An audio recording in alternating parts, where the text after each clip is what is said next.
gone.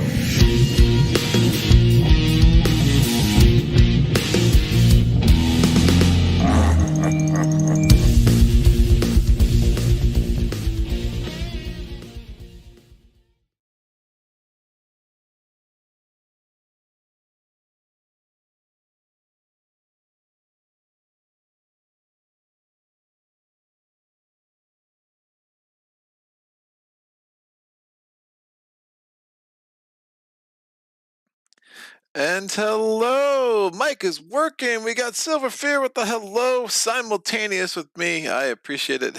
Hello to this long anticipated playthrough, I guess, for at least some people. So this is gonna be super cool. I have had quite the journey with this game.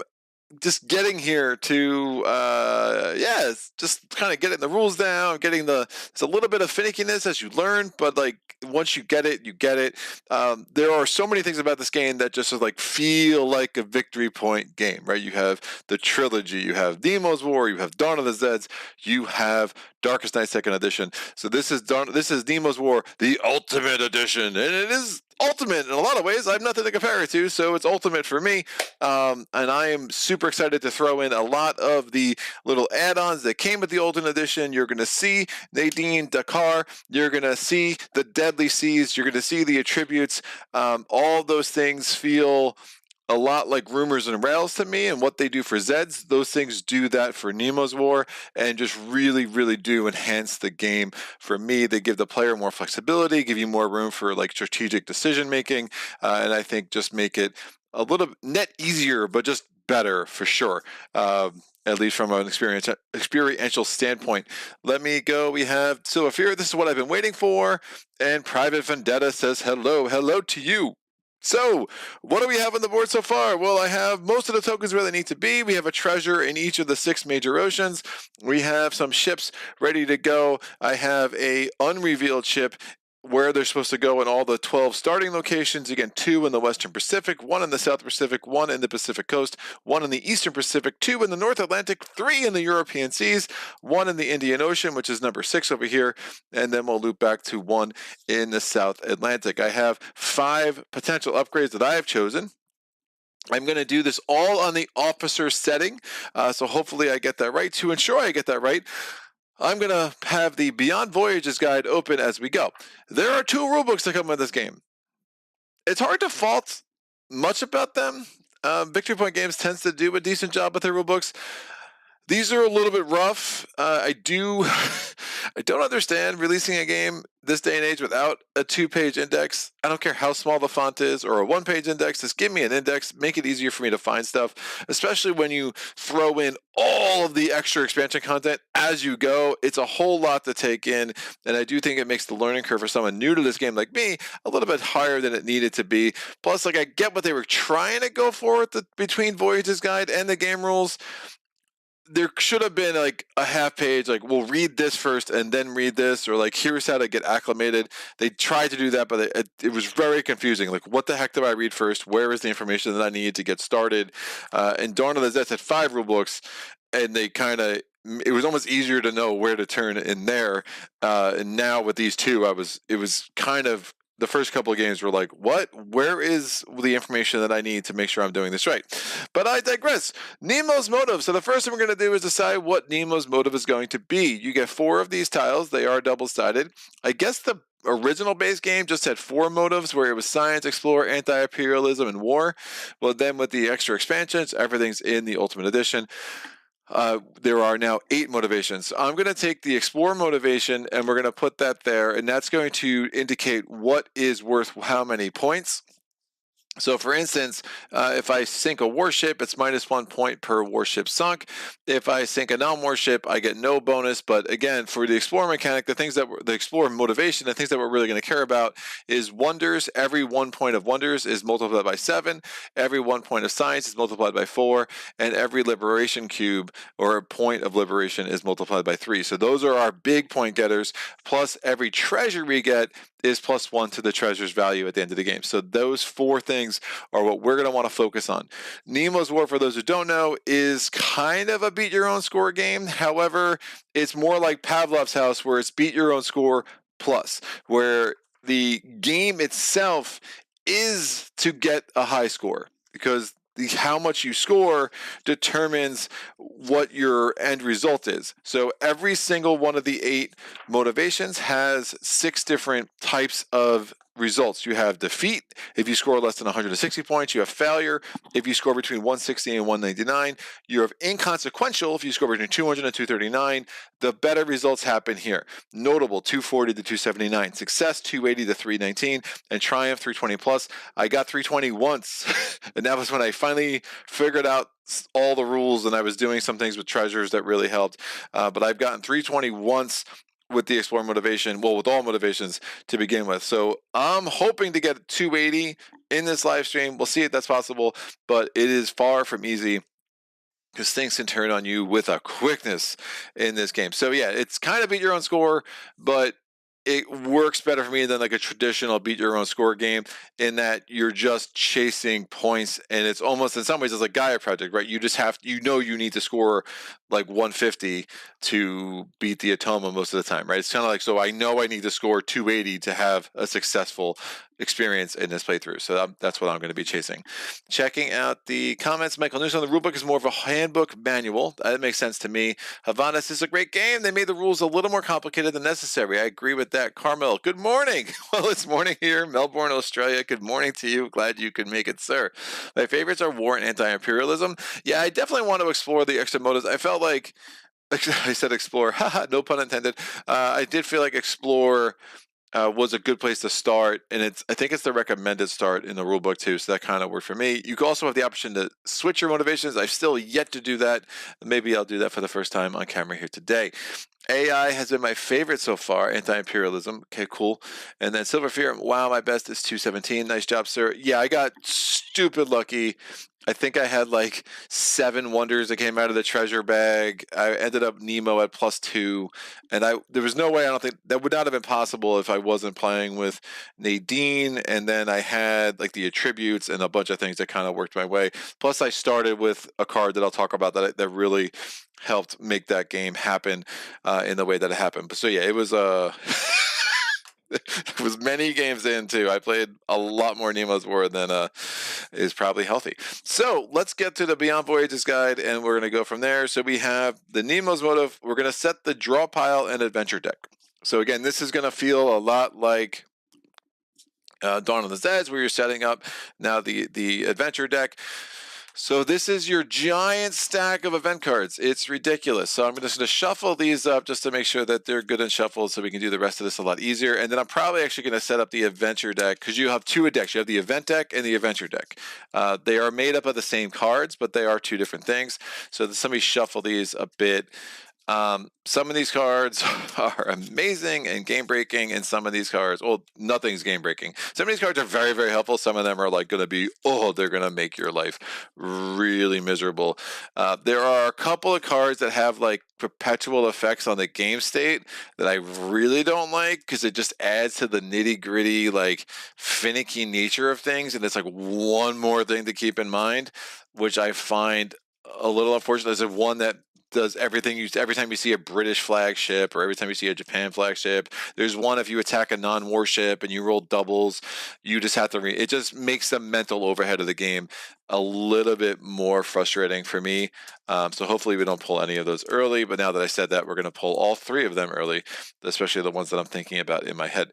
So I'm going to take 25 of these cards off the top of this deck. 1, 2, 3, 4, 5, 6, 7, 8, 9, 10, 11, 12, 13, 14, 15, 16, 17, 18, 19, 20, 2, 3, 4, 5. So there's 25 cards here. 3, 6, 9, 12, 18, 19, 20, 1, 2, 3, 4, 5. Excellent. I'm going to put this here, and we're going to put 1 treasure on it, because those are the rules for officers. So that's done. All right, now I'm going to take the rest of these cards. I'm going to put 4 in a pile. Oh, let me get the finale card first. There are 12 finale cards in this game. You're supposed to just randomly take 1, and this will be in the bottom 5 cards of our deck. So I'm going to roll this D12. That's a 5. 1, 2, 3, 4, and 5. That is our secret finale card. We'll put these off the screen. I'm going to take 4 of these regular event cards, and we're going to put them on top of this. Make sure I have the sleeves opening the same way. Cool. Those are the bottom 5 cards of our deck. Now, we have the Act 3 card. On top of that, I'm going to put one of these unwanted reflections cards. Now, this is part of the Nadeen Dakkar mini expansion. So I'm going to put that there. That's in the game. And then we're going to take 8 of these other cards. So 1, 2, 3, 4, 5, 6, 7, 8. So I have these 8 cards. I have the unwanted reflections cards. And we have the Hallow Explosion card. And that's going to be these 10 cards are just going to go right on top of that Act 3. I'm going to take these 3 family reunion cards. Again, it's also part of the mini expansion with the Nadeen Dakkar. I'm going to keep butchering that. I rolled a 3, so I'm going to take the middle card. I'm going to take 8 more of these cards. 1, 2, 3, 4, 5, 6, 7, 8. That's going to go there. And then we're going to put 6 cards on top of Act 1. 1, 2, 3, 4, 5, 6. The rest of these cards out of the game for now. Yeah, so there's 9 here. So I'm going to take the bottom 5 cards. Remember, now this is our finale card and 4 other adventure cards, and I'm going to shuffle these up.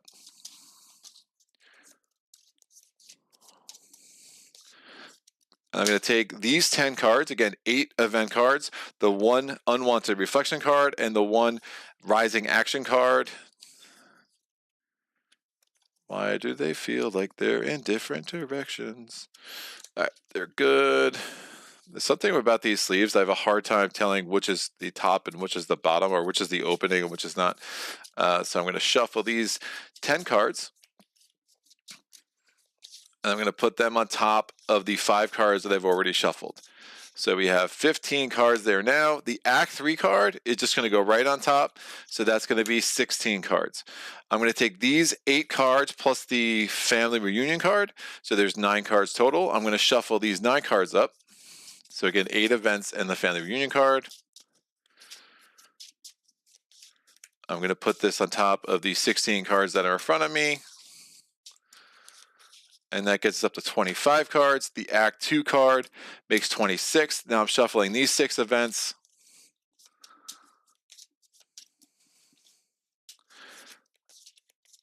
All right, and then we're going to just go ahead and put them on top. Everything's the same direction. How exciting. And then the Act 1 card is going to go on top of that. So we have 33 cards in our event deck, and this is going to go in the draw pile space, which is up here. Notice we have our notoriety marker starts at 0. We have the action marker starts at 1 in a game if you're playing as the officer. So that's all done. We have our adventure deck set.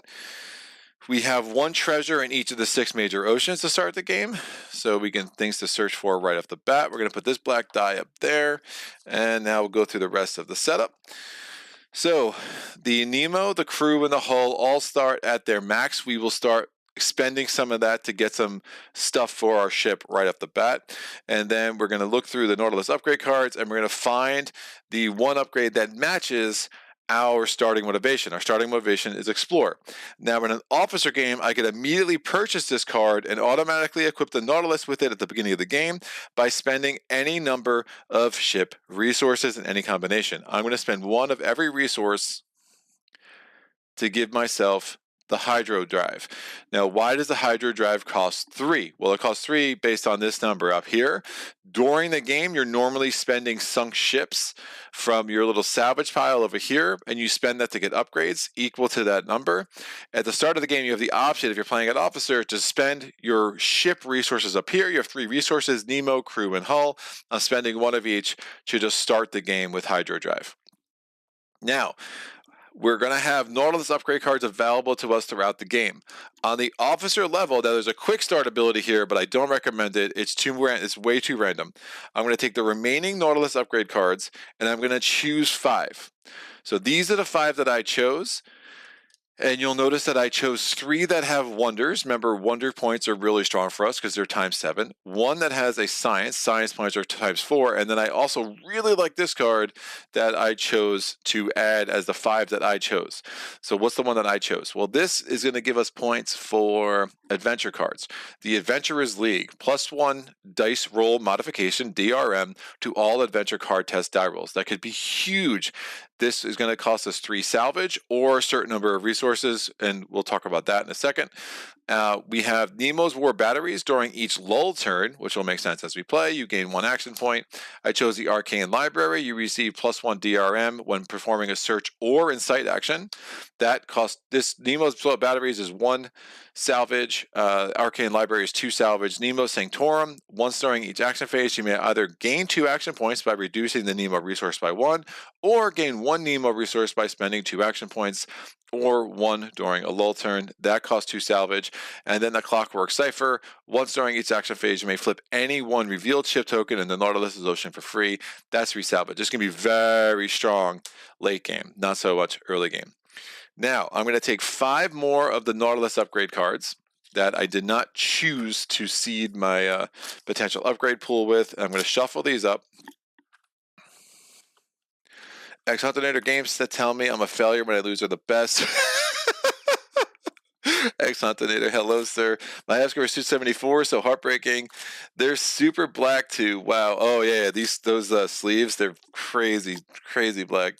I think they're what did I sleeve this with? I forget what I think they're my Zupins, which I really like. Jens Russelm Schultz says Melo. I'm assuming that's hello. That's cool. Thank you. Hello, sir. Good to see you as well. Havanas, you should paint the Nautilus. It really upgrades the game. It's the only thing that he's painting. That's not a terrible idea. I will consider that. What color scheme did you go for? Havanas?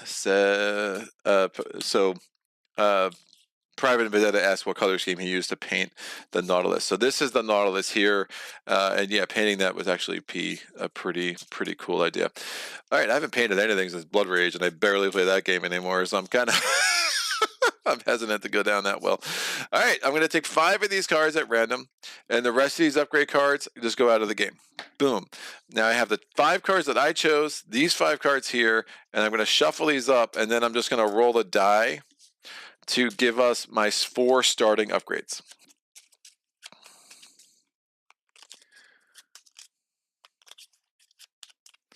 Yeah, so where's my D10? I'm up here. I rolled a 0, so number 10 is the crystalline sensors, not one of the 5 I chose. Each placement phase, you may re-roll 1 die 1 time and apply that result. That is a treasure, so that could be worth 4 points at the end of the game, because it would be the 3 points there plus 1 because of my motivation, and that does take 3 salvage to buy. Now, I'm not going to read any of the flavor text. This game is going to be long enough as it is, but there's a lot of flavor in this game, and it's pretty cool. So I might read some of the flavor text on the adventure cards. We'll see how I feel about that. I rolled a die again. I got a 5. Arcane Library, you receive +1 DRM when performing a search or incite action. That is a very attractive card to me, so I'm going to put that there as an available upgrade. Now I'm going to roll a D8 to get 2 more. I rolled a 4. The double hull, get an addition. So this is not a card I chose. Get an additional +1 DRM when exerting your hull resource. Ooh, that's nice. Also ignore all 6 results when rolling to apply damage to the Nautilus. That could be strong. That is part of the anti-imperialism thing. So that's that would be the, so if you're doing anti-imperialism, that's the equivalent of the Explorer. And then I'm going to roll the D8 again. I rolled a 6. Nemo cell batteries during each lull turn, you gain 1 action point. That's a very nice card for sure. So I think I'm going to get the Arcane Library. That's going to really help with my searches to start this game. And what is that? What do you mean I'm going to get that? Well, I could spend resources equal to twice that number. So the number is 2 here. I can spend 4 resources to just start with the Arcane Library, and I'm going to want to do that. Plus, it's going to give me a wonder, so it's 7 points. So what 4 resources do I want to spend? I will spend, I'll spend 2 hull. Tempted to spend 2 Nemo as well. Yeah, I'll spend 2 Nemo. Puts me a little bit close. Remember, if my Nemo ever gets all the way over there, I'm defeated, so that's bad. If my crew ever gets all the way over here, I'm defeated. If my hull ever gets all the way over here, obviously I have tokens on top of that, I'm defeated. So, but having my Nemo there is going to give me a little bit more oomph when I do certain things, but it just means that during this game, I'm going to need to find a way to get Nemo back, because I want to end the game with my Nemo there, because again, that would be a 14-point place for me to end the game. I'm now going to roll a d6 to replace that. You're always supposed to have 4 upgrades available to you. I rolled a 5, and we get the prize crew quarters. Instead of placing a sunken ship token as salvage, you may place it on this card. After each rest action, successful or not, you discard 1 of them to train 1 crew resource. That is pretty awesome as well. The only thing I'm really interested in out of what's here is I really like Nemo cell batteries. I don't love the rest of these all that much. Crystalline sensors is interesting. Yeah, I'm not a big fan of these upgrades. Hopefully we'll get some more options as the game progresses. But I'm going to take these 5 cards and just put them off the screen up there. All right, so we're done with the upgrade part of this. We're now going to move on to next. All the world navies. Sort the rectangular ship tokens. So I've already done that. And in here, we have 30 white ships, and we have 14 pale yellow ships. So we have 44 ships in our ship bag to start the game. And then we're also going to do this other thing, the Deadly Seas expansion. We're going to add a Deadly Seas token to the bottom of the green stack, the blue stack, the darker yellow stack, the orange stack, and the red stack. So I'm just going to roll a die to do that real quick, because some of these are actually helpful. Most of them are very bad. So for the blue stack, I rolled a 9. We're going to put the blue ships on top of that. For the green stack, I rolled a 7. We're going to put the green ships on top of that. I need the D8 now. For the dark yellow, I got a 6. That goes there. For the orange, I got a 1. And then last but not least, we have to roll a 6, and I have to roll 1 more, so D6, and I did roll a 6. Go figure. Now I'm going to, in the officer level, I'm going to take 3 of these, and there's 5 left, so I'll just might as well just roll the dice. So I'm just going to take 2 of these out of the game. These 2 are coming out, so I rolled a 3, and I'm going to roll again. I rolled a 1, and then these 3 actually go in our starting ship bag. So there's 47 tokens in here to start the game. So I did the Deadly Seas expansion. The option gives you an overall slight disadvantage according to the rulebook. I definitely see that, but it also can give you some significant help in certain situations. Everything else is placed on the board. So I've already skipped through 6 at 6 and 7. Prologue, that's fine. 8 placed. I've already done that. 9. I already did that. 10. So I've kind of done everything else. Yep. Oh, and now we have our starting attributes. So you start the game with 6 crew members, right? You have your first officer, second officer, chief engineer, Professor Aronnax, Conseil, and Ned Land. This is a little bag I use for my attribute tokens. As an officer, I'm going to give an attribute token to the chief engineer. I'm going to give 1 attribute token to the second officer, and I'm going to give 2 tokens to the first officer, and there are no free redraws. Some of these will just affect points, positive or negative. Some of them will give us abilities. So I choose this for the chief engineer. I'm going to go right to left. So if the chief engineer is alive at the end of the game, instead of me only getting 5 character points for him, I will get 6 character points for him. He's probably not going to be alive at the end of the game, because if I decide to sacrifice him during the game, I get 2 action points. That could be especially important, especially during a lull turn. But I do have a little bit extra incentive now to keep him alive. If he were to die and then somehow come back, which can happen in this game, this attribute, as soon as he's defeated, as soon as I like use him for his emergency resource, I will not be able to get this back. So I need to keep him alive the entire game if I want to get that extra 1 point. That 2 extra points is probably more important than the extra 1 point.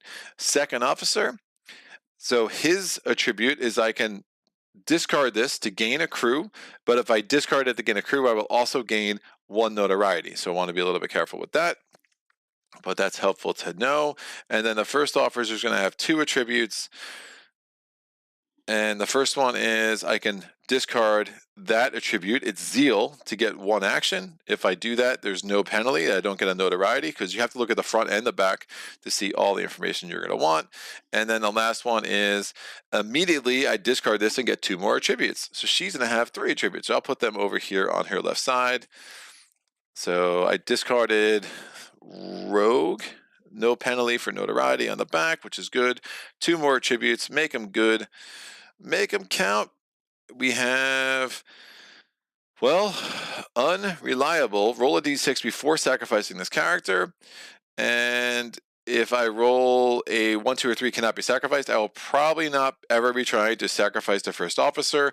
Number 1, it costs you a Nemo. Number 2, it costs you 7 points. That's a lot to give up, but I guess you could make that argument for the chief engineer too, because it costs you 6 points. But again, it's not also costing me a Nemo, which is a problem. And then this one is cunning. I can discard this to ignore any and all ship placements this turn.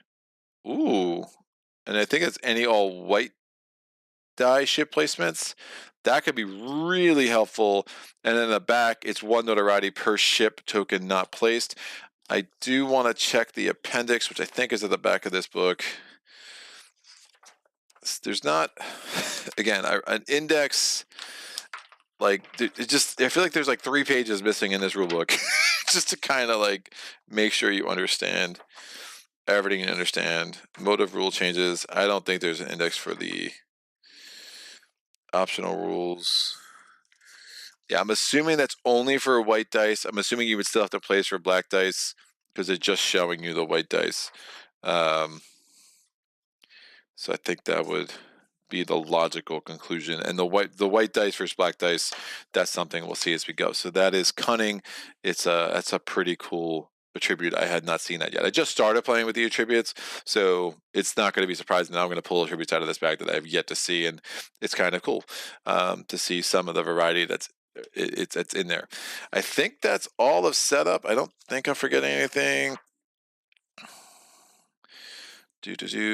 Action points on the 1, no change. Everything, all the extra things are over there. We have 10 cubes in here. And we did that. Great. We're good to go. Let me check the chat. Boo-doo-doo. Uh-oh. I missed some chats, kids. Wait, let me get to the bigger chat. Let me get out of here. What am I doing? There we go.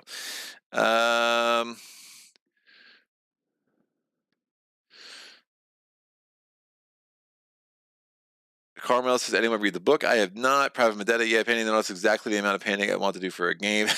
Yeah, I hear that. Silver Fear, I'm interested to see your interpretation of refilling the upgrade cards. I find it to be the most confusing part of the rules and never know how to do it properly. Yeah, I hear that. When I was getting into board game, I don't think you ever refill the upgrade cards, is my understanding. It's like, those are your upgrades, that's it. And then you can get other upgrades from some adventure cards. And then at phase 3 or at act 3, you have a chance you can choose to add one of the cards you didn't use at the beginning of the game. But yeah, it's super unclear. As Havana said, they made this rule book a lot more complicated than it needed to be. It's really silly. When I was getting the board game, I was torn between this game and Robinson Crusoe.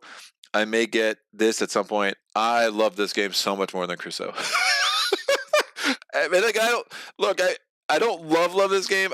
It's really, I went from like, oh, it's cool to like, what is this? And then when I added the extra expansion content, I was like, all right, there's a lot more room. One of the things I didn't like about this game, and I've said it a few times on the channel, is I find if you start rolling bad early, there's no catch-up mechanic. I mean, it is like you were just screwed to have a terrible game. And I do find the extra little attributes and some of the other things that you can throw in, and then once you get Nadeen Dakkar, has really helped kind of balance it out a little bit, give you a little bit more flexibility. We've all seen how I roll. Not rolling well is really bad for this game. So it is what it is. But I like this game so much more than Crusoe, for sure.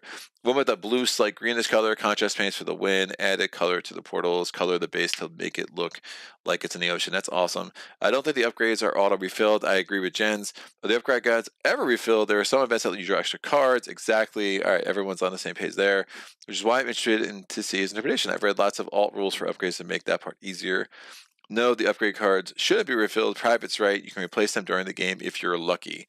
I've never heard of those tribute tokens either. They're new from the Journey's End expansion. I don't think Greg is into alternate rules. That's about right. That makes the game easier.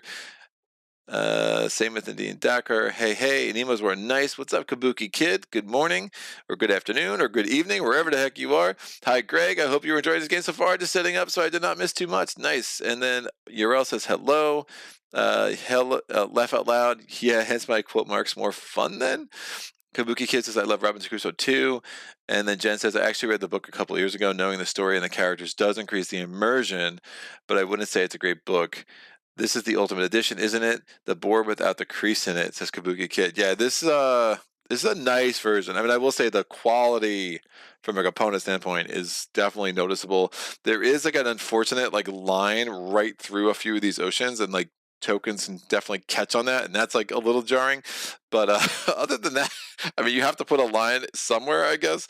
But yeah, it's a cool little set out. There's a ton of information on this board that I like, and then the more you know, like where to look, as once you know the rules, all of this stuff becomes really, really helpful.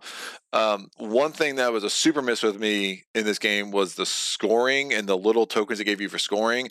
I did find an app that I'm definitely going to use for scoring that I absolutely love, and I can't. I thought the scoring in this game was like the the most frustrating thing. It wasn't awful. Like you kind of get used to it. But then I did scoring for Imperium, and I'm like, oh, scoring for this game is scoring in Imperium is a disaster, and they did nothing to make that easier.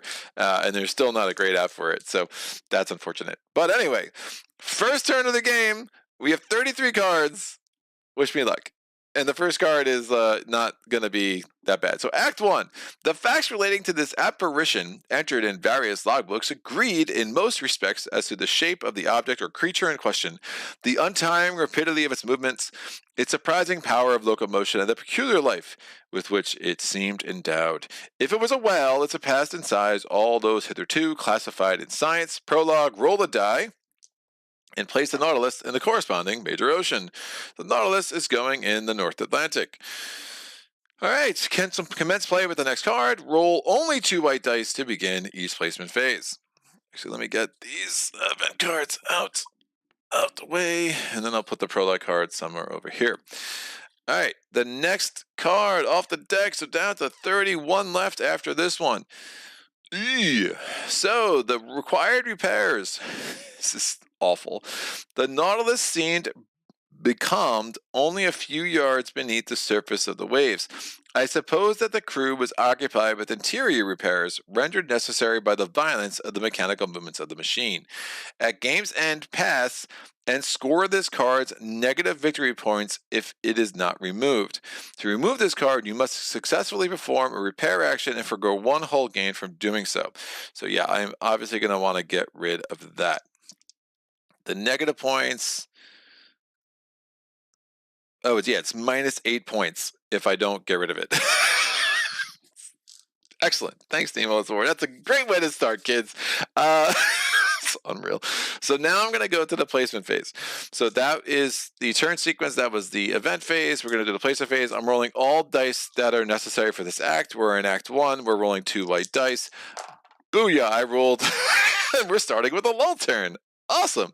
So what happens during a lull turn, kids? Well, I'm going to place the ship tokens. I'm going to place the ship tokens for the white dice only. And I roll 2 6s. We go to placement rules. We're going to put a hidden ship in that ocean. I'm going to put a hidden ship there in the Indian Ocean. I'm putting another hidden ship in the Indian Ocean.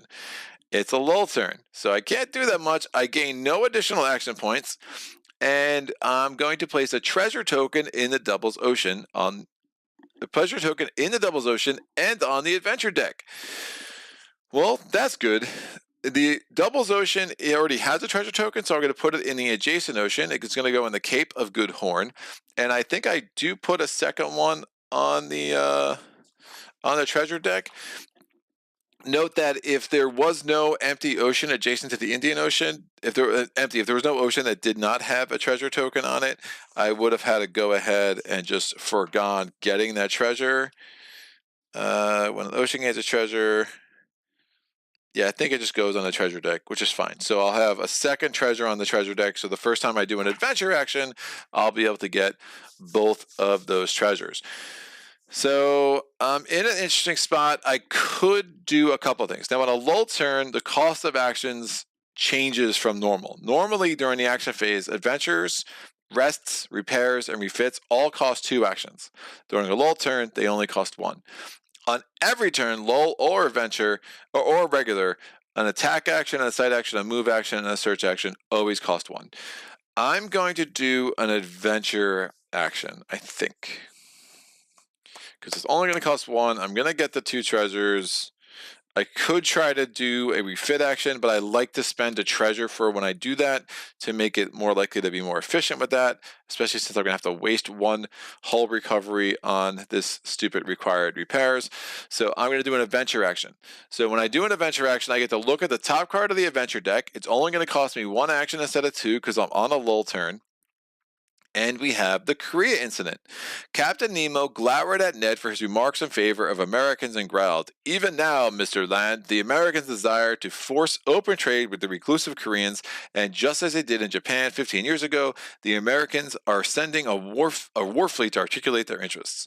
When I'm in the Western Pacific, so the Western Pacific is over here, I may intervene on Korea's behalf. I can test Nemo and crew, so I can basically risk resources in both of those resource areas.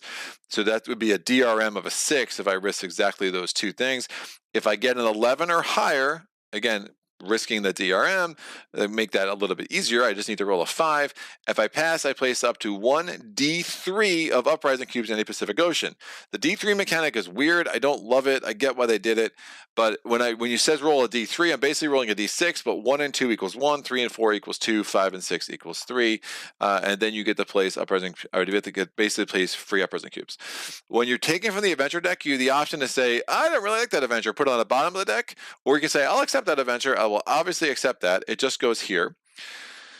And it's because I accepted the adventure, I also immediately get the treasure tokens, and I will get a treasure from the bag for each of the 2 treasure tokens that were on top of the adventure deck. So I'm reaching in this little treasure bag now, and hopefully I don't. There are. One of my least favorite mechanics in games is when you do something and you're like, "Oh, I'm going to get a reward," and it just punches you in the face. I find that really off-putting and unnecessary, and just like the designer laughing at you in a way that, like, just they do it. It happens in Crusoe a lot, right? Like, action economy in Crusoe is so tight, and then you do like what are those, like the caves you go into or whatever, and then you get the thing where it's like, "Oh, here's some gold, but gold is useless." I'm like, that's not funny. Like, it's just annoying. I don't like that. There are some treasure tokens that are like, "Oh, you get extra notoriety," and I'm like, you couldn't just give me a treasure for 1 or a treasure for 0 even, like, at least that, like, I don't know. It's a personal thing. I have some hangups. All right, retain. So this treasure has a retain ability, and it has a treasure value of 2. So if I have this at a game, it'll be worth 3. But I might want to get rid of it at some point, because if I just discard this, I get 1 free move action. So I can keep it for 2 or discard it for a free move action, or I could discard it for its treasure value to help me with some actions later, and we'll see that play out. So I like the fact that that came out. Some nice little flexibility there. And then I get 1 more treasure. Again, there were 2 treasure tokens on the adventure deck. I get another 2. Again, the value kind of not great, but I don't mind throwing the 2 points away. It's actually 3 points away to, again, to help me with some other actions, as you'll see.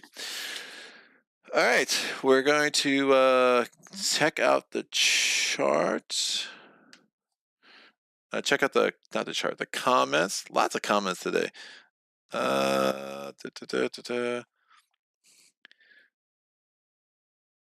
Whoa, so much, so much. I actually read the book of this old edition. It's a fun book, and Jules Verne is good stuff. Yeah, the cloth board is basically useless because it is impossible to read, so you have to have the board memorized in order to use that.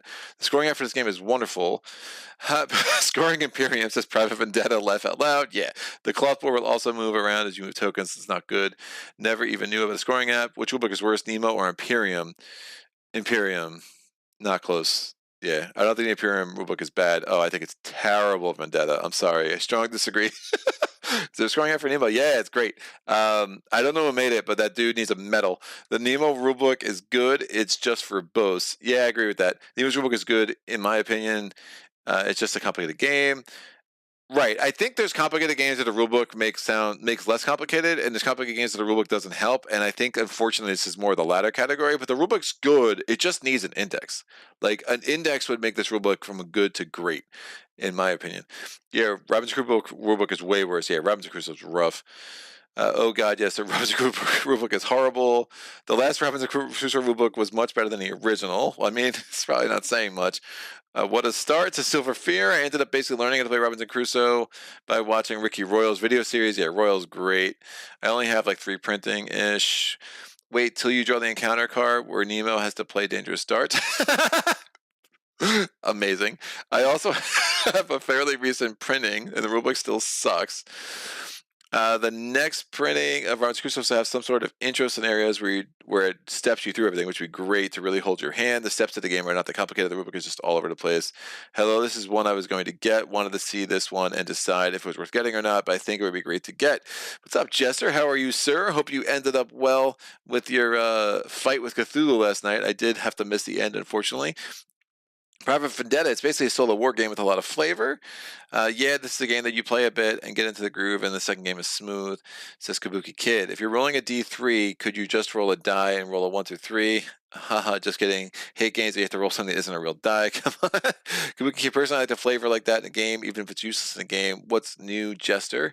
Jester, have you played D&D, I assume? Hey, first time tuning in, just subscribed. Hello, Marty Cruz. Thank you for joining up with the craziness. And Brian says, welcome. You got a whole little welcome party, Marty. Look at that. That's amazing. All right, that was the first turn. Let's go. Second turn. Can I hopefully not get a lull turn this turn? Oh my gosh. This is horrible, dude. In our heated debate about the existence of quintessence, I refuted the position that aether filled the void of space. The science is unsettled as all science should be. Knowing, or worse assuming, is no reason to stop testing or trying to disprove the known. I may pass this card during a lull turn to examine the bottom 5 or all the fewer cards in the draw pile. I may replace the finale card with another random finale card. Do not examine it. Shuffle these 5 cards and return them face down to the bottom of the draw pile. At game's end, fail if unused. So I basically can pass this for -4 points because it's going to cost me a science, or I can just hold on to it all game, which I probably will, and just fail if unused. I don't want to, because like if it's a finale, like most of the finale cards I don't care about. Like, yeah, I don't think it's worth -4 points for the random chance that I'm gonna not like the finale card. So we're just gonna hold on to that and not do anything with it, and just kind of hide it underneath the required repairs I need to do. Yikes! I'm gonna roll these dice. I rolled a 4 and a 5. I get 1 action. It's going great. I'm gonna add a unrevealed ship in 5, an unrevealed ship in 4. Now we go to the action phase. I could spend that action to do something, but you can only carry over 1 action between turns, and it's usually a good idea because in case I get a lull turn, I'm probably going to want to do repair action and try to fix my hull, get rid of that. So I'm just not going to do anything. I've gotten a total of 1 action to my favor in the first 2 rounds, so that's a really good start. I digress, or I kid. Hey, I can actually maybe do something here, kids. Oof, maybe. Oof. Yikes. This is going to be a big one to pass. All right, so we get the fuel oil. Yeah, this is why I like that card. It gives you +1 on adventure card test. It can be really helpful here. Fuel oil. The Earth secrets oil. Secretes oil, not secrets, secretes oil as we do sweat. Beyond mere kerosene and lubricants, this black muck has energy potential. Prehistoric wood and flora is today's coal and tomorrow's fuel oils. We must try to convert this waste into efficient energy. I can test hull 8, so I'm only getting +1 because that's where my hull is. And I need to pass to gain 2 hull. So what are my modifiers? So I get +1 for exerting the ship resource, and I would get -1 if any warships were present. Now, you could play a variant where it's -1 per warship present, but that's insane. So I basically need to roll a 7 or better, and I'm going to be pretty aggressive on this for sure. And unfortunately, that is not a repair, so that would not help me. This is not considered a repair action. It's just if I would get 2 hulls, so it's not going to help me with this garbage. So I'm just going to risk some hull, and hopefully I roll a 7. Yeah, I rolled an 11. Whoa. All right, so I modified to a 12. I succeeded, so I gambled the hull. I passed the test, so this comes up, and I don't lose any hull. And in fact, since I pass, I put this in the pass pile, so that's 4 points at the end of the game because it has a science on it. and I'm going to get 2 more hull, which gets me all the way up to ship shape, which will make my hull now a useful thing to exert in future tests. So that worked out fairly well. Did I? Yeah, because I lost 3 to start the game. Yeah, I did 3 and 3, so that makes sense. All right, so that was a good adventure card for us. Now I'm going to roll 2 dice for placement. I rolled a 6 and a 2. It's turn of the round, kids. We get 4 more actions. So I went from 1 to 5, and I got 4 more actions. Why? Because the difference between 6 and 2 is 4. Some advanced math for y'all. Now I have to place more ships. So I'll place them in numerical order. So the 2 is easy. And now we go to the 6. Well, where am I going to place a ship in the 6? My problem is I can't place it in the 6 because it's full, so I can place it in an adjacent ocean. 5 is full. Now notice there's no like path. I cannot, the way the board currently is, I cannot move between 5 and 6, but I can consider that adjacent for the purposes of placement. So I can either place this in the Cape of Good Hope, or I can place it in the Western Pacific, or I will place it in the... I'll place it in the Cape of Good Hope. I'm going to want to go there eventually anyway. All right, we have some more comments. Vanis Beaver says, laugh out loud. Only board game I have seen that had property 3s was Power Boats and the Space One Power Ships, the Kabuki Kid. So much action. And now we are moving to Silver Fear. I do like the gamble mechanism of the game. Risk your stuff and get a back if you pass or lose if you fail. That is cool. 5 actions. I don't even know what to do with myself. So excited. All right, I'm going to do a search action. So because there's a treasure token there, that gives me the possibility of doing a search. Excellent. One of the advice in the rulebook that makes a lot of sense to me is you don't want to try not to move as much as you can. Try to get as much done in a certain location as you can and only move when you really have to, because it's an action economy thing, right? So if you are spending actions moving a lot, it means you're foregoing the opportunity to gather points in other ways. So I'm going to do a search action. There's a treasure token here, so I'm going to spend 1 of my actions. What does a search do? Well, I can exert a resource to try to succeed, and I need a 7 or higher to succeed. Now, I only can exert 1 ship resource. I'm going to exert crew. I get +1 from the Arcane Library, so I'm essentially at a +4, so I succeed on anything that is higher than a 2. Booyah, I rolled a 4. So the 4 + 3 + 1 gives me an 8. That's a success. However, since I did a search action, I only got an 8. There were no revealed ship tokens. That would have modified my roll down. But I get a treasure, but I also get a notoriety. So I'm going to take this treasure token off the board, put this off to the side, and we're going to get the 1 notoriety, which I already did. Getting as many treasure tokens as you can is super important, especially with the explore motivation. So that is a 3, which end of the game will be worth 4 points. So that was my first action. My second action, while I'm here, there are no revealed ship tokens, so that's going to be helpful. I'm going to try to do some uprising cubes. So I'm going to spend 1 action to do an insight action. What's an insight action? So I can spend a treasure to get a DRM, the dice roll modification of the treasure I spent. I'm probably not going to do that, but I can exert a resource. This resource comes back to. I had the +1. To succeed, I'm going to need a 9 or higher. So I really need a 5 or higher. I rolled a 4. What's the chances I roll a 4 or lower again, right? So I spend the action for the insight. I'm risking my crew. So I'm a 3 + 1 because of my Arcane Library. I want a 9 or higher total with the DRM. I rolled a 10. Perfect. So 10 + 3 + 1 is a 14. So I obviously succeeded. Now what happens? I get to place 1 of these cubes, and I am encouraging a revolt. That's right. Forget those evil people that are suppressing you. And I also get -2 notoriety. Obviously, I only had 1, so I just lost the 1. I'm going to try to do another insight action because I'm feeling insight crazy. So I'm going to spend the third action. Again, I want to do as much as I can here while I can. There are no revealed ships, so it's super easy for me to do this now. So I'm going to, or easier, nothing's easy in this game. So I'm +4 going in, 1 because of the Arcane Library, 3 because of the crew resource that I'm risking, but I'm also -1 because there's already insight token there. So I'm really +3 going in, and I need a 9. So I really want to roll a 6 or higher. I rolled a 7 Beautiful. So 7 plus 3 plus 1 minus 1 gets me up to 10. I'm going to place a cube, and I would minus 1 notoriety, but again, I'm already at the 0, so those were 2 good rolls in a row. I have 2 more actions, so I can only save 1. So I'm going to spend this 1 action, and I'm going to go, and I'm going to move 2. Now, normally you can only move 1, but because of the hydro drive, each time I perform a move action, I can move the Nautilus up to 2 consecutive oceans instead of just 1. That makes me happy. I will move. This is probably going to get some ships soon. That could be pretty gnarly. So I don't want to be too messed up there. I have a treasure in the Cape of Good Hope. So why don't I just go deal with that? I'm going to go 1 and 2.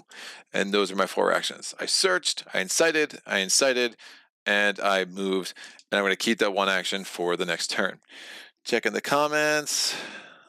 I didn't hear if you were playing with any of the expansions or not. Just wondering. Yeah, Jester, I'm playing with the Nadeen Dakkar expansion, the Dangerous Seas expansion, or the, what do they call it? The Deadly Seas expansion, and I'm playing with the attributes, all of which I find really round out the game and make it a lot better. Just a lot less, give you the opportunity, and maybe it won't be as punishing, because this can be a very, very punishing game. All right, Cape of Good Hope has a treasure token. I want to get that while I can. And if I put it, I can maybe put a revealed ship there, start getting some salvage. I do have my eye on this Nemo's cell battery, because that could really make my lull turns a lot more efficient too. So it's something I really like to do. So we're going to get the next card, and we'll see what it is. Ooh, another potential to get a science point, which is great. All by electricity. Professor, said Captain Nemo, my electricity is not everybody's. I owe all to the ocean. It produces electricity, and electricity gives light. It gives heat, light, motion, and, in a word, life to the Nautilus. At any time during the action phase, you can roll. Woof. Pass at any time during the action phase to roll a die, and you get 1d3 worth of actions for this turn. And you pass if you use it, you pass if you don't. That is super nice. Things are definitely turning around, kids. I'm going to roll for my placement. I rolled. Well, we have a lull turn. Woo! Amazing. I'm tempted to use this on the lull turn, but that's probably crazy. I'll probably try to do the. Oh man, I don't have a ship yet. I'm thinking about maybe doing a refit action. Let me fix my hull. I'll get rid of the required repairs. I don't want to. Oh, well, I get a couple of things. Before I forget. So I'm going to add a treasure to 3, and I add a treasure to the adventure deck, and I'm going to place 2 tokens in 3, and now I have to also check my incite cubes. So removing uprising cubes on a lull turn, check every ocean with uprising cubes. I have 1. And the number of revealed, so then I'm going to add the number of uprising cubes and the number of revealed ships. There are no revealed ships. And I'm going to roll a die. 1d6, I rolled a 4. Now, since I rolled higher than that number, I'm fine. If I had rolled lower than a number, equal to is also fine. If I had rolled lower than a number, I'd have to remove an uprising cube, or I'd have to gain the die roll in notoriety. This can get super nasty later. We're fine for now. All right. I'm going to do my refit action because I want to get rid of required repairs so it's not hanging over my head. And how does that work? Well, a refit action normally costs 2 actions, and a lull turn it costs 1, so I'll go down to 0. And now I can exert 1 ship resource. I'm going to exert crew, and I'm going to I'm going to get rid of this treasure token because I really want to succeed with this and try to have a much more efficient turn with it, right? So I'm giving up 3 points, but it's just the nature of the game right now. So I'm doing a repair action. I'm exerting 3. I spent a treasure that had a value of 2, so I am +5. There are no warships present, so +5 going in. I rolled a 3. That gets me up to an 8. That's not great. I gain a hull, but did I do that math right? Oof. Bad roll. So I gain the hull, which at this point, since it was a successful repair action, I can just fail this. Yep, so the remove this card fails, so I fail that, so I don't lose the -8 points. But because I only rolled an 8, I also have to lose a treasure. I'm going to lose the tour, so that cost me 6 points effectively to get rid of the -8 points. So again, a fortunate roll of a 3 there. But what you gonna do? Them's the breaks, kids. All right, now we go to the next round. I have no more actions. I don't want to use this just yet. I'll put this here, and we'll go to the next round. What is it? It is, I need to stop rolling doubles because it's not, I don't want a ton of little turns right now. The Torres Straits, the Torres Straits are nearly 34 leagues wide, but they are obstructed by an innumerable quantity of islands, islets, islands, isles, breakers, and rocks. The Nautilus, floating betwixt wind and water, went at a moderate pace. Her screw, like a Sartesian's tail, whatever that is, beat the waves slowly. Keep, immediately after moving between the Indian Ocean and the Western Pacific, I can test for +1 notoriety. I could spend the whole resource. Oh, this goes up. I did pass that. Right, and when I went to repair, I could not try to use hull. I had to use either Nemo or crew. Obviously, they give me plus an extra DRM modifier anyway, so I want to use it anyway. If I pass, I get +2 action points for this turn only, even if that exceeds the action point maximum of 5. I will put this here as a note. So a lot of really interesting keep cards. So it does mean I want to go there, go to the West Pacific, test that. When I'm in the West Pacific, I can try to do the Korea incident, get some more uprising cubes on the board. A lot of crazy things happening. All right, placement, don't roll doubles. Hey, not doubles. So I get 2 actions. And I place in 2 and 4. So 2 has a spot, 4 has a spot. Ships will start being revealed pretty soon. I'm going to spend this 1 action. I could do an incite action or a search action. I'm going to do the search action, get a treasure here, because especially to have no treasures available. I'm going to exert crew, so I'm +3, +4 because of the arcane library. And I'll just stack those. We know what the hydro dive does. And I rolled a 7. So 7 becomes an 11. If it was a 12 or higher, I would get 2 treasures out of the bag. But since it was only an 11, I just get the 1 treasure out the bag. And the treasure is, hey, it's a Mariana Trench. That's going to be 7 points come game's end. So getting a lot of these wonders. So basically, I saw something amazing. It was wonderful. If I can, get away with that pun, it's going to, it can really add up. So if I can get 6, 7 of those by the end of the game, that'd be huge. Not going to be easy to do, especially if I keep rolling lull turns. And turns that only give me 1 action. This one gave me 2 at least, so I'm going to save that 1 action for next turn.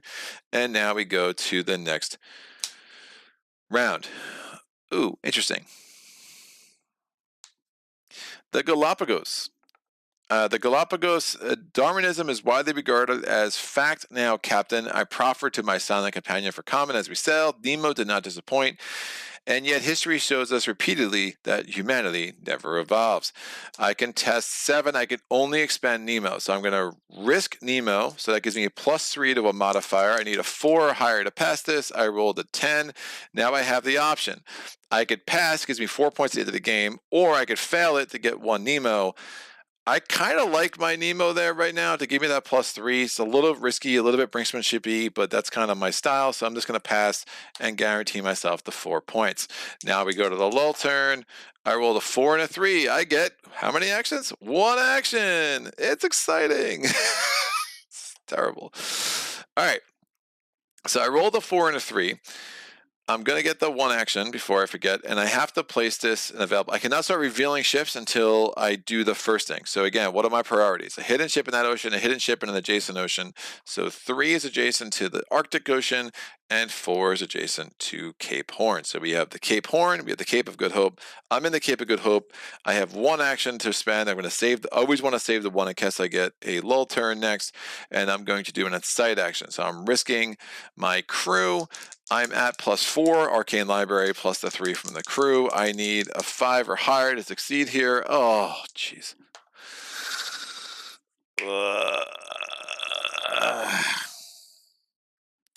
I got an 8 total, so I don't fail. If you fail and you risk resources, you tend to lose them. I don't fail this, but it's not super great either. What was the one I did fail? Oh, I had to lose that treasure. Yeah, so I'm rolling like here. I want to be on this end of the chart. I've been middling it. So no effect at all. I don't lose anything. I could start using some of my emergency resources, but probably not the smartest thing to do. So it's just a total waste of an action turn. And again, just not doing much to get me the points I'm going to need to make this a better experience. All right, what are we going on here? Brian Skollick, Greg the Revolutionary, inciting peoples all over the globe. I think I missed that earlier. Emphasis. Have a good one. Have to head home soon. I'll watch when I get home if you're still on. Take care and good luck. Thanks for sharing. Thank you, Jester. Always appreciate the support. Emphasis on the what is it? Anti something in attributes, rhyming with bat. Otherwise, it is a verb.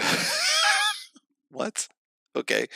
That's fine. And then we have Greg, you don't refill your treasures. Oh, sorry, it's a low turn. Yeah, it's definitely a low turn. Be safe, Jester. Duh, must get coffee. That's not where the Mariana Trench is. Am I supposed to put it there? Does it really go there? No. You're kidding me, right? I think you're kidding. All right. Yay, Nemo's War. I just love that design. The decisions you have to take and the stories in this game. This could be the quickest live stream ever. Maybe. Also, you can play anti-imperialism. It's just cool. Nice. So I failed that. We now go to the next card. I think we're in Act 2 now. Yes, we are. All right, Act 2. I was admiring the magnificent aspect of the ocean when Captain Nemo appeared. So we've gone through 6. This is our 8th card. So we're down to 25 cards left in the deck after this card is resolved.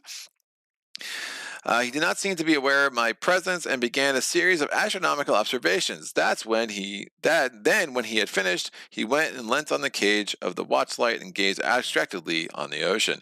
Add the dark yellow reinforcement group to the ship drawback and continue play with the next card. Roll 2 white dice and 1 black die on each placement phase. Yoink, yoink, and then we've added 5 more. I have not pulled anything from this bag yet, the way these dice rolls have come out, but obviously we're filling up the oceans pretty heavily. We will start revealing some ships fairly soon here. So I'm going to do my placement roll. I'm now rolling 3 dice. I can choose, I still have to use the white dice to determine how many actions I get, and if the white dice are doubles, I have a lull turn, and I actually do not place for the black dice. When a lull turn, you only place for the white dice. So rolling those 3 dice, oh, we have a lull turn. How is this possible? I'm really not loving these lull turns, kids. Wow. Well, we're only going to place for the 2 5s. We don't place for the 3, and I'm going to get no extra actions. I really wish I had the most cell batteries to start the game. Probably might have been better than this arcane library. So we are going to reveal a ship in either European seas or any adjacent ocean. I'm going to reveal one in the Indian Ocean because that's where I'm going next. So I'm taking this token off the board, and we're putting a ship here, and I'm hoping it is a merchant ship. Nice. So we have the Cuddy Sark. It is a British ship, and it says Clipper at the bottom, whatever that means.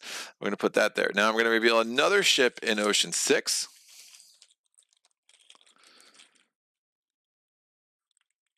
It is a warship. It's the Ironclad, and he's going to go there. Warships are not my friend. I also forgot to do this. So again, I can't place a treasure in the ocean because everything is full, but I do place a treasure on top of the adventure deck. I guess it's time to go adventuring. So I'm going to spend the 1 action I saved. I'm going to take the next card, and am I going to want to carry this out? Sure, I'll carry this out. So I'm going to accept this. The Earth wants not new continents, but new men. May the contemplations of so many again, this adventure action only cost me 1 because we're in a lull turn and not in a regular turn. May the contemplations of so many wonders extinguish forever the spirit of vengeance. May the judge disappear and the philosopher continue the peaceful exploration of the sea. Test Nemo. Test Nemo, so I can exert this, so I'm +3 there. If I pass, I can reset the Nemo resource marker to determined. Don't really want to do that. I'll kind of leave it where it is.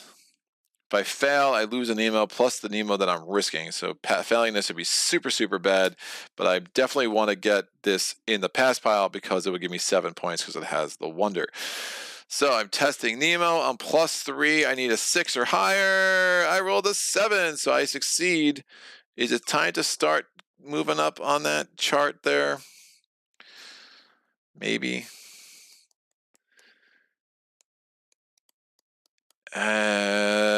Yeah, let me just do it. I'll just move it up to determine. So when I exert Nemo now, I'm only at +2 instead of +3. But that's fine. I do want to make sure I get it all the way up and things will really start attacking your Nemo. So we'll not live as dangerously going forward. And then I'm going to put this in the pass pile. So at least we get the 7 points there. And now I get 2 treasures from the bag because there were 2 treasure tokens on the adventure deck. Oh, another thing I forgot to do is I have to test for these insight cubes.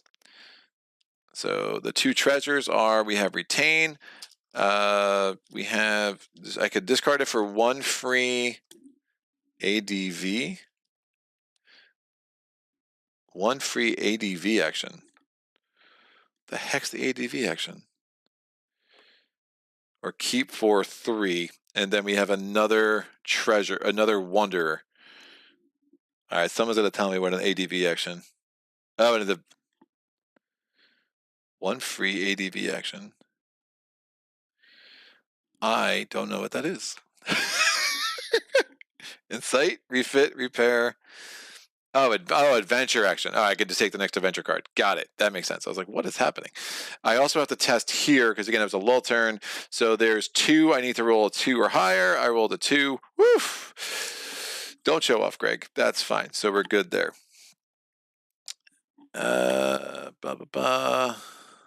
Going down here. This could be also, all right, just goofing around regarding the 2 pronunciations of attribute. No, I'm just kidding. I find it funny that you can find these wonders all over the place. Yeah, funny. Yeah, the first ship, Silver Fear. You could take your playing a solo game roll and just re-roll it, laugh out loud. Yeah, I rarely do. I rarely do that. I'm shocked that Fisher Full. This is not the way. I agree with Arcadi. But the Warship in 5. Yeah, I kind of like want to start getting them out of the way. I find 5 always like really problematic, so I don't really want to load it up with bad ships. I guess you can you see the ship before you decide to place it?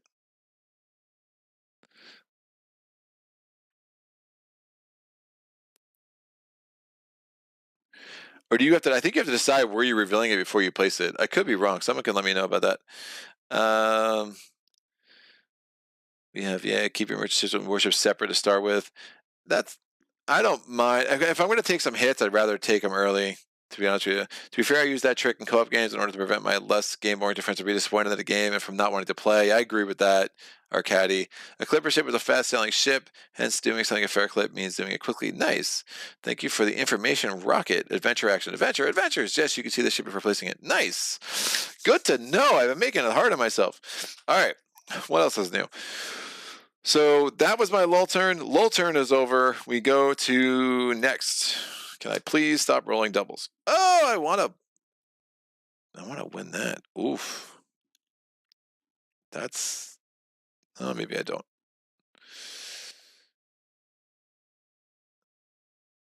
Oh, I have to play it. It's not a keep card. All right, interesting. So,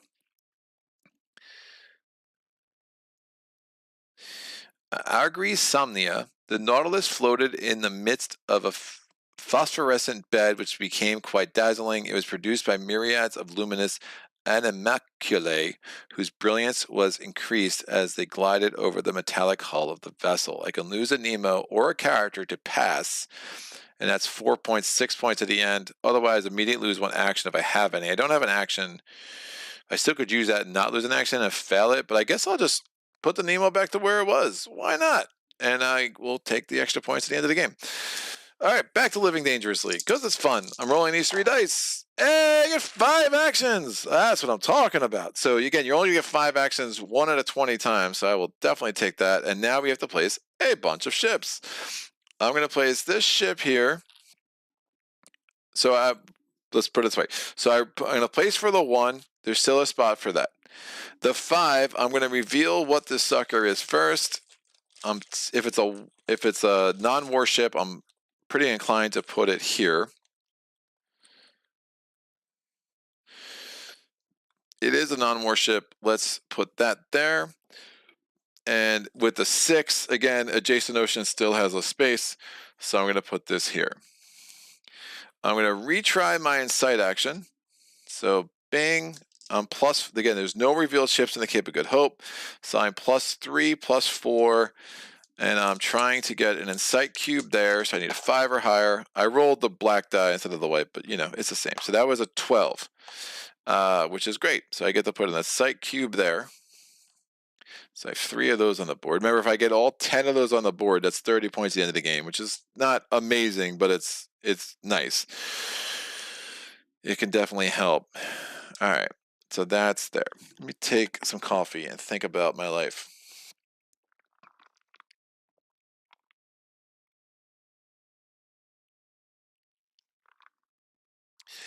What have I become?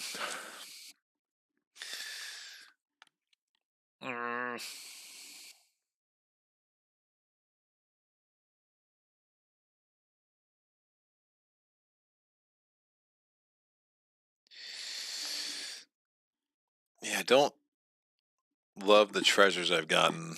I mean, I like those two. I just haven't. Unfortunately, I had to give one up too. I think it's time to battle. I think it's time to battle. All right, I'm going to do a move action and go to the Indian Ocean. And I think if I can get a salvage, put these 2 here. I like to fill it up to nuisance when I'm playing on Explorer. I think trying to do more than that's insane. And I really don't love my upgrades. So I think the only upgrade I really want to get to have 1 salvage for is going to be Nemo cell batteries. So I have 3 more actions. I'm going to spend an action to do a bold attack.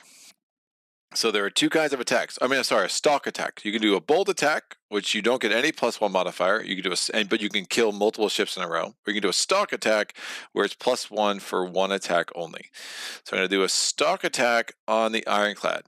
Now the Ironclad is a warship, so he's a jerky jerk. So I said, well, this is my 3rd action, right? So I'm going to just put that there. Now we're on 2. This is my stalk attack. When you attack a warship, they attack you first. If there were other warships in the location, it makes it super, super hard, which is another reason I kind of like just putting 1 warship in a place. But again, I didn't realize there was more flexibility in the placement than I realized. So it's going to attack me first. It's attacking me with a 7. Now, if it rolls less than a 7, I take damage. If it rolls higher than a 7, or I think it's a 7 or higher. Yeah, if it rolls 7 or higher, I take 0 damage. If I roll Snake Eyes, that's super bad. If I roll anything else, you'll kind of see how that works out. Hold on 1 sec. Arcadia is a big strategy of the game. There should not be undenied by ships in 1 and 2. Reveal in 6. They came from the double 5. There's a connection between 1 and 6. Double those one's 5. Oh, right. Sorry. Thank you, Silver Fear. The feeling between 1 and 6. Quick question. Were the bags from any expansions, or were they your bags? Keep in mind that games does not include a bag. How could such a mod be cost? Yeah, this is from the Ultimate Edition. The bags come with the base game. The new Kickstarter included the custom bags, but I don't think they're included in any of the expansions. It was an extra, or did they? I didn't get them in my first edition. This was from the Ultimate Edition. This was something I had. I think it was a jewelry bag on my wife's. I think. Don't quote me on that. All right, or don't whatever. Don't use it as evidence against me that I definitively said that. I'm pretty sure it was a jewelry bag on my wife's. I buy her jewelry, once in a while. All right, we're gonna spend the crew. So I'm doing. Oh, it's attacking me first, right? So please roll high. I rolled a 5. Terrible. So since I rolled a 2, since I rolled less than 7, I'm gonna take damage. How much damage? I'm gonna take damage equal to the lowest die result. So when you take damage during a battle, you're going to take it randomly based on the numbers you roll here. So the first damage I'm going to take is going to be a 5 that goes to my hull, so my hull goes down to fighting trim. And my next damage I'm going to take, don't roll a 1, it's another 5, it goes down to my hull, which is fine. I'd rather be in my hull than on my crew, or my Nemo for that matter. Now, since now it attacked me, now I attack it, I really need to kill it now. I cannot afford to get attacked from it again, so I'm going to pretty much use my resources pretty aggressively to make this sucker happen if I roll bad. I'm going to risk crew. If there are any other warships, that'd be a -1 modifier. There are no other warships. These are non-warships, right? Which is what that card, which flips all the British ships over, is so ridiculously brutal. If I get that early, it's just like, I'm just going to reset the game because it's not fun, in my humble opinion. So I'm +1 because it's a stock attack, +3 from there. I need to surpass a 10 to defeat this thing, so I really need a 6 or higher. I can't do anything else to modify this roll. Boom, I rolled a 5. That's just wonderful. So I'm going to sacrifice Ned Land to get me +1 DRM after my roll, because it was 3, 4, that gives me 9. Ned Land, sorry dude, I love you, but it was time for you to go. I get +1 notoriety for killing Ned Land, but I have successfully sunk the Numancia.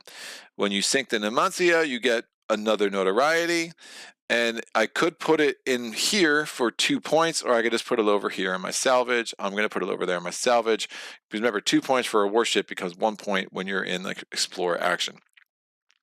I have another action. I'm going to do some bold attacks, although the way I just rolled makes me a little nervous about this endeavor. The good thing is I'm not getting attacked. So I'm going to do a bold attack against the Curry Sark. Oh, I need a 9. Maybe I do. I'm in my head now, kids.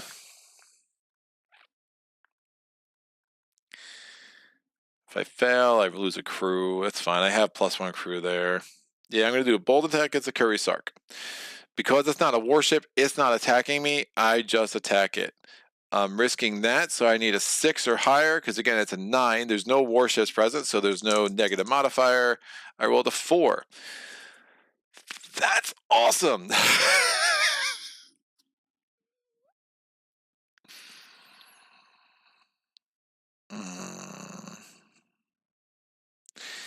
So, the way the rules are, I could lose, if I roll, since I didn't roll a 1, and I didn't succeed, I'd have to lose 2 crew with that gamble. Or I could re-roll, and I really don't want to lose 2 crew, even though I can get 1 back.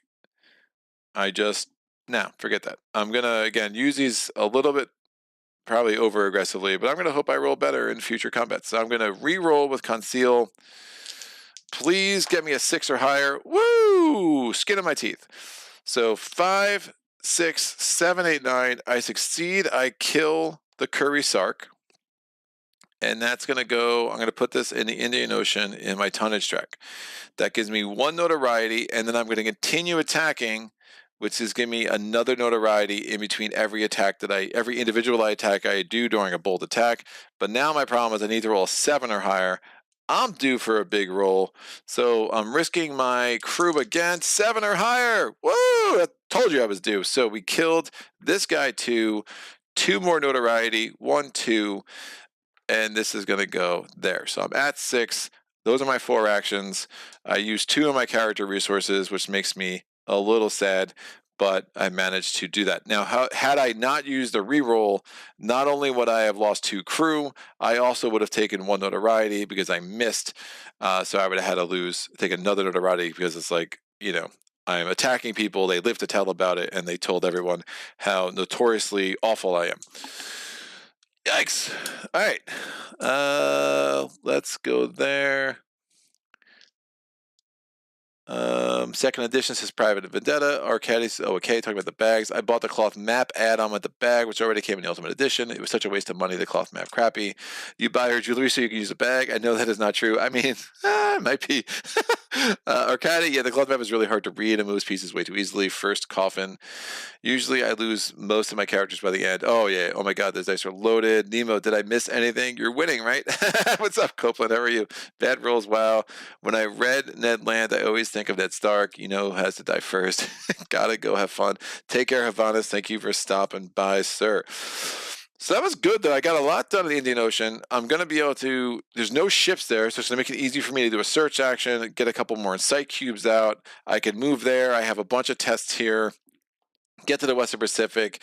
Do this Korean incident. You know, I got a lot of things that I like where I'm currently set up. And again, I'm trying not to move very much because it's just be much more efficient with my turns. All right, what's next? Ooh, jaws wide open. Interesting. It's only 2 points. I do want to pass it, because if I fail it, I lose a Nemo, and that's bad. So the shark returned when I saw Captain Nemo rise suddenly, dagger in hand, ready to fight the monster. With wonderful quickness, he buried his dagger deep into its side. A terrible combat ensued. So just for a goal for me with the explore mechanic, I'm going to try to get... I want to get 10 more ships in here. So that's 10 more combats I'm going to need to win. Obviously, that adds up in the notoriety, and you got to be... It's another reason why the insight actions are great, because they reduce your notoriety. As your notoriety goes up, you add ships, and then if I ever get here with the explore motivation, I lose. So I only have 30 more notoriety to play with. I've definitely had multiple games where you get to that final few rounds, and you're like, ugh, it becomes much more about notoriety management near the end for me. So I'm going to risk 3 Nemo. I need a 5 or higher, and then I will probably just fail this to gain a Nemo back and get back to determined. I rolled a 2. Wow. That's really bad. Well, there's something with... You get the worst result. Like, I can't modify that to be higher than a 2. I have no more rerolls. I just lose the 1, so now I'm down to erratic. And since I failed, I lose another, so now I'm unstable. Yikes.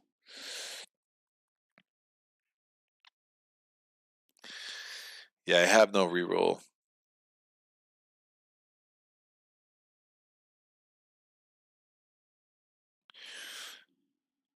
That was bad.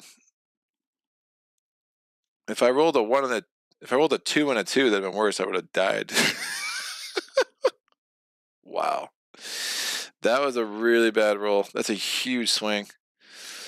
That was a huge swing. Well, I get eaten by a shark, so that's fun. My Nemo's about to lose. And, you know, we'll see if I can swing that back by the end of this game. So, me rolling like I roll, that's always a fun thing for everybody. I got a 1, 1, and a 4. My placement dice are going to be the 1 and my action dice are going to be the 1 and the 4. So I go from 1 action up to 4 actions. And then I place... There's an open spot in the Central Pacific. There's also 3 open spots in the Indian Ocean. I'll go ahead and place these 2 in the Pacific, and then 4, I have no place to place something, so I'm going to actually reveal a ship in either the North Atlantic or in the South Atlantic. But I will... Or I could put it in the Cape of Good Hope, or I could put it in Cape Horn. My Nemo... Oof. Yikes. That makes any combat dangerous, because if I take damage and I roll a 1, I am out. Out.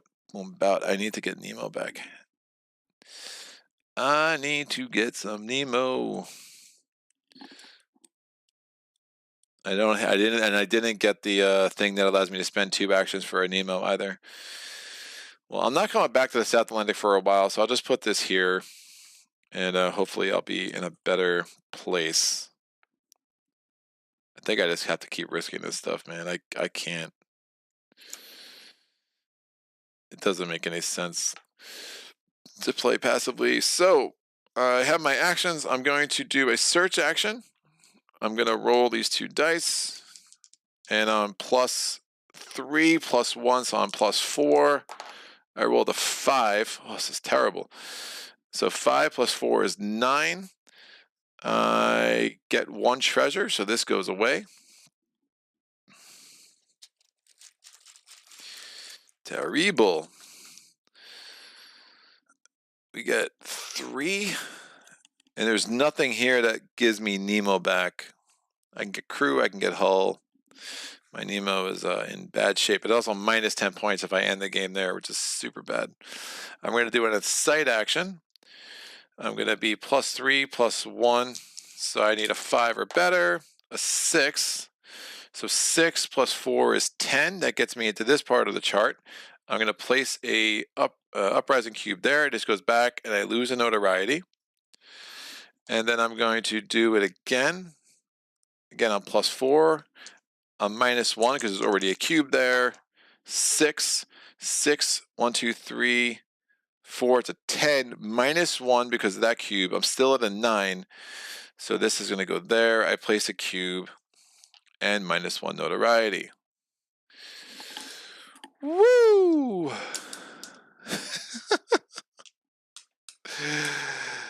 Yeah. Survivors spread the rumor that Nemo fights like an Imperial Stormtrooper. Snake Eyes. Oh my God. Greg, have you ever rolled 2 6s in a victory point game? I don't know. Nemo. Yeah, dude. This is rough. I was about to get more Nemo, and instead, that's a huge swing, right? So instead of gaining 1, I lost 2. It's a big swing on that. But that was a decent turn. Otherwise, I got 2 cubes out, got myself a treasure. And I'm in a good place to try to make use of this Torres Strait stuff. I will risk that. Yeah, I can risk some hull for sure. Next card. Give me some Nemo. A family reunion. Oof. Did I risk the Nemo? Yeah, I'm going to roll a 4. I have this +2. As long as I don't roll Snake Eyes, I'm good. So a family reunion. Captain Nemo had a son. It was palpable. It was palpable that all aboard the Nautilus wished for it to be true. Captain and the crew interviewed Mr. Dakkar with compassion, and henceforth, this changed the very tenor of our voyage. So I can test Nemo and crew. This is going to be +6 in modifiers. I received the Nadeen Dakkar character and 3 characteristic tiles, or receive the Nadeen Dakkar character only. I don't understand why the word only is on here. It's very confusing because you still get characteristics. So someone can explain to me why it's like, is there something else I'm supposed to receive? Like, I don't understand why it says tile only. I get the tile or I get the tile only. Like, what? Like, okay, I get the tile either way. So I'm going to test. I'm +3. I'm risking certain death, kids. Just don't roll a 2 and we're good. I just need a 4 or better. I rolled a 6, so we succeeded. This comes back. This comes back. This goes in the pass pile. This is an adventure card. And we're going to get the Nadeen Dakkar character. So Nadeen is like, hey guys, what's going on? Now, if Nadeen ever if you have to sacrifice a character and you have no one else to sacrifice, and you're forced to sacrifice Nadeen, that ends the game. It's another way that this game can end in defeat. So it's not something you want to do ever. And now we get 3 characteristic tokens. Now the 3 characteristic tokens are different than the attribute tokens. The attribute tokens are in my wife's jewelry bag. The characteristic tokens are over here, and I'm just going to roll a die. There are 9 of them.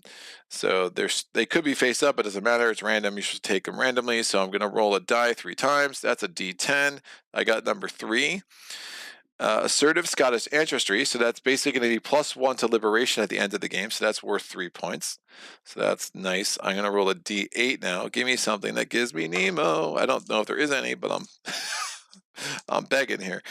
We have remarkable practical education. That's +1 science point, so that's going to be worth 4 points at the end of the game. So that's 7 points on the Deem. And I'm going to roll the D8 one more time. I rolled an 8. There's only 7 left, dude. That's a 4. 1, 2, 3, and 4. This is... Oh, a place in the captain's heart. I can discard at the gate of Nemo. Yes, sir. There is a Nemo. Look at that. That's nice. So I'm going to move these 6 off to the side of the board over here.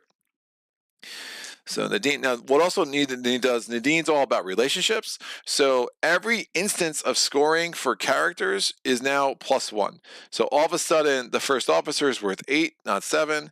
The second officer is worth 4, not 3. The chief engineer is worth 7, not 6. So that probably won't kill them. And Professor Aronnax is worth 6, not 5. Plus, Professor Aronnax has a science symbol on there, so he's actually worth 10 points. So try to keep him around, hopefully. Private Vendetta, I just found a really good offer for leaving Earth listed today. The game is basically not available here in Europe. Wish me luck. Good luck. Best of luck, Private Vendetta. I've been chasing it too. Just found Zaya and expansions for a good price. Yeah, I like Zaya enough. If you like Nemo, I think you're really Zaya is like a good. I mean, it's like open worldy kind of thing. I mean, Zaya is really, really open world. It was like too much for me. Um, as far as open world games go, when I played Western Legends and woof, like I would play Zaya like 20 times in a row before I play Western Legends again. And Private Medetta says, "What is the price?" So that was a helpful addition. Hello, Nadeen. You just healed your dad's mental health, and I really appreciate it because things are looking a little bit scurry. We're gonna roll our placement dice now that we have Nadeen. I rolled a 6, 5, and a 3, so we get one action. The 3 is filled up, and everything around is filled up, so I have to place a ship. I'm going to pick a token out of the bag, decide where I want to put it. It's white, we'll put it there. It is a male. It is a thermopyle. Only an 8 to defeat, so that's pretty good. We're going to place for the 5. Well, there is an adjacent ocean that's open, and place for the 6. Obviously, the 6 is open. So as you clear these ships out, it really helps with placement in future turns. Remember, I still have this thing over here where I can ignore all ships placed for a round from white dice, and that'll be helpful. It's going to add 3 notoriety when I do it, but that'll be totally, totally worth it. One action, I think I just move. Get to the Western Pacific, test this. Yes. Let's test this. I could test both of these. I need a 6. Ooh, I get 2 action points. Okay, so I'm going to move. I have nothing else to do in the Indian Ocean for now, and I move to the Western Pacific. Immediately after moving between the Indian Ocean and Western Pacific, either way, I can test this for 1 notoriety. So I'm going to take the notoriety, and I can only exert hull. Now, there's something that, like, there are certain attributes that, like, allow your hull to be worth more. You can add 2. Like, it's super nice, but fortunately, that's not going to work. So I just need a 6 or better. Wow. I rolled a 5. Wow. Well, I do not get the science. I have nothing to add to the DRM that I want to spend. Spending this guy and losing a science to gain a science would be absolutely useless, but I did roll a 1 at least. I don't lose 2 resources. I just lose the 1. And unfortunately, I don't get those 4 points into the game, and I don't get those 2 actions, so that was a really terrible roll. What is happening, dude? Like, that's amazing. Failed! And not only that, not only do I fail, I cannot save an action this turn, so I have to spend my last action, and that's just done. Woof. Well, since I can't save actions, I'm going to do a search action. So I'm +3, +4 because of Arcane Library. I rolled an 8. So 8 plus 4 gives me a 12, so I can actually get 2 treasures for this 1 treasure token.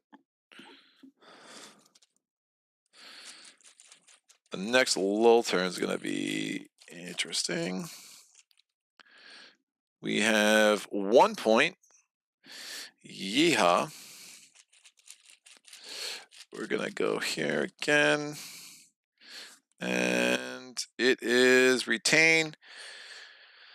X to reveal an upgrade, so basically another upgrade out of the ones I set aside at the beginning of the game. Again, there's still 5 more in the pile, or I keep for 3 points. Again, 3 points becomes 4. So I'll put the 3s up here, and then the retain. So I'll put the retains up here, actually, because they have the special abilities. All right, I'm also going to do this while I'm here.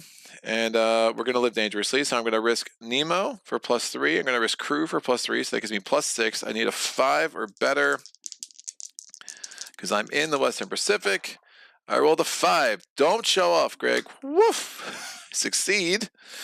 And now I can roll a d6. Make it high, please. I rolled a 4, so I can place 2 uprising cubes in any Pacific Ocean locations. I will place 1 there, and I will place 1 here, because there are places I probably are going to be less likely to want to camp out in for too long. I'm probably going to spend a good amount of time in the Western Pacific at some point during this game. All right. I just got a weird email notification in my ears. What is happening? And now this is going to be, I pass, so this gets passed and just goes here. So really would have liked those 2 actions back. We would have liked to be able to save an action, but obviously that wasn't meant to be. Do I want additional D3 of actions? No, and I'm never playing this, so we're going to fail that. We go to the next turn. Let me check the comments. 170 for base plus embers plus missions. Silverfierce said, laugh aloud. I didn't know Leaving Earth was a game. I'm like, ha ha ha, says Arcadi, including shipping to the US, private, Vendetta, nice. That's basically the cheapest price for that package here in Germany. The offer for Leaving Earth is 55 euros, including the Mercury expansion. I think that's a euro. No, that's not the euro symbol. What is that? Francs? I'm sorry. My knowledge of global monetary units is probably not what it should be. Next turn, we have the Lost Time. I have to play it. Reduce the number of Nautilus upgrade cards available for purchase by one of your choice from among those available. Discard it. It is out of play for the rest of the game. We had run aground at full tide, and an inconvenient state of affairs for the floating Nautilus off, but although it could neither sink nor split open, it was in serious danger of being permanently attached to these reefs, and that would have been the finish of Captain Nemo's submersible. What am I never going to do? Double hull is not realistic.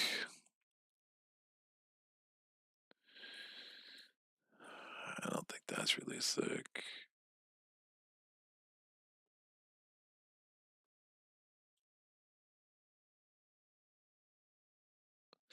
Yeah, double hull's the one I'm least likely to get.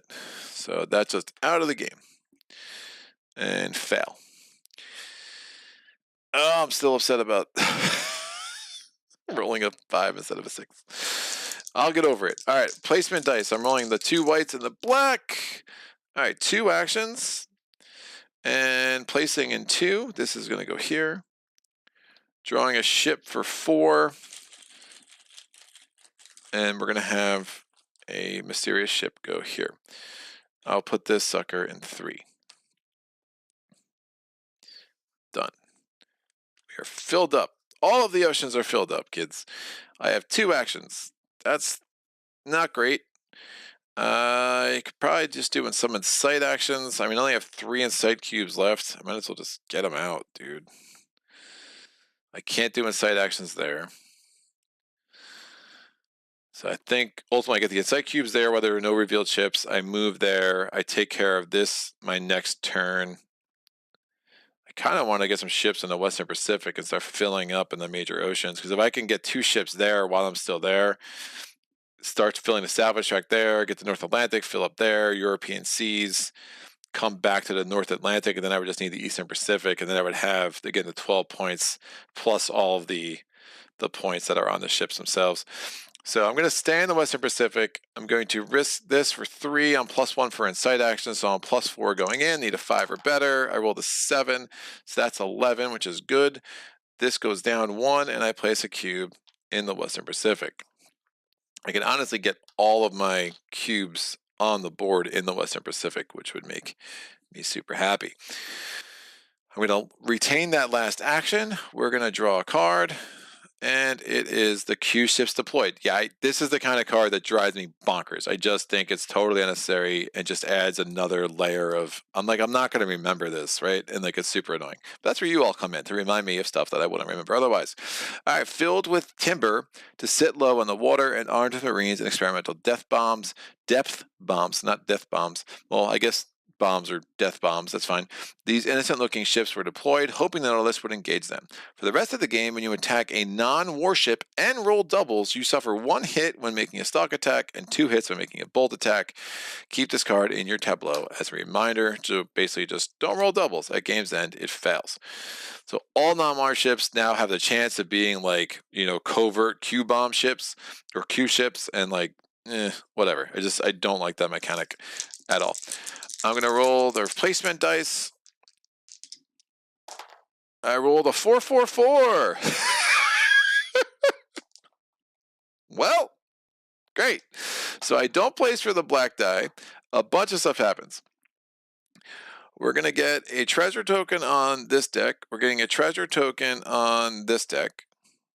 On the treasure deck, on the adventure deck, we're getting a treasure token in an adjacent ocean. I'll put it over here in, I don't know, Cape Horn. Or Cape of Good Hope. Why not? Okay, because South Atlantic already has a thing. I have to add 2 ships for the white dice. So I'm going to add. Yeah, I did the treasure tokens out of order, but that's fine. We're going to add 2 ships. So what is it? It's a yellow ship. I'll put this in the South Atlantic. And now that I know the rules, thank you, chat. And I don't really care if it's a white ship. It's fine. That's a 9. Yeah, I can't afford to get attacked right now. And replacing for number 4 again. It's a yellow ship. Oof. Rough. I probably never want to fight this dude, so I'll put him over here. So that's 2 yellow ships in a row, 2 ironclads, the Fernandad Max and the Bellicuse. The Bellicuse. I'm guessing that's how that's pronounced. So I ignore the other 4 again because it's the black die. I gotta get Nemo's batteries, I think. Oh, I have to check for all the uprising cubes. So I can't possibly roll, even I cannot roll lower than a 1 there. I can't roll lower than a 1 there. I can't roll lower than a 1 there. There are 2 revealed ships, and there are 2 uprising cubes there. So I need to roll, and it's not just warships, right? It's all revealed ships. So I'm rolling a die. I rolled a 5. I rolled higher than a 4, so I'm good there. I can't roll lower than a 1 there. There's 2 cubes there. I rolled a 3. So again, I did the uprising cube check. I passed all those checks. We're good. I'm going to do the refit action because I do want the Nemo cell batteries, because if I'm going to keep rolling doubles, I might as well get an extra action point. So I'm doing a refit action. There are no revealed ships there, so it's going to be easier. I'm going to exert crew, so I'm +3. I'm also going to discard this treasure of a 1, so I'm +4. And I just need it's a little gambly, but you know what? I feel gambly today, even though it's not really gone well for me. I just need a 5 or higher. Wow, I rolled a 3. Woo!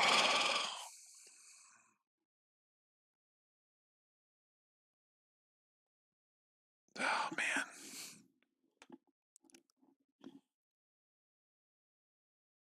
I just have not gotten anything to give me rerolls.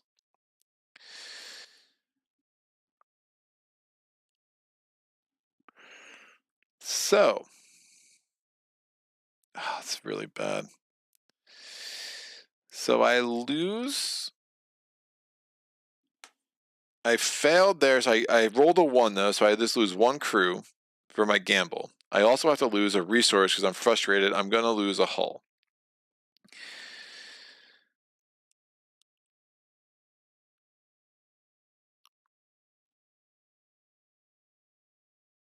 Oh, wait. Never mind. That's even worse than I want it to be. Hold on. That goes there, that goes there. What's my modified value? It's a 3, 6, 7.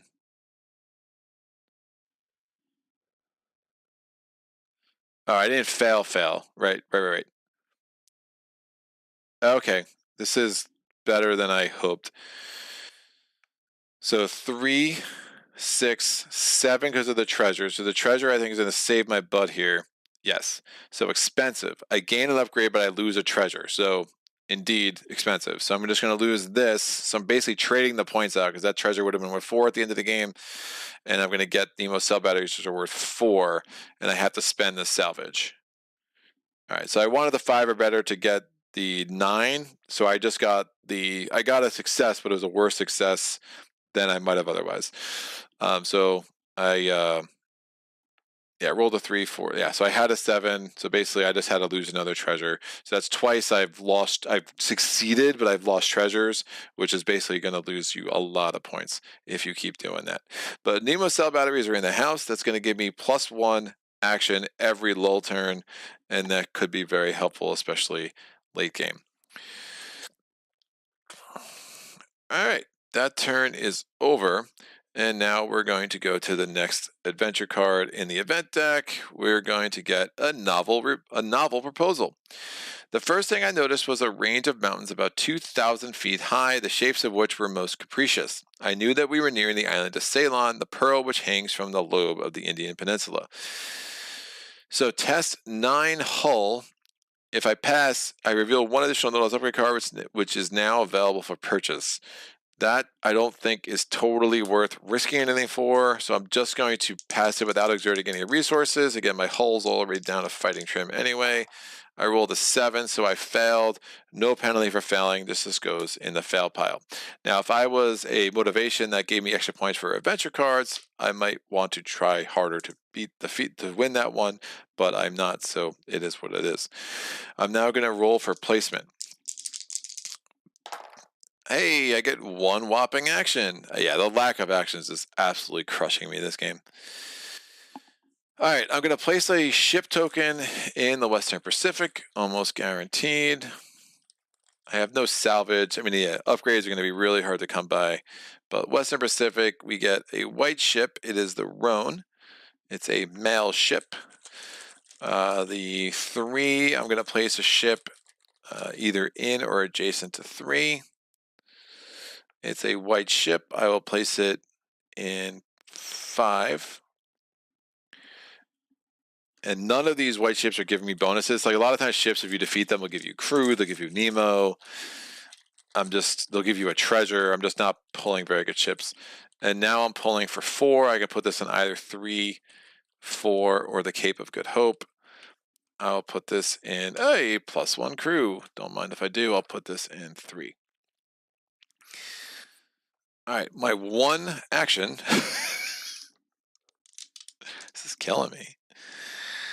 I'm going to save it because that's what I do. Like, what is happening?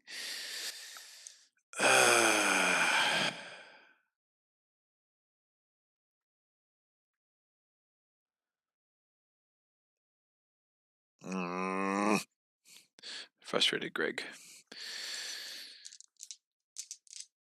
And I would like ships to get into the Western Pacific for real, but I'm not rolling 1s or 6s for that matter. I'm going to save the action. Next card. Commerce Scare. The Shipping and Mercantile Gazette, the Lloyd's List, the Packet Boat, and the Maritime and Colonial Review, all papers devoted to insurance companies which threaten to raise their rates of premium, were unanimous on this point. Public opinion has been pronounced. I play this. Before this many reactions, I can...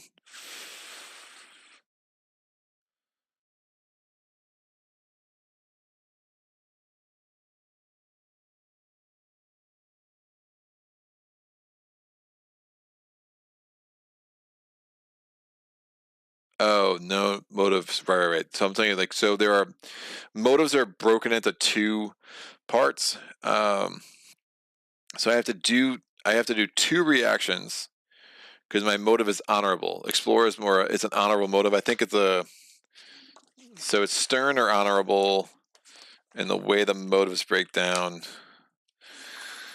Again, which book should I look in, kids? I think it's in the Between Voyages. So the honorable motives are adventure, explorer, humanist, or science. The stern motives are anti-imperialism, piracy, war, or world order. So instead I have an honorable motive, I have to do 2 reactions. I can flip any non-warship to show its warship. No, thank you. I can just get 1 notoriety for each reaction. So I went from 4 to 6 on the notoriety table. And that, I think I lost the notoriety when I put that in play, I'm pretty sure. And this just fails. It would have passed if it was a stern motive. Oh, come on, man. Why? Hide user from channel. Out.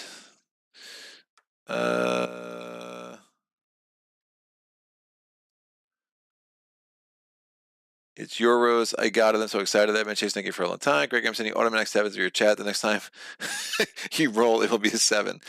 Congrats. There's a couple of damn bats. Why did you set 7s? He usually misses on 5s and 6s. I think the 7s have sent the bots. There are 7 messages from them just saying, yeah, you sent the 7s all right. Brian, that's sketchy, Brian. So that's done. I'm doing placement. Can I get more than one action, please? No, I cannot. I will get exactly one action, and I will be happy.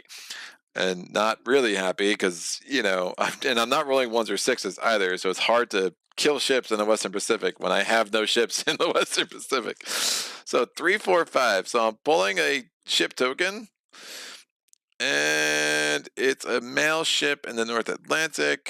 Fine, I'll probably just try to go on a war page there next turn. Ooh, maybe I shouldn't put that there because I want to give myself some options with 4. 4 is getting crowded. No, I'll put that there. I can pretty much kill all those suckers. All right, 4. It's the Hannah Moore. We'll put that there. And 5.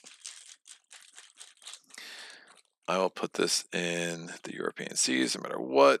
It's a warship. Yeah, I should have put the City Adelaide over here, but I have a warship in 5 now. With my 1 action, I'm going to do an at-sight action. +3, +4. I need 5 or higher. I roll the 7. That gets me up to 11. 1 notoriety down and a cube here. I'm going to save that last action. Next turn. Full of guano. In a newspaper from the wreckage, I read of the white gold boom of guano, the excrement from bats, birds, and seals fueled agriculture and explosive manufacture thanks to its high concentration of nitrogen, phosphate, and potassium. Pass, and you may return your choice of any combination of the 3 discarded treasure and or 3 ship tokens to their respective cups. Okay, I'm going to pass this, and I'll take 3 treasures and put them back in the treasure thing, which I don't really up to. I don't want to return any of these, actually. No, I don't want to. These none of these are great enough to return. So just gonna let that ride. Placement. 2 whites and a black still. Boom. Hey, 4, 5 actions, but again, I'm capped at 4. Capped at 4 more, so I wasted an action, which is fine. So 1, 5, and 6. I like that. So I'm going to get 2 ship tokens in the Western Pacific, and I'm just going to have to take whatever the heck they are. So it's a clipper, and it is. That was for 1. This is for 5. I could place this in 5 or 6. +1 crew, I'll put that there. And 6, I'm going to place in 1.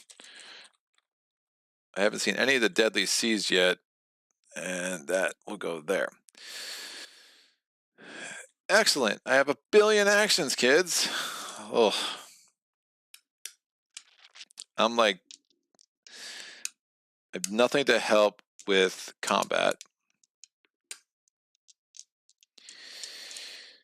So I need a 9 or a 10 to straight up. So I think I just do 2 stock attacks and just try to really help my odds here, because this is going to get really expensive if I fail.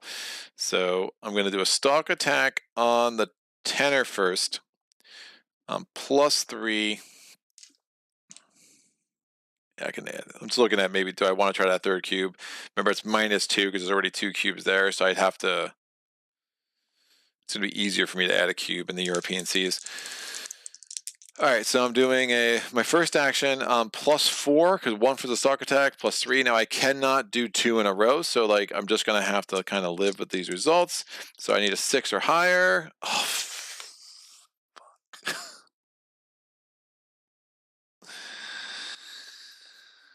I lose 2 Q.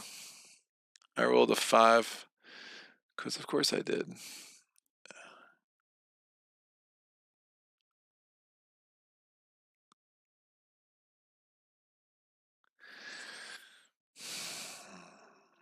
It's really bad. If I was attacking the 9 first, it'd be good. But I am attacking the 10 first.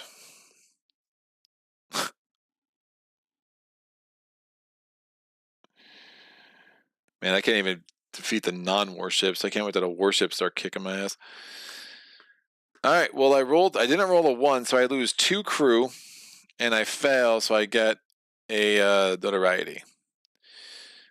I'm going to use this for my 2nd officer. That gets me a crew, but it also gives me a notoriety. And we're going to go again. So my 2nd action, I need a 6 A 9! Amazing. So stock action successful. This is dead. 2 more notoriety. Gets me up to 9. I'm going to put this over here in the Western Pacific.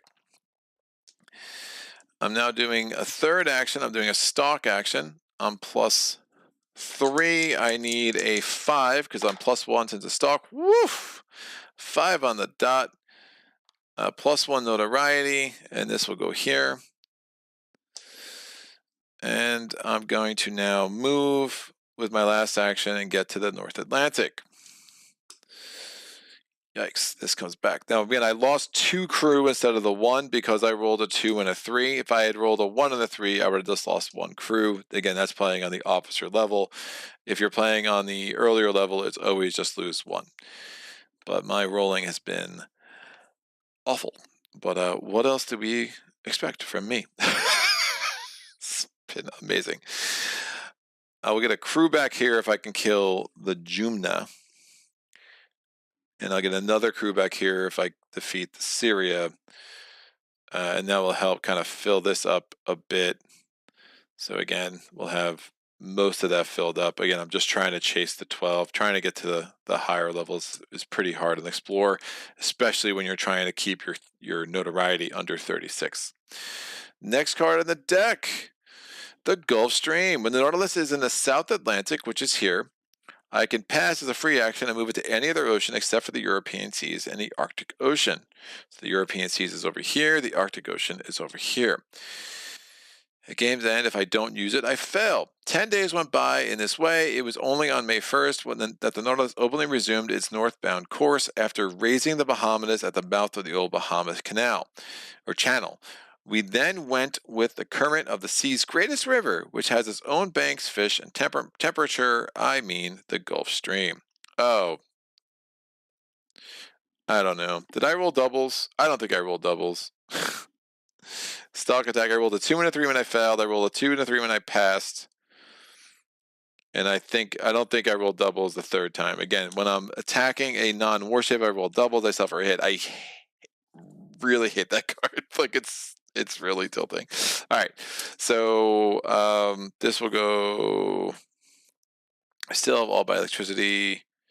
I want to use that at some point. So someone can tell me if I roll doubles on that third attack and if I need to take another hit.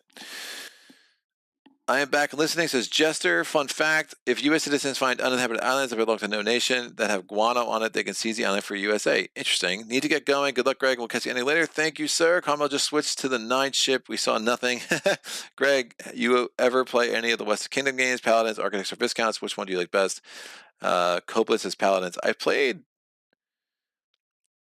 one of them. Was it Viscounts? I played one. I remember thinking it was okay. I think it was Architects that I played and had like all the expansions. And like my friend has a bad habit of like he has all these games and he just throws in all the expansion content. I think I would have liked it more if it was just like the base game, so I could have like learned it a little bit smoother. It's fine. I mean, worker placement as a genre doesn't blow my socks off very rarely. The only worker placement game I'll play repeatedly and still like every time I come back to it is Caverna. But I think I'm just much more familiar with that game. But yeah, it was cool. You know, it is what it is. Definitely see why people think pretty highly of it. All right, Nemo cell batteries. I think I'll just move this over here, and then I'm going to put this here. I'm going to roll my placement dice.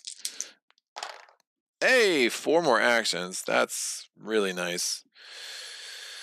So 1, I put a ship there, or put an unrevealed ship there. 3, I have to draw a ship tile, and I can place this where I want. Pacific Coast and the Arctic Ocean are looking pretty good.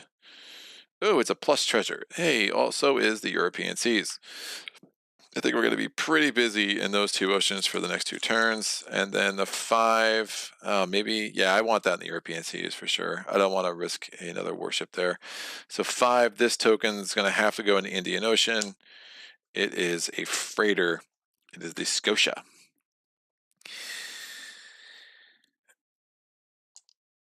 So 1, 3, 5. It's so inefficient to keep doing these stock attacks, man. 7, 8, 8. Are you feeling lucky?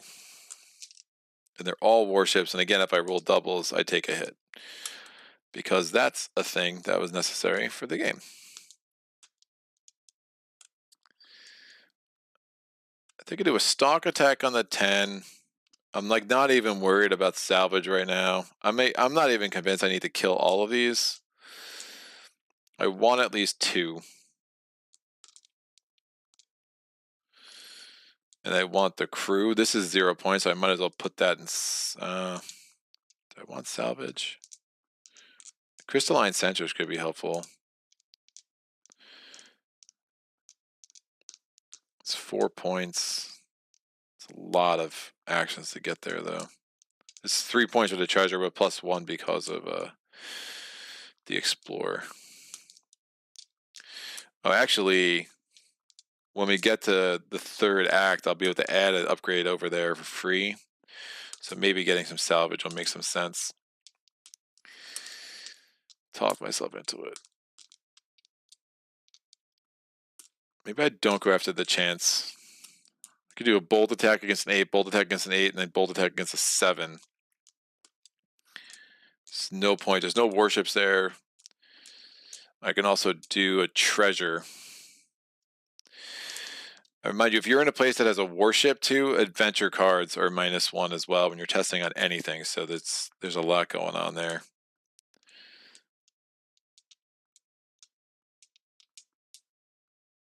Now, if you do bolt attacks, as soon as I pick something and put it in salvage instead of put it in tonnage, it does automatically end the bolt attack. So I'd want to do it in the order of that. But again, that's freaking 6 notoriety. We're adding the blue ships if I do it this way, and getting me halfway to my automatic loss total. And I'm not going to have a lot of, so getting the insight cubes out early like I did, I wasted a lot of my notoriety downgrades, right? So that's like something else to consider.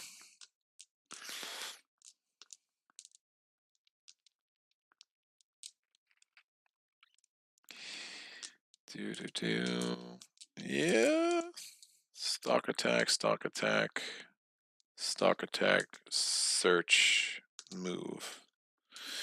Nah, I gotta do some bolt attacks. All right, bolt attack against a 8.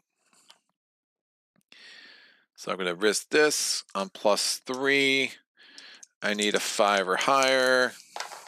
11. So this is defeated. That's 2 notoriety +1 because I'm going to keep my bold attack, and I'm going to put this sucker in the northern Atlantic. Now I'm going to attack this one. So again, I went up 2, went up another one because I'm attacking again. I need an 8. Again, none of these are warships, so they don't attack me. I need an 8 against this dude. 5 or higher because I'm +3 with the crew. 7. That's successful. So +2, 1, 2, and another 1 because I'm going to keep attacking. And this is these blue ships and the 1 deadly seas are added to the bag. This is going to go in the tonnage track, and then now I'm going for the Juna +3, and I need a. This is a slaver, so it'll give me crew. Like thematically, I'm not sure what's going on there. Someone can tell me if it's as bad as it sounds because it doesn't look very good to me. I'm going to try to get. I need a 4 or higher here. I got a 5. So 5 + 3 is 8. This I'm just going to put into salvage, but it does give me a crew as soon as I defeat it. And again, I threatened crew, I risked crew, it went back there, and then I got +1 crew when I succeeded. So no notoriety gain for killing that ship because no one's upset when you kill a slave ship. So that's a thing. That was all 1 action. So bold attacks are super, super efficient. I'm just going to let this dude live because rolling a 10 right now seems to be beyond my capabilities. I'm going to go another action to do a search. Now, when I'm doing a search, it's -1 per revealed ship. So I'm -1, but I'm +1 because of the Arcane Library, and I'm going to risk my crew, so I'm +3 net. So +3 +1 -1 because of the revealed ship. 6 + 3 is 9. So search, I collect 1 treasure, that comes off.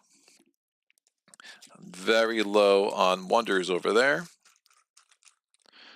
Those are my first and my second actions. I can retain, I can discard this for an action or keep for 2 treasure points. Then my third action, I'm moving here. My fourth action, I think I try to kill the Lord Chide because, you know, it's a warship and it's in my way. I don't like it. All right, I'm going to do this. Yeah, I know Nemo wasn't Scottish, but or Irish or whatever accent I was just doing there. There's a lot of voices in my head, people. We're going to do a stalk attack against the Lord Clyde. I have nothing to enhance. I've just got nothing to give me plus DRMs except for Professor Aronax, and I'm just so loath to like waste him. So here goes nothing. I'm going to need a 6. So I'm attacking the ship. It's attacking me. There's no other warships there, so its roll is its roll. If it rolls less than a 7, I take damage. It rolls an 11. Beautiful. Now I'm attacking it. I'm +3 from that, +4 from the stalk attack. I need a 6 or better. Don't fail me now. An 8. Excellent. So this dude's dead. I get +1 notoriety, and I'm just going to put this right into my salvage area. Those are my 4 actions. Again, bold attack, killed 3 ships. I did a search. I moved. I did a stalk attack and got rid of the warship there. Checking the comments. Maybe I'll play Paladins tonight then. Still trying to decide what to play. Finished my Arkham Horror second edition last night with a stunning win. Have fun for Paladins a 3. I like the puzzle presents and EA keeps you running. Gotta run. Kiss you ending later. Thank you, Copeland. Have a good day, sir. Good luck. Gotta get ready to play Yasserol and TI4. Nice. First time playing them. Yeah, they're super fun. I had a blast playing them last time I played. Finished second to... Oh man, I forget. There were like 2 warfare factions and they both were super passive and somebody ran away with it and I was just a little goblin. They couldn't do much about it. And learning to play in the Transcontinental, which just arrived today. Interesting. Glad I finally made a live stream. Have fun, everybody. Have fun yourself, sir. So all things considered, aren't awful. I hate where my Nemo is. I mean, if you would think about this game, if I was just +3 Nemo, that's a really big swing. So that 1 card makes a huge difference, right? It goes from -5 to potentially +7. That's a 12-point swing. And also, again, I'm 1 really bad luck away from just super dying. But all in all, I could play this anytime. I'm never playing that. I can play this in the South Atlantic, which I will get to eventually. I'm going to go from the European seas down to the South Atlantic. The extra movement of the hydro drive is like super, super nice.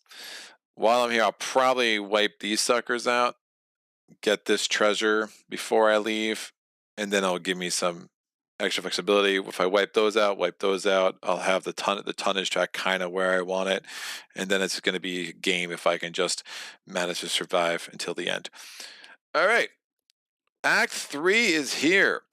So the Nautilus went at a frightful pace, 40 miles an hour. It literally tore through the water. Where was Captain Nemo? Had he succumbed? Were his companions dead with him?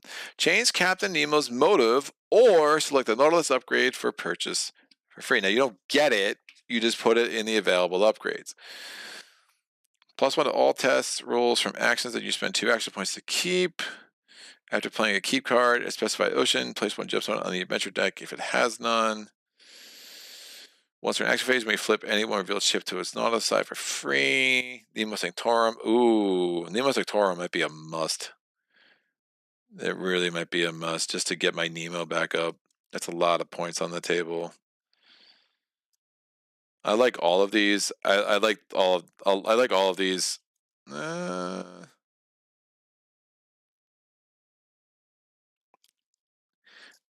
I like these on average a lot more than the ones that I was given to choose from at the start. Clockwork Cipher would probably be smart, but Nemo Sanctorum is talking to me.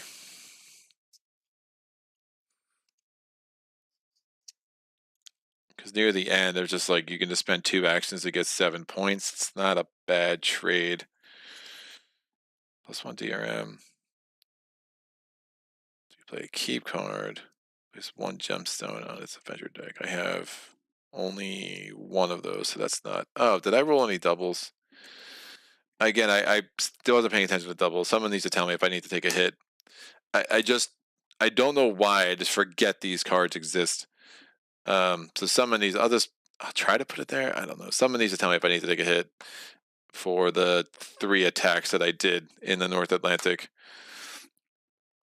That's, yeah, so there's 4 attacks, and I'm not sure if I rolled doubles. I don't think I did. At least I hope I didn't. I will take Nemo Sanctorum. I think that just makes the most sense. I really don't like that card. It's a total mental block for me. All right, so we also have to add the orange reinforcement ship group to the ship pool. So more bad warships. And now I roll 3 white dice and a black die during each placement phase. Now, when it's the 3 white dice, I can choose which 2 I want to roll. Which 2 I want to choose for placement for actions, and if I choose doubles, I can make it a lull turn. So it gives me more flexibility when I want it to be a lull turn. Having lull turns when I have the cell batteries, not the worst thing. And again, with a lull turn, you're placing 1 less ship because you ignore the black die. So now I pull the next card. Yeah, commence play with the next card. What is it? Oh, this is absolutely huge. Journey to the center of the earth. By fortune's mercy, we returned to the Nautilus, scowling as we boarded. A disheveled Ned glared at Captain Nemo and rumbled, sotto voce, Lieutenant Kuhn's idea of a happy adventure. You may fail this card at any time during the action phase to draw the top card of the adventure deck for free, which you must perform. You may do this repeatedly until you are instructed to keep that card, or before drawing you wish to stop. At game's end, you pass if unused. And again, Journey to the Center of the Earth, that's 2 wonders. I am definitely not going to use that card. I'm just going to take the 14 points. Thank you very much. South Atlantic. Gotta do this here. All right, cool.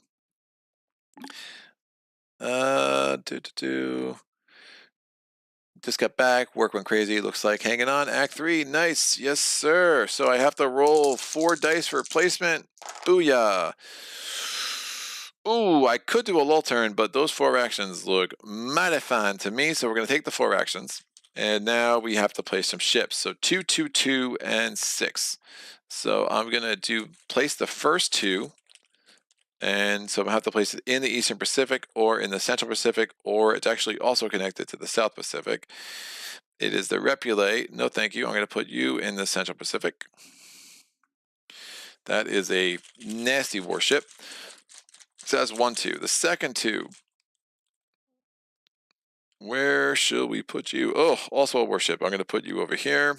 Don't plan on getting back to either of those places. My third warship. And again, this is also a 2. Can I get a white, please? I know I've pulled a lot of the whites out of the bag, but these suckers are nasty. Oh, man. I'm going to put it in the 2 because it's only a 10 to defeat, but I don't love it. And now the 4 ship has to go in the 6, and I do have an open spot in adjacent oceans, either in 1 or in 5. I will put this sucker in 5. With my 5 actions, a lot of these ships don't give a lot of notoriety, which is really nice. I think I try to do some bold attacks again. And tonnage strike, kill the crew last, and get another salvage. So, bold attack on the 8. I'm risking my crew. I need a 5 or better. This is my first action. I rolled a 10. That's excellent. This one gives me +1 notoriety and another notoriety because I'm going to kill another ship. It also gives me 1 European seas. It gives me 1 treasure. It's the Gange. It's a whaler. So whale ship obviously has some treasure on board. It's another wonder, so that's nice. Bold attack continued. I already took the notoriety. I'm going to put this up here. I need risking the same crew. I need a 5 or better. I got a 9. This will go back. I'm going to attack again. So notoriety goes up. This goes here. And now we're attacking this. I just need a 4 or better. I got a 5. Excellent. This is dead. I get a crew. So my crew is maxed out. And I'm going to put this on the salvage track. It has 0 points anyway. So 2 slavers really helping my crew numbers.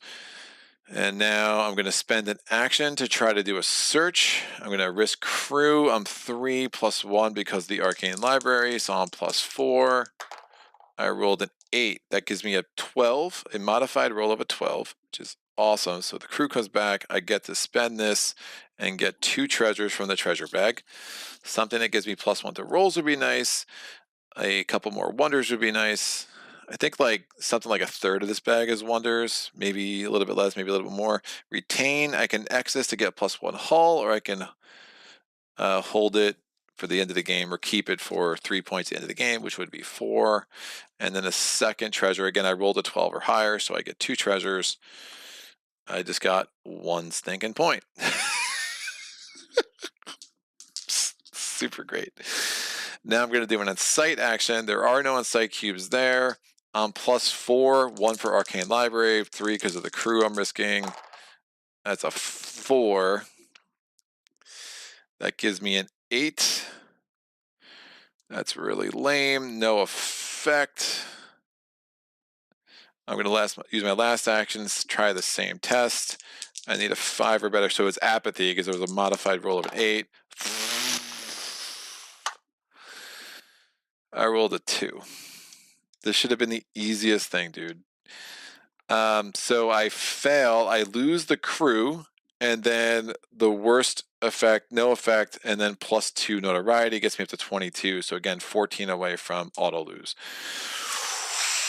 Wow.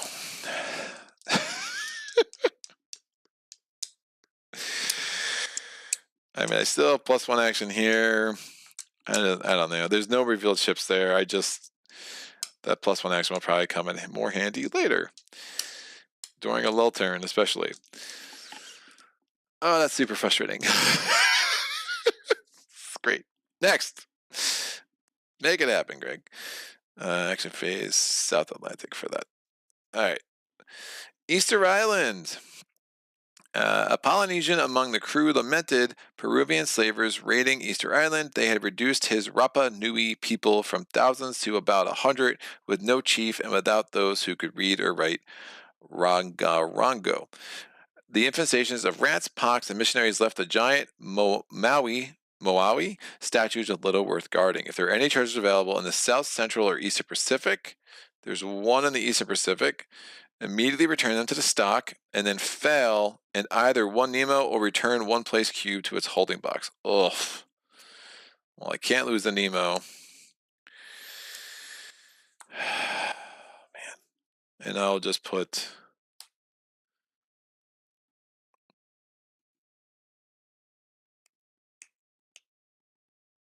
It would have been nice if I had placed a cube last turn, right? I'll return the Cape of Good Hope back to the holding box. And it doesn't have to be in those places, so yeah, that's fine. I'll just put it there. It's a pretty nasty double effect. I don't know why. Thematically, I don't know what's going on there at the place cube. 4 dice. Ooh, 4 actions again. Placing in 1. I have to reveal a ship somewhere. I don't have the option of a lull turn here. So the first one I place the thing. I have to reveal a ship. I'm going to pull a ship from the ship bag. And I am saying ship bag. Ship's a dangerous word to say this many times in a live stream. I'm going to put this here. Like, I'm going to get flagged for something. I'm like YouTube, I promise. I'm saying ship. 2, I have to reveal a ship somewhere. It's going to be Central Pacific or Eastern Pacific. Obviously, this bag has gotten a lot worse. Oh, +1 Nemo. Hello, and I love you. So I placed the 1, the 2, and now the 6. I just have to put a ship token there. I'm going to try to do an incite action. Again, I'm +4. Wow. I rolled a 3. Apathy, no effect. Let's try this again for the 4th time. 9. It's a miracle. I'm +4.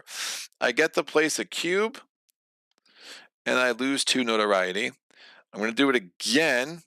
I'm +4, but -1, so I'm +3. 8 + 3 is 11. I place the last cube, and I only lose 1 notoriety. That took way too many actions to get all those suckers on the board. But it's like 3 points lying there, and I had the Arcane Library, so that should not have been as difficult as it was. But have you ever seen me play games? +1 action, that's a 9er.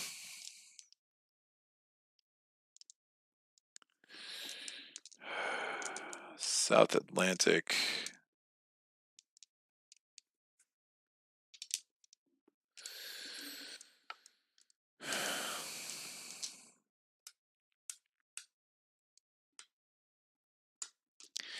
I think I start using some actions. I'm going to play all by electricity. So I pass it any time. I'm rolling a d6. I rolled a 5, so 3 more actions. That's super nice. And that's passed.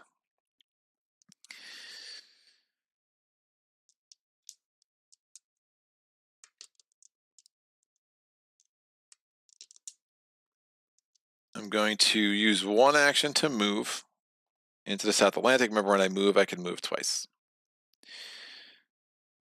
I'm going to do a stalk attack. So I have 3 actions left on the Abraham Lincoln. So this is the stalk attack. Sucker's worth 0 points. But I need to get him off the board. Now remember, rolls here are going to be -1 because there is another revealed warship. So he's attacking me with a 6, virtually attacking me with a 7 because the Fernandad Max is there. Yeah, I moved. This is my first attack here. So does he hit me? He rolls a 7. His roll's reduced to a 6. That's still not less than his number, so he doesn't hit me. Now I'm attacking him. I'm risking this. I am +3, +1 because of the stalk attack, -1 because there's another revealed warship. So ultimately, I'm going to need a 6 or higher.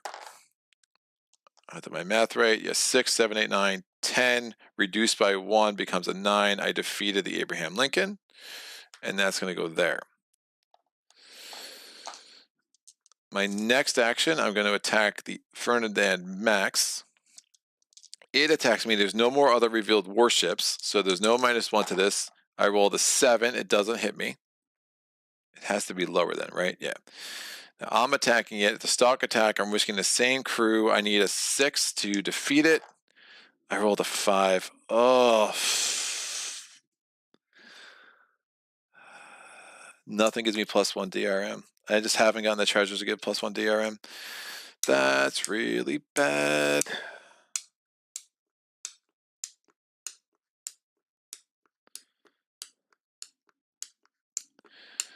I gotta sacrifice the professor. It's 10 points though. I can't. That's so dumb.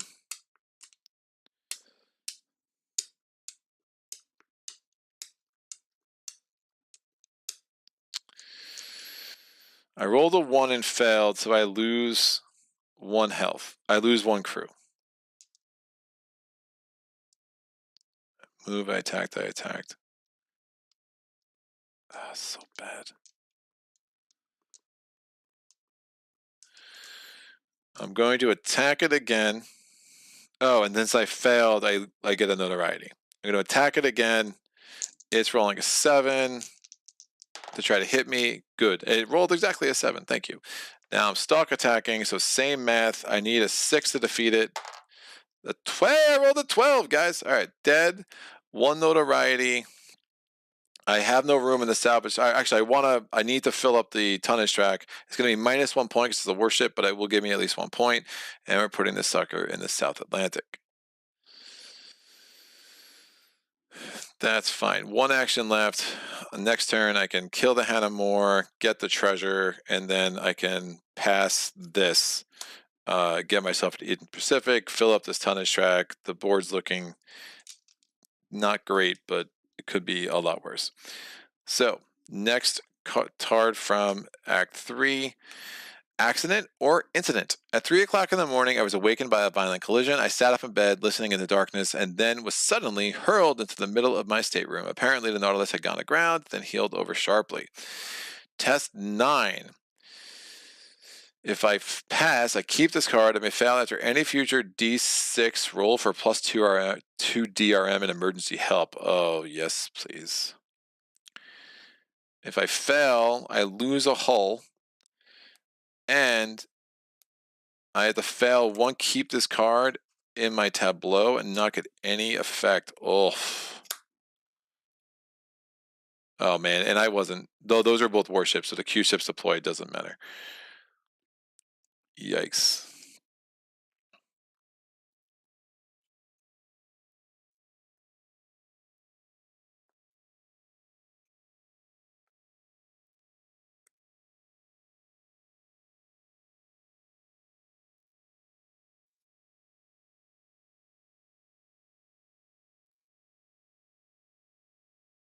So I could just fail the Aether. I really want that +1 DRM, but honestly, like, if I rolled an 8, I'm going to regret this, but I think it just makes sense to just not risk my hull, not risk getting down to there, and just hope I roll a 9.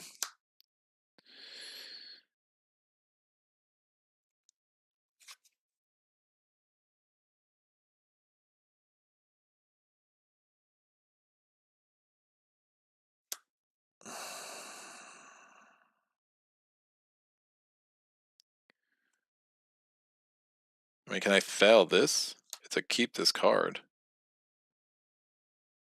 Keep this card in your tableau as a reminder. This does not say keep this card. Well, one keep card. I think I can fail either of those, and I don't care about it. Can I just get rid of this Q-ship thing? That seems to be helping me, so I'm not really sure thematically what's going on there. Let me just roll a 9 and not worry about it. I rolled a 7, so I failed. I lose a hull. Oh, this goes back up from last turn. I'm down to seaworthy. And now I can fail a card. I'm just going to fail Aether, and then I'll keep Q-ships. But if I can get rid of Q-ships, someone can let me know that. But I wanted to fail Aether anyway. And this goes here. All right. Now that's more like it. Nice job. Ouch. I think we just jinxed him, says Carmel. Laugh out loud. No. Put with the blue one. Leave the North Atlantic open. Sure. I'm not sure when that was. Now to avoid low tolerance to possibly not lose cubes. Got to go back to bed. We'll catch the stream later. Good luck, Sir Nemo. All right. We are rolling my placement dice. Oh! That's hard to do. Well, it's a lull turn. We're going to get a treasure here, a treasure here. That's really gross. I have to place 3 ships. I'm going to place them in 1 or 6. Woof. That's some crazy rolling. So I have to place 3 1s. The 4 doesn't get placed. I'll place this one here. It's my first one. I still have a bunch of deadly seas, so I'm placing the second one. I could also place them in the Central Pacific. I also can place them in the Pacific coast.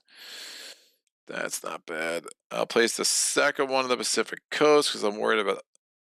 No, I'll place the second one in the Indian Ocean. And I'll place the third one prop in the Pacific coast. I'm due to pull a warship for sure. Wow, that was really bad. Oh, he's kind of a weenie. I'll put him there. I can knock out some shit if I need to. Now we're testing for the lull turn. Oof. Maybe I just put it in the Pacific coast just to make this better. So I need a 3 or higher over there. I rolled a 1. Now I can either remove a cube or just take the notoriety. I'll take the notoriety. I need a 2 or higher here. I rolled a 5. I need a 2 or higher here. I rolled a 3. I need a 3 or higher in the North Atlantic. I rolled a 6. I need a 2 or higher in Indian Seas. I rolled a 6. I need a 1 or higher. I can't possibly roll worse than a 1. And I need a 3 or higher Indian Ocean. I rolled a 5. Excellent. So that wasn't that bad. I get 1 action because of the Nemo cell batteries. And now I'm going to try to do some upgrading. Yes. All right, I'm going to try to get Nemo Sanctorum. I'm going to spend an action. I'm doing a refit action. I'm going to discard a treasure. That's +1. I'm going to risk crew, so that's +3. So I'm at +4 going in. And I just need a 3 or higher. I might lose another treasure, but I don't think so. So the treasure gives me the +1, +3, so I'm a +4, and I'm trying to refit with the. Oh, there's one revealed ship where I am. So that's -1. It's not a warship though, so I'm good. So if it was a warship, it'd be -1. So glad I killed those suckers. Booyah, 8. So I'm at 12, which is great because I can gain an upgrade for 1 fewer salvage. I'm taking this for only 1 salvage. And now we have Nemo's Sanctorum. On a lull turn, I can spend 1 action to gain a Nemo resource. Don't mind if I do. I'm going to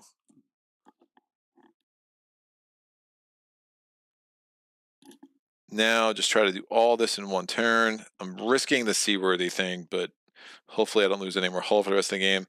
I'm going to get rid of the first officer's attribute for +1 action. And I'm going to spend the action to do another refit. I'm discarding this for +2. I'm risking this for +3, so I'm +5. I'm trying to get the crystalline sensors. I rolled a 5. So that gives me a 10. I gain an upgrade, and I don't have to lose a treasure. Excellent. This is going to cost me the rest of my salvage. All 3 of these are out. And now I have the crystalline sensors. And each place in phase, I can reroll 1 die 1 time and apply the result. Could come in handy for sure. These are here. I still want to defeat the Hannah more, get that treasure, and get over to the Eastern Pacific, fill that up, and then again try to ride this into the sunset. So again, Nemo cell batteries makes lull turns a lot more efficient. That was just a really weird roll. Fortunately, I did well on my uprising cube rolls. So that's great. Sagitt, look who's late to the party. I guess it's you. And Silver says, no. Well, no, sucks. Hey, Sagitt, there are no manticores in the seas, man. I'm serious. There's no manticore thing. You probably wanted to stop watching now because you're not going to get what you want out of this. All right, the chief engineer is still alive. The chief engineer, Wen Zhu, was wanted by the imperial government and had escaped from Canton through Hong Kong. Stocky and strong with a love of song, Wen Zhu's hands stayed busy crafting things for the Nautilus and those aboard with remarkable cleverness and invention. I keep this. I can fail it at one point to get +1. Ooh, nice. I get +1 notoriety and a refit action with a brilliant result. That's a free roll. You're just guaranteed to win it. Oh, that's really nice. Or at game's end, if this is not used and the chief engineer is not sacrificed, I just pass, which is great, and that's another 4 points. So again, it's another card I will be highly unlikely to use. And also means the chief engineer is someone I will keep around. I mean, that's a big ton of points. That's 10 points for her, 10 points for him. Kind of keeping these suckers alive is now seeming more important than it used to. It's actually 11 points because the chief engineer is 5 + 1 + 1 because Nadeen is now in the game. So I'm doing a placement roll. 1, 1, 4, 5. The 1 and the 5 is going to give me 4 actions. With the 1, I can place a ship. I'll probably just place it with the blue. Let's put it there. So the 1, 1. So that's the first one. Second one is going to go here with the blue. That's awful. The 4, there's an opening on the North Atlantic, so I'll put this here. And the 5, there's an opening in the European seas. We'll put that there. Oh, and again, I have not been paying attention to Q ships. Oh, wait, I haven't attacked the ship in a while. All right, we're good. We're good. I just looked down and I'm like, oh, yeah, that thing still exists. So I have 4 actions. I'm going to fight the Hannah Moore with a stalk action. I'm +1, +3. I need a 4 or higher. 7. Super dead. This will go here. I'm now going to do a search action, so I'm down to 2 actions. I'm risking the same crew on +1 because of the arcane library. I got an 8, so 3 plus the arcane library is coming in big again. I get 2 treasures instead of 1. At some point, I'm going to want to get those treasures off the top of that adventure deck too. So it will probably be at least one more lull turn. So I can just do it then. So 2 treasures coming out. Ugh, this is, again, getting trolled by the game. So 3 notoriety, 22 to 25. Things that drive Grave bananas. Like, it's just so unnecessary in a game this hard to, like, not give me a 0-point treasure as opposed to giving me 3 notoriety and getting me that much closer to death. So, anyway, I digress. Do I want to do that now? No.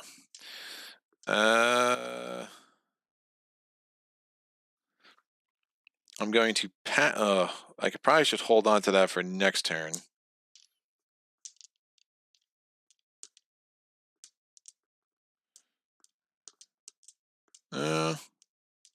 That's not bad.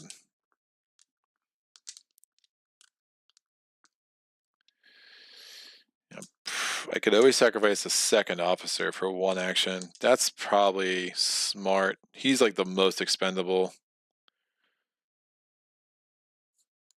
It's just 1 action point. Should probably done that during the lull turn to done the adventure deck.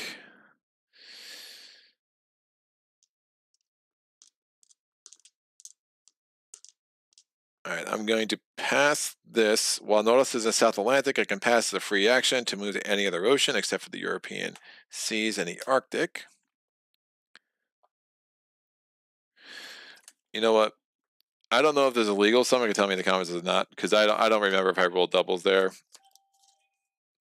I'm just going to I'm going to get rid of this one and keep Aether, and it's going to fail at the end of the game. So I could have got rid of a keep this card. I'm assuming I could have done either of those and just use that to my benefit. But if that's wrong, someone can tell me later. I'm just not keeping track of doubles, and it's just absolutely tilting me.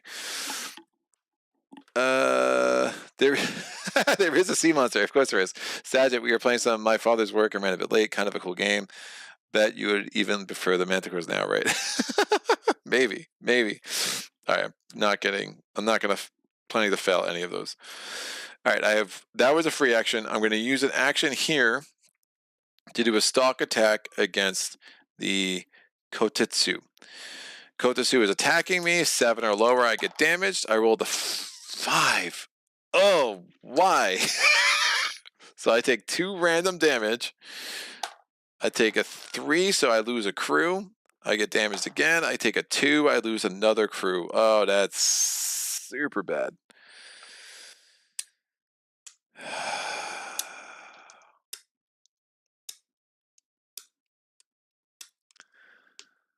Wow.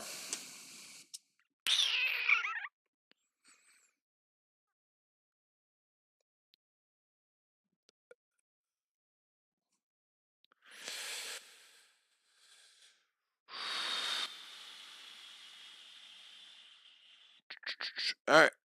I'm risking Nemo. And remember my crew was all the way up there? That was fun. Those were the days.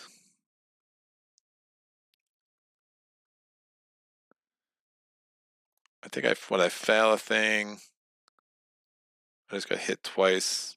I don't know how I lost the 4th crew, but I'm sure it was exciting. All right, so we're doing a stalk attack. I'm risking Nemo. I need a 6 or higher. I have no mitigation here. 7. Beautiful. This is dead. I get 1 notoriety. We add the green ships, because of course we do. And again, I'm only 10 away from defeat. I will... It's a point. I'm not doing any more upgrades.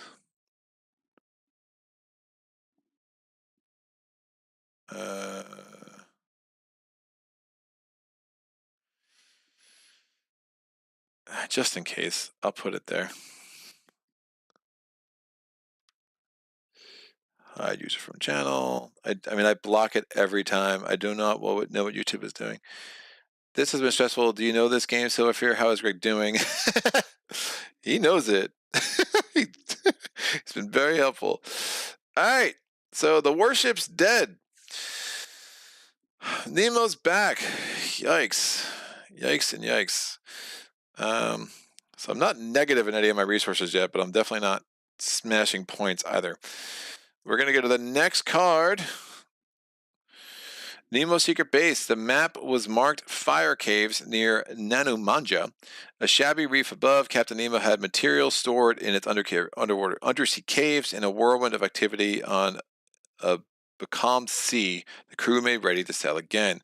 When the Nautilus is in the South Pacific, you may pass so that all rest, repair, refit actions performed there are this turn only cost 1 point, even if it is not a lull turn. But I would need to be there. I don't love that idea because everything's going to be -1, and I don't want to attack that sucker because, you know, things are looking bleak. So probably not doing another card I'm probably not doing much with at all.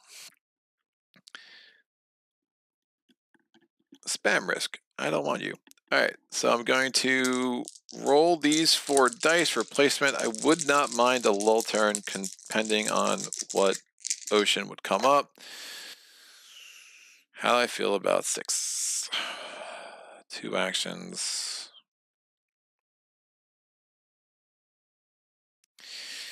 I will not take the lull turn. I'm going to get 2 actions. 4, 4, 6, and then I have to place a ship token. I have not pulled any deadly siege yet. And oof, you are bad. I will put this here.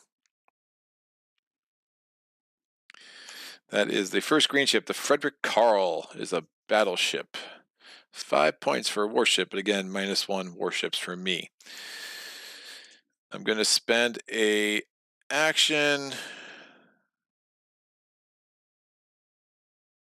I think I do stock attack, because I have to reduce how much notoriety I'm taking.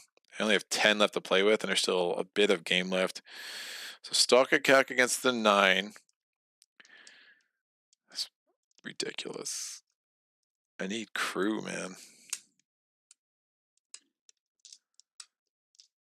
Absolutely need crew.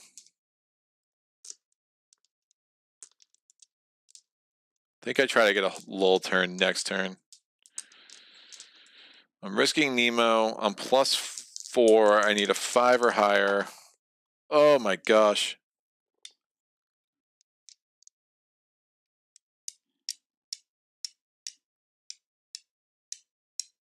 I rolled a 4. I'm erratic. And I get a notoriety because I failed. I'm doing another stock attack action. I'm risking Nemo. I need a 5 or higher. 10. I get a notoriety because I killed it. I get the Nemo back. And this is going to go here. I'm going to use... if I do a lull turn, it's probably silly. So that's that.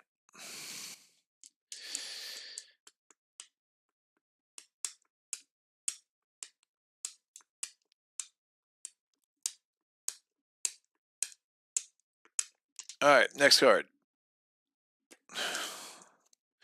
Unwanted reflections. The crew interceded physically, but Nemo pushed them aside. Nadeen pushed forth clever defense as they swore and brawled for what seemed like an eternity. So Nadeen and Nemo are fighting. Oh no! +2. I think I risk it. Try to roll 7. If I pass, I get 2 additional characteristic tokens, plus it's 5 points. So give me a 7, please. Oh my gosh! This is so bad.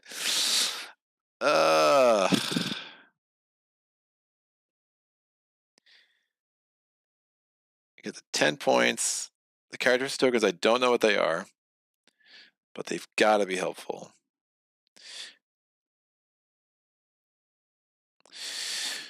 Professor Aronnax is out, so I'm going to sacrifice Professor Aronnax. That gives me +2 DRM, so 5, 6, 7, 8, 9. 1 notoriety because I sacrificed the Professor. And then it's going to give me, this passes, so that's going to be 5 points back. So I spent 10 points, but I got 5, and I'm getting 2 characteristic tokens, so hopefully these are worth the 5 points. So I have the Nadeen Dakkar characteristic tokens here. I'm going to roll a d6 to randomize what I get. I rolled a 6. I can get rid of that for a reroll, a quick and clever young man, and I have 5 left. I rolled a 3. I can worldly knowledge for his age. I can get rid of for -3 notoriety, so that's probably worth the trade of 5 points to give me some more cushion up there. I'm rolling for placement. Any warships? This goes back. All right. Oof. 3, 5, 5.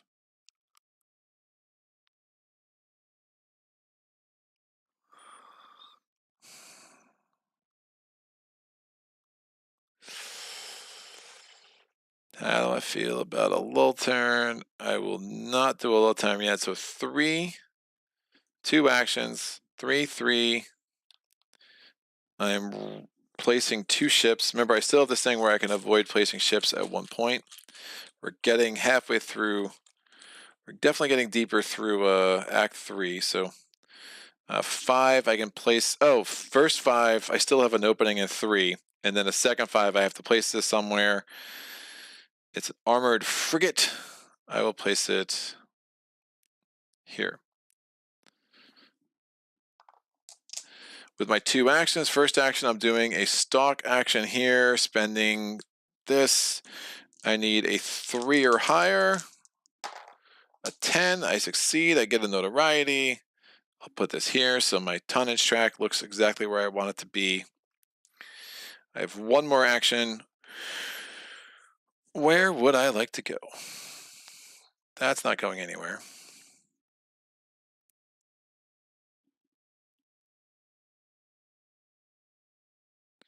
That's 3 points. I have 1 more treasure left on the board. I have 2 more treasures left on the board. I could go there. I would need another tonnage to get, another salvage to get that. That's 5 points. Ooh, that could be really strong. I'll just move over to the Western Pacific. Especially, I like the fact that there is a search token there. Do I want to do a lull? Warships. The treasure there. All right, next card. Act 3 still. Prussia declares war. I suppose their Chancellor Bismarck will take them to war after war, but it is their great naval base at Wilhelmshaven that concerns us now. What will Captain Nemo make of such an opportunity? Is Prussia's war spread to the seas? In every ocean where there are 1 or more Prussian warships, if any, immediately discard 1 hidden ship token or 1 revealed ship token of any type and nationality. So Prussia's fighting. Do I have any Prussian warships on the board? This card is always so freaking random. I do.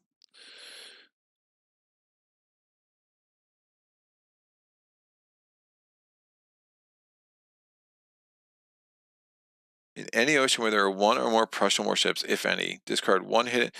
I'm always curious.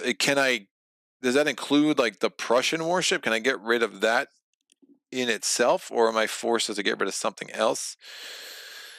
But I'll get rid of the Scotia. Like, I'm not planning to do much anyway, and then it's just discarded. So Prussia basically I think thematically it makes more sense that Prussia just killed another ship, so I wouldn't get rid of the Prussian ship in itself. And I could pass this for basically 3 points at the end of the game, or I can just fail it to get -2 notoriety. Then always, I might as well fail this to give me some more cushion on the notoriety meter. I'm rolling 4 dice. 1, 4, 5, 5. I will get 4 action points. With the 1, I'm going to put a hidden ship there. With the 4, I have to reveal a ship token. I'll put it in the South Atlantic probably. Yep, it's a warship. With the 5, 5, I have to reveal 2 more ships.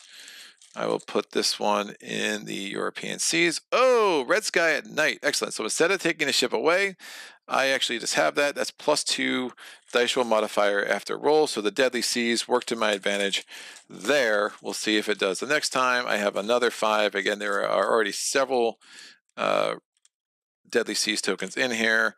This is white, and I'll put this up here. We check the comments.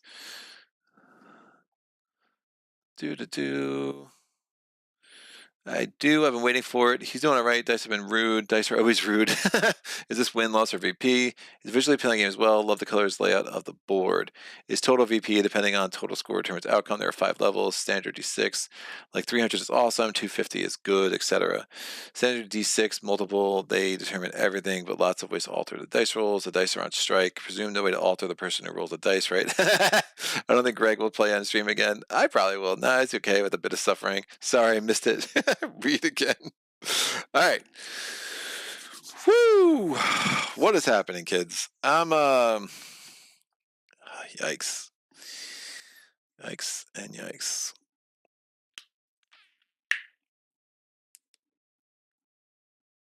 I have a lot of actions. I might spend 2 to get some Nemo. I definitely want a lull turn.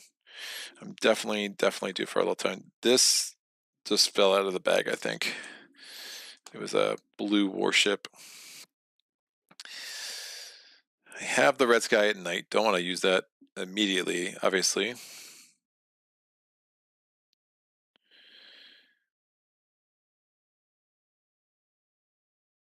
It's 5 point. If I just kill both of them and just, well, I want 1 here. That's what I want to do.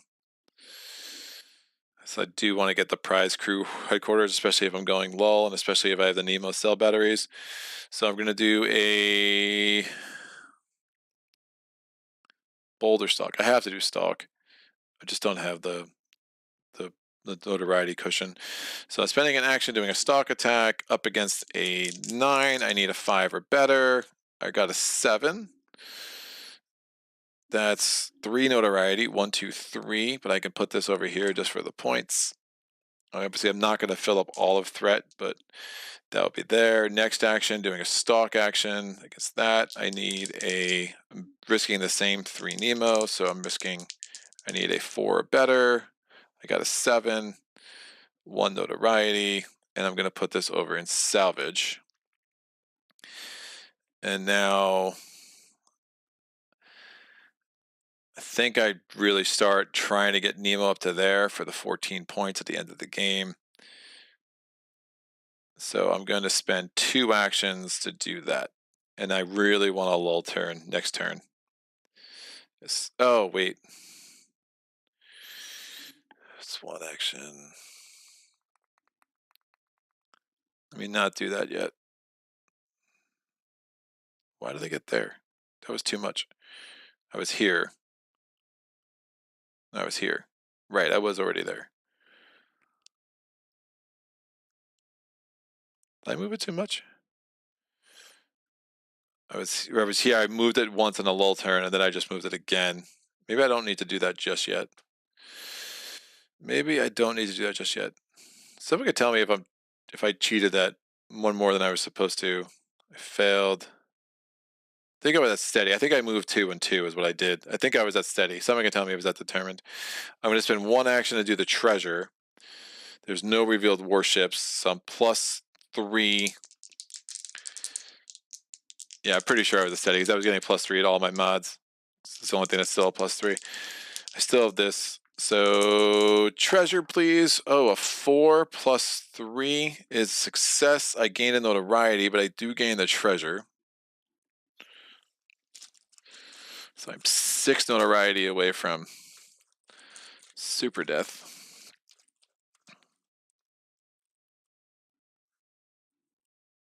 It's 3 points. Gosh, I have so few treasures. And then my last action, where do I want to go?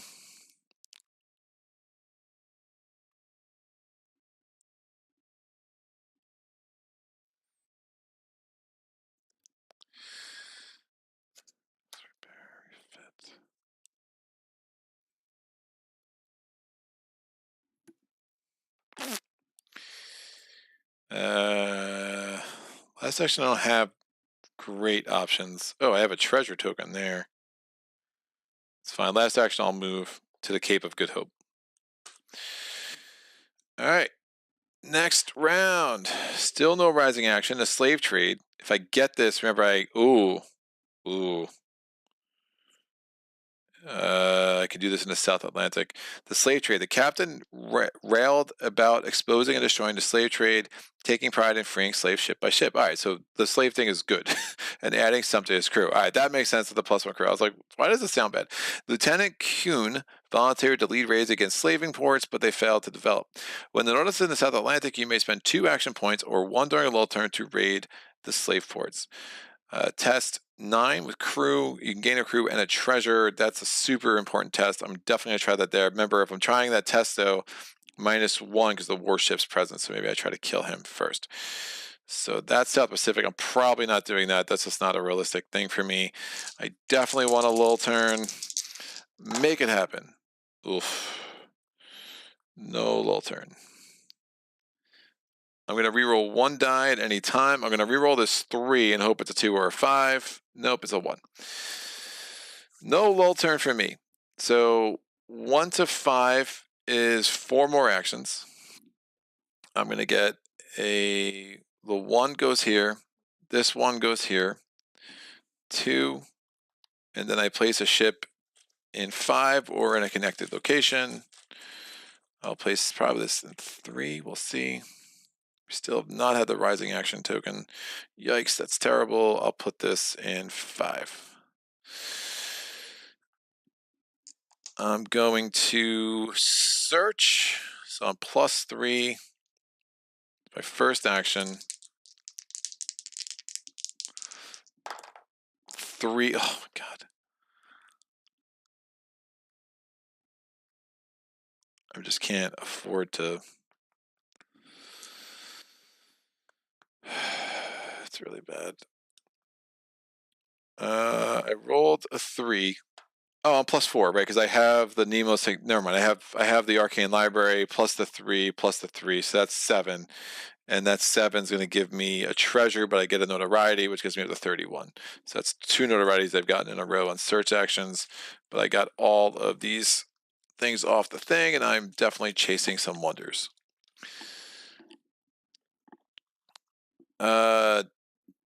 Discard that to draw 4 more treasure tokens. Select 1 and return the other 3. Yes, that's what I wanted. I need more wonders. I got 2 wonders. I'll keep Cleopatra's Palace, and I'll put back the mysterious caverns. Creatures? Creatures. Something that starts with a C. And this is out. That was my first action. I really need some crew back. Is what I need. So if I double up on that.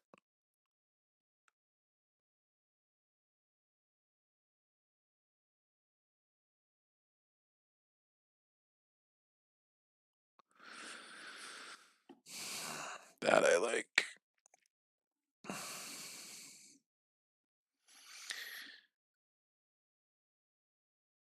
And my notoriety is bad. I have to get more crew back before I try that.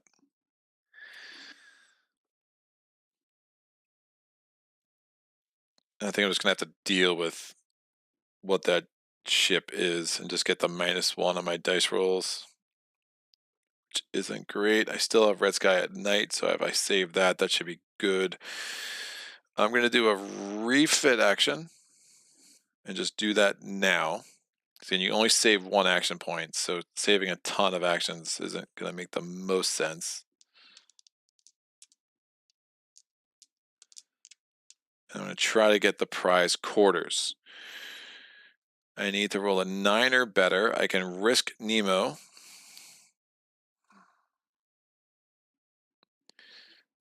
Then I just need a 6 or better. I lose a treasure if I... That's fine. I just need a 4 or better. How could that go wrong? So I'm doing a refed action. It cost me 2 actions because it's not a lull turn. I rolled a 7. So that's a 10. I gain the upgrade. I get my 3 Nemo back. And now this sucker comes here. That's 5 points. And now instead of placing a sunken ship as a salvage, I can place it on this card. After each rest action is run out, I can discard one of them to train, i.e. gain 1 crew resource. I'm going to put my defeated guys over there so I can see what's going on a little bit better. Here. And now I have 1 more action, which I will use to...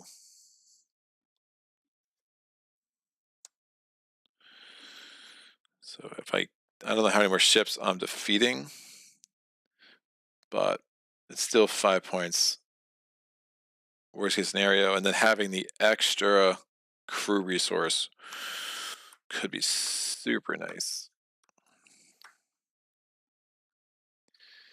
He is not a combat ship.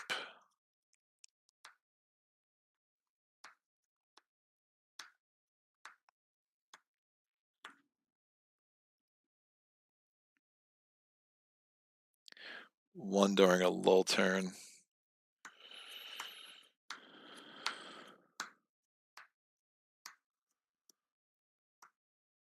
All right, I'm gonna move here and hopefully get a lull turn in the South Atlantic. That would really help some things.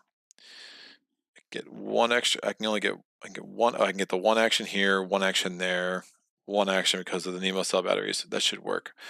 All right, next card. Still not rising action. 2 decks of cards. Secured with weapons were the most valuable boxes aboard, each containing a deck of playing cards, 1 for the crew and 1 for the officers. Access required an oath before borrowing them, with penalties for their return, worse for wear.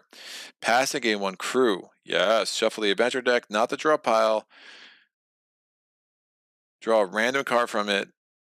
Shuffle the adventure deck. I'm not going to shuffle it.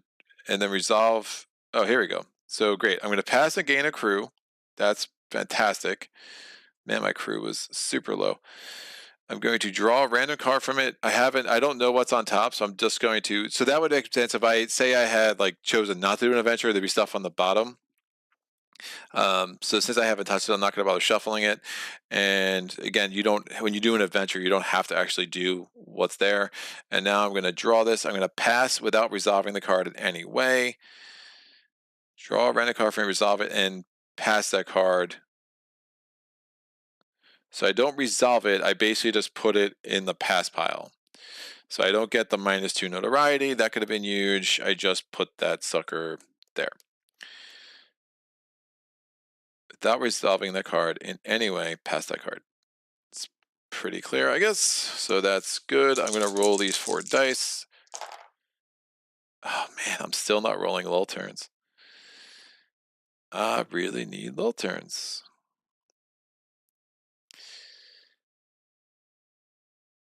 I mean, I'm running out of chances to get a lull turn.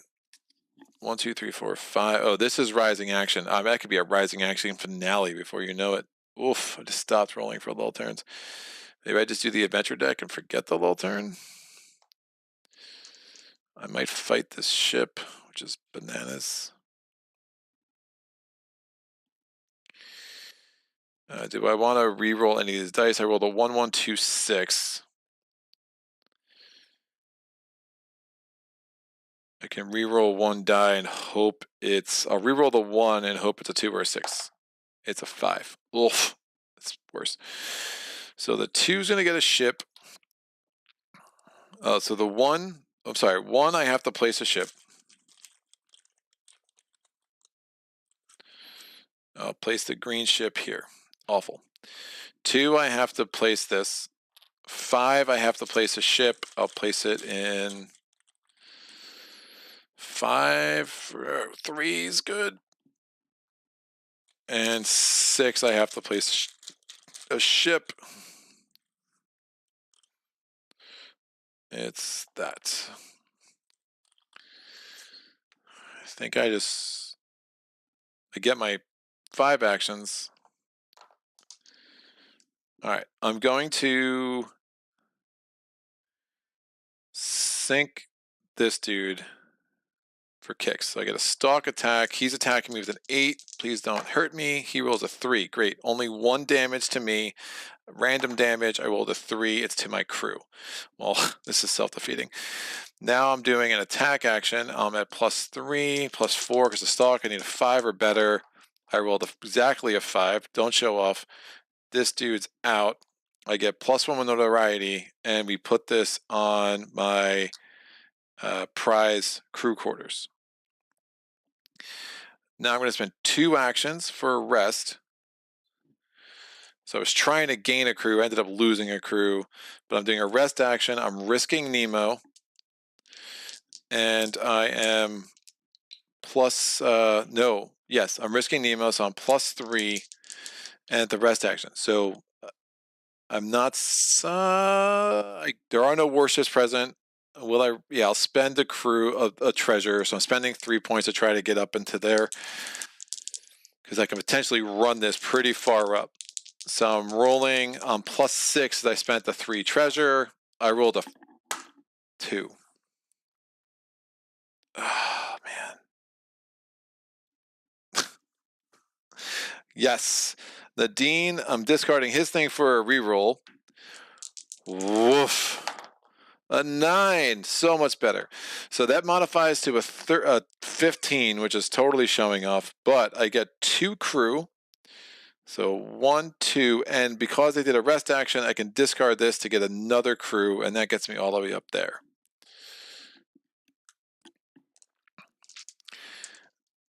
It is not a lull turn. I still am holding out hope for a lull turn. Nadeen's extra characteristics came in fairly big. I can ignore ship placement 1 turn, so that's nice.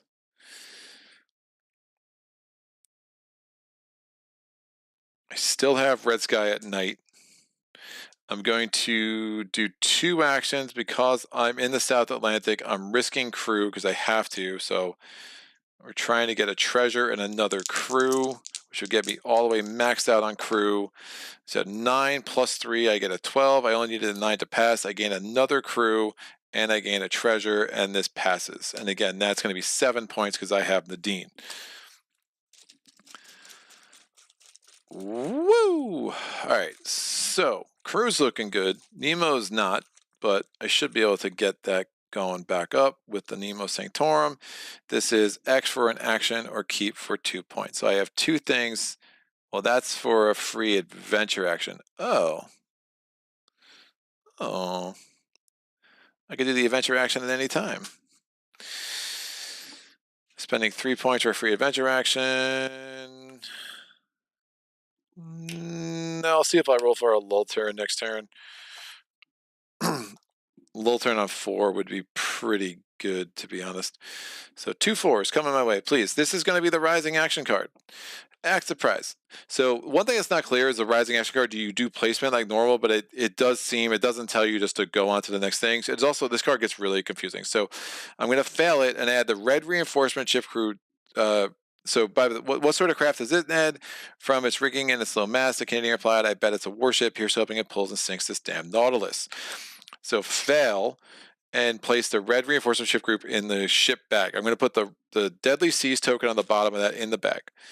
I'm discarding 1 random red token for each notoriety defeat level that I haven't reached. There are 1, 2, 3 I haven't reached, so obviously I'm good there.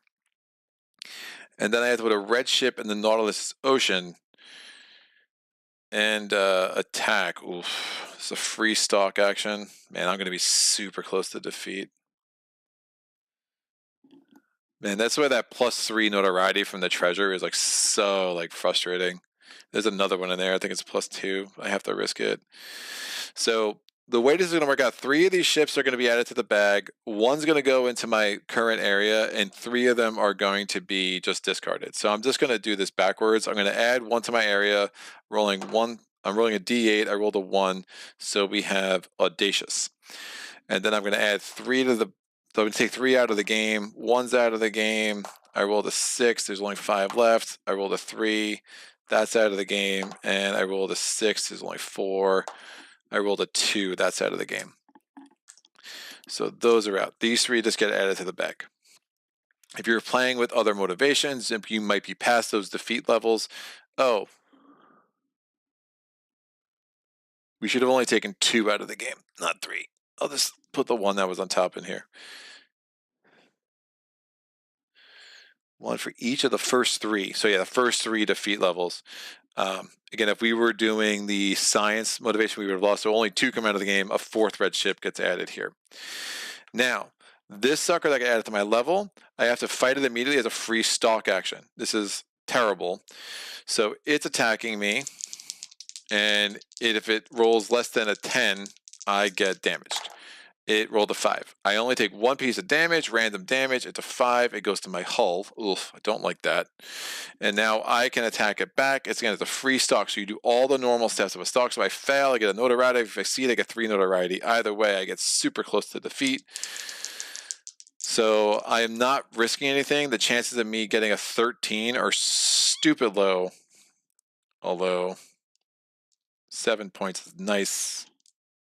If it's not there in my area, that's also nice. So I can potentially get +5. So then I would need an 8. Why am I trying to convince myself this is a good idea? So I'm +6. I would need a 7. I have nothing to give me DRM other than this. This is a really bad idea. But I like bad ideas. I just want a lull turn and not have to move, is what I want. My notoriety is so bad. I don't think I can afford the notoriety. That's the problem. The 6 points for 3 notoriety. You take the 1 notoriety for failing and just call it a freaking day.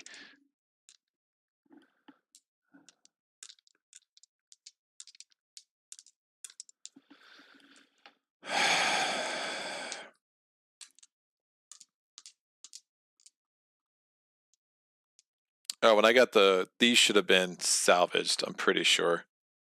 When I got the prize crew quarters, yeah. I'm pretty sure I had exactly 2.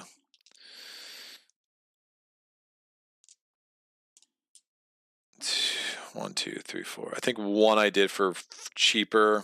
So then 1, 2, 3, 4, 5, 6, 7, 8. There should be 7 ships that were salvaged. And then the 1, yeah, there's 8 ships out there, but the 1 was discarded because of this, and so it was 9 ships out there actually. The 1 was discarded because of the Prussia ship, and then 1 was discarded from the prize crew quarters. Yeah, I don't think it's worth risking crew, because I'd be risking 4 points if I fail, and there's a good chance that I'm not going to roll a 1 and still fail. If I roll a 10 or higher, I'll just spend Rent Sky at night, but not expecting that. Yeah, I would have failed. Wow, I would have failed really bad. So I did not risk any resources, but I get 1 notoriety for failing on the stalk attack, and now we go right to placement. And now there's a warship in my location. Of course there is. I rolled a 1164. Love it. Lull turn it is. Oof. Worried about losing a cube. I would be able to potentially get them back. It's only 3 points. I think the lull turn still is going to make the most sense for me, or I just get 5 actions. Maybe the lull turn doesn't make sense, but I can get 5 actions anyway. Instead of just getting 1 action from a lull turn. Yeah, lull turns are silly. Why risk the notoriety with losing my cubes? So 1, I'm placing a cube in here. And now we know the finale is one of the next 3 cards.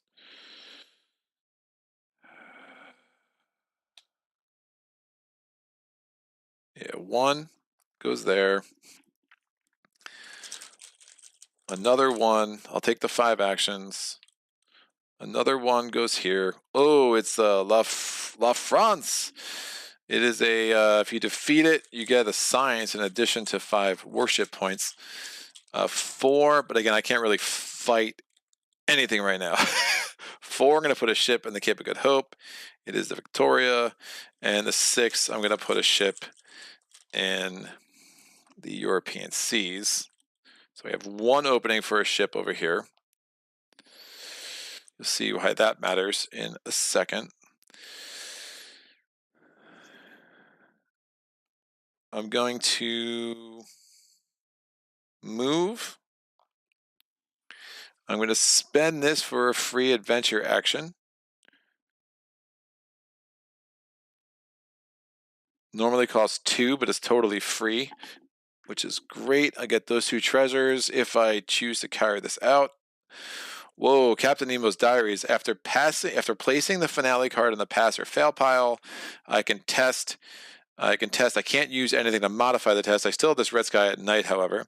For my part, I did not wish to bury with me my curious and novel studies. I had now the power to write the true book of the sea, and this book sooner or later I wish to see daylight. So I do the finale card. After I place it in the pass or fail, I test this. If I pass, I get an Nemo. If I fail, I lose a Nemo. If I was defeated and that was the finale, then I fail it then too. Oh, this should go in the fail pile. So that's interesting. It's a big swing, because if it gives me extra Nemo and potentially gives me another wonder, like that's a lot of points riding on that sucker. So that cost me 2. That was a free action. I'm going to spend 2 actions to get a Nemo because of Nemo Sanctorum. And I can only do it once each action phase. And then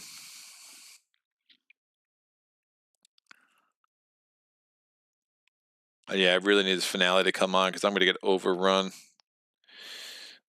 Overrun with well, I can still flip white ships over to gray. Oh, and I get 2 treasures. Not bad. 2 treasures, because those were on top of the adventure deck. Give me some wonders, or 1 point. That's hilarious.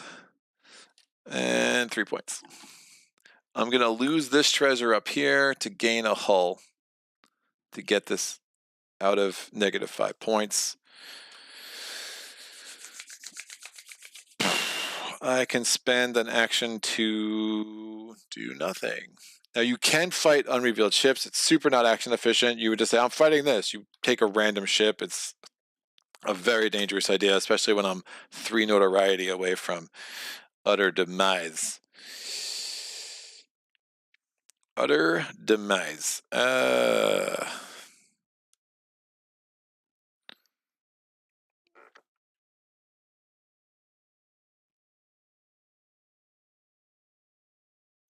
Could just defeat the Napoleon. Give another opening.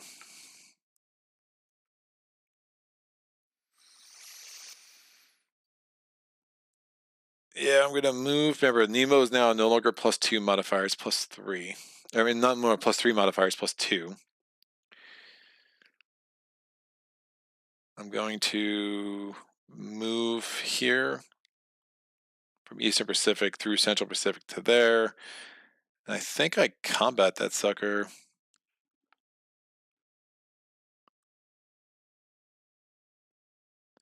To make an opening for some stuff. It's only 1 point, but it's really not. It's not the point. Or let me think about this. What did I do? I could have gone here. Oh, the notoriety. Yeah, I can't. Those are notoriety each. This one's not. But if I fail, I get a notoriety, so that's interesting. Second officer. Yeah, let me kill this thing to kind of make some room on the board. I'm going to risk crew, and I just need a 5 or higher. I got a 7. This one's dead. I'll put that over here. Now it's not on a major ocean. I could put it on any adjacent major ocean, so I could put it in North Atlantic or in the Western Pacific. I will put it in the Western Pacific just because. Checking the comments. Have to be close to the end. How many events left? There's 5. It's mandatory, even if a bad idea. Don't risk anything and just fail, roll, take the hits. You're still okay in the ships. If you stalk, you can choose not to attack a nasty ship drawn. No, very cool. Oh, really? So I didn't have to attack it? So I would have just not taken the notoriety for losing. But I guess I had the Red Sea at night. If I had gotten a 10, I probably would have killed it. So there's some upside. So if I just did a free stalk, need to lose cubes in the site again. Why?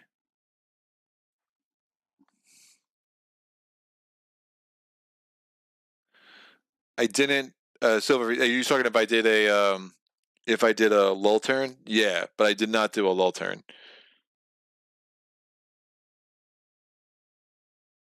Yeah, I should be good. Like that's why I didn't do the lull turn. So make sure I didn't miss something. But yeah, I haven't done a lull turn.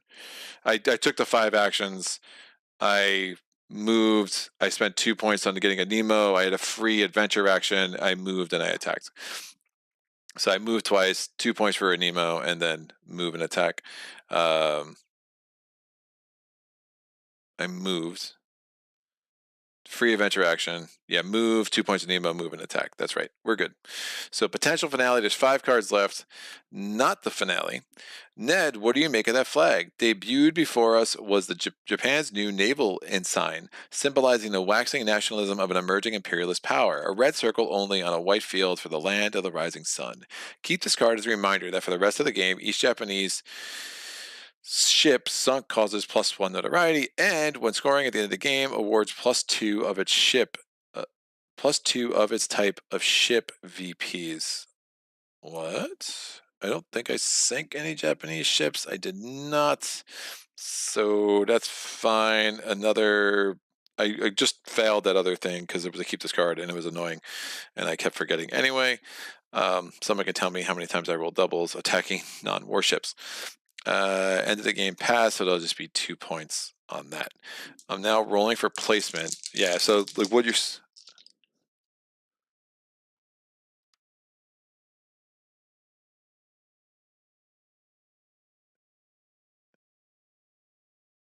Oh, if I lose cubes in the set again, I lose notoriety that way. I see what you're saying. I see what you're saying.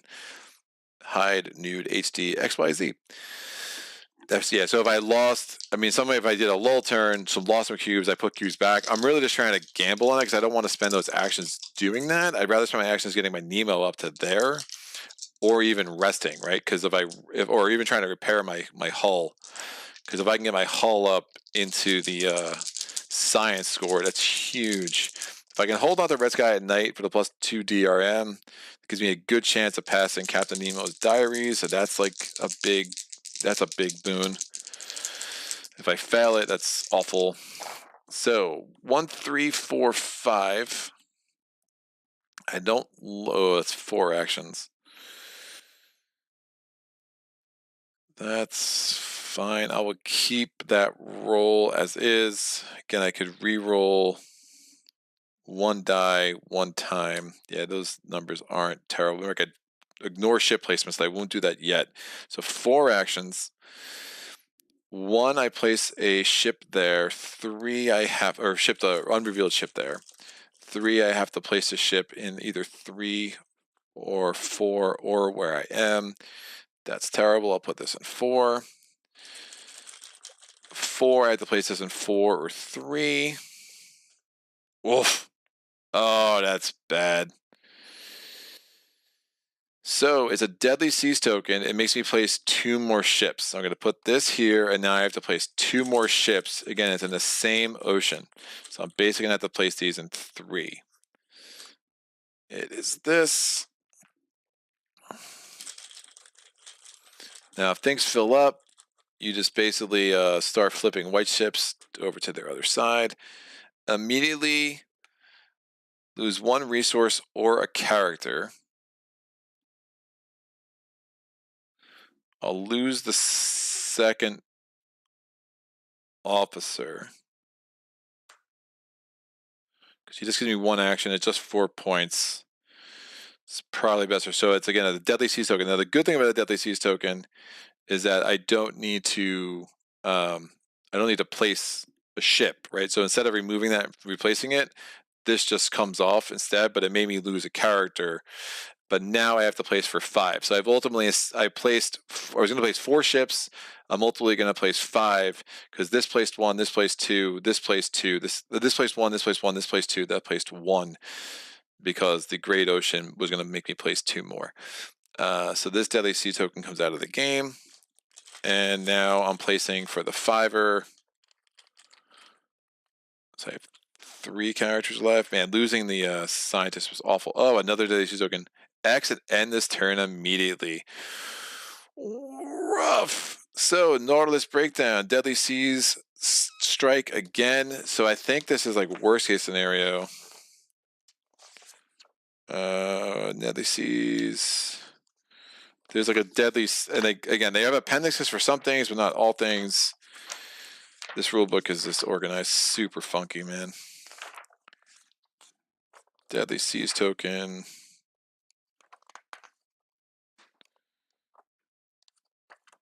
Torpedo attacks. Here we, nope. Nope. Why are you here? Immediately place the action point marker and it's 0. Oh, it's gross. And skip the remainder of your action phase. You cannot use resources that give you additional free actions this turn. Is there a saboteur on board?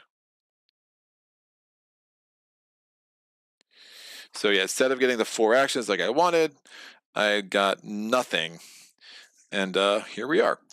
So that stunk. I put a whole bunch of ships on the board, lost a character, and got nothing to show for it. Next card. So the next one of the next 4 cards is the finale. Is it this one? It is. Super interesting. So I can't possibly get Nemo up there, unfortunately, but this is 15 points if I succeed. Oh. This could be real bad. All right, the Kraken, a torrent of small fish. Who the heck, friggin', what's his name shows up in Sagitt shows up, and all of a sudden I get the Manticore of the Sea attacking me. A torrent of small fish scurried past the window, eventually replaced by a black mass, a giant cephalopod of 80 meters with spiked sucker tentacles and a break the size of a prow. The Leviathan ascended past us, and Nemo pursued it. If I fail, I suffer a number of hits equal to the test's higher die roll. That's awful. So I'm going to suffer hits anyway, I think. Oh, 2d3s? Suffer 2d3 hits is bananas, dude. So if I lose a ton of hull, that's so bad. But I need to pass to then do this, which is super gross. I mean, it gives me 15 points, but I'm going to lose at least that in the hits I take, and then I'm going to lose, but I'm getting 3 treasures, but I don't see how that evens out. This is stupid. I never use the don't play ships, which is funny. Should have used it last turn. Shoot, I've used it last turn. Yeah, that would have saved me 4 points at least. Alright, well, here goes nothing. So I'm going to risk Nemo for +2, Niskin Crew for +3, Hull for +1, so I'm +6. I need an 8 or better. Oof. This could be really ugly.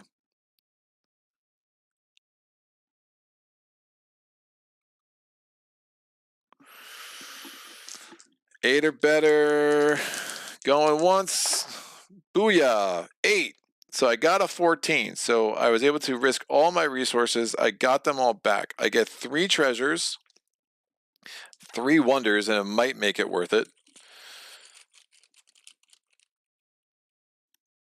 I got trolled by the game. 2 notoriety, 1 away from defeat. I really hate those tokens. They're so bad. I mean, the swing between getting 2 notoriety and 7 points is so absurd.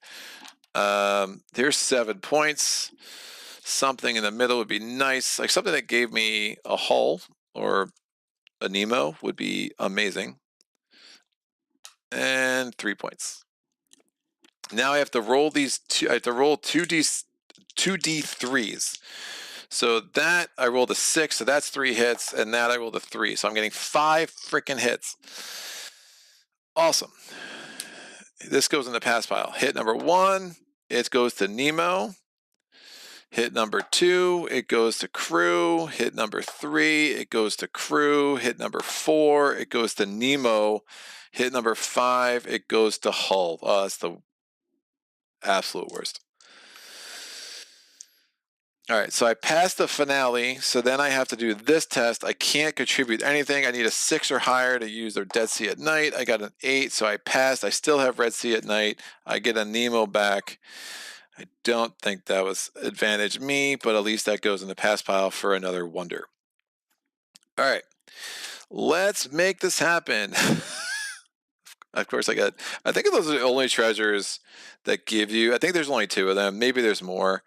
They're so tilting every time I see them. I don't get it. Again, it probably just reminds me, like, gives me bad memories of Crusoe when I'm just like, what is going on? All right, what's going on? Is a good question. So I'm going to this app, Nemo's Calculator. I do not know who invented it. If you're seeing this and you put this, please, you feel free to spam the heck out of my videos and just tell everyone how awesome your app is. And if you made this like shareware or something, man, like people should definitely support this thing. So Nemo's Calculator, I'm going to go down to the Explorer scoring. Reset my score. So 326 was my last game. That was the only time I ever got that result. The only time I ever got above 320. So do not think I'm super amazing at this game. All right. So how many warships did I sink? I sunk 1 warship. So that's -1 point because the Explorer is -1 point per warship. Now, how many warships did I sink that had 0 points? None of them. So if I had sank a 0-point warship, it would basically correct itself to say, oh yeah, so you only lose points from warships that actually have points, which makes sense. Points on warships is 2, so I have 1 point. Next, how many non-warships did I sink? 1, 2, 3, 4, 5, 6, 7, 8, 9, 10, 11, 12, 13 non-warships.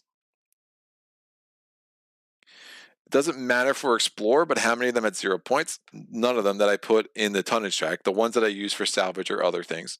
Points on the non-warships, 3, 4, 5, 6, 7, 8, 9, 10, 11, 12, 13, 14, 3, 4, 5, 6, 7, 8, 9, 10, 11, 12, 13, 14, 16, 17, 19, 22, 23. 4, 5, 6, 7, 9, 12, 13, 14, 15, 16, 17, 18, 19, 22, 23. That's right. So I actually got a little bit ahead of myself, but there's no problem in doing that right now. So we got 23 points from non-warships. One of the things I should have done immediately is I should have taken the fail pile out of the game. I should have taken all of my equipment, put that here. Again, I never used Red Sky at Night. And then this gets put in the pass pile. This gets put in the pass pile. This gets put in the pass pile. This gets put in the pass pile because the chief and engineer was never killed. And this gets put in the fail pile because I did not use it. And that's good because I didn't want to get that -1 science point. All right, so that's fine. Now I'm going to just organize these in front of me. I'm just going to move. We know I have 10 cubes on the board, so I'm going to just move everything up so I can kind of make a little bit of a tableau in front of me. Yoink. So science points, wonders, those wonders, yeah, wonders, that has no points. That's a ship, so 2 more points to non-warships, which is why I should have done this first. Science points, character points, treasure points, science, wonder, adventure, character, nothing, adventure, character, science, science, nothing, nothing, adventure, adventure and science, wonder, science, science. We are going to do the following. All right. Adventure cards. I have 1, 2, 3, 4 adventure cards. So 1, 2, 3, 4. Adventure cards with 0 points. I have 1 of those.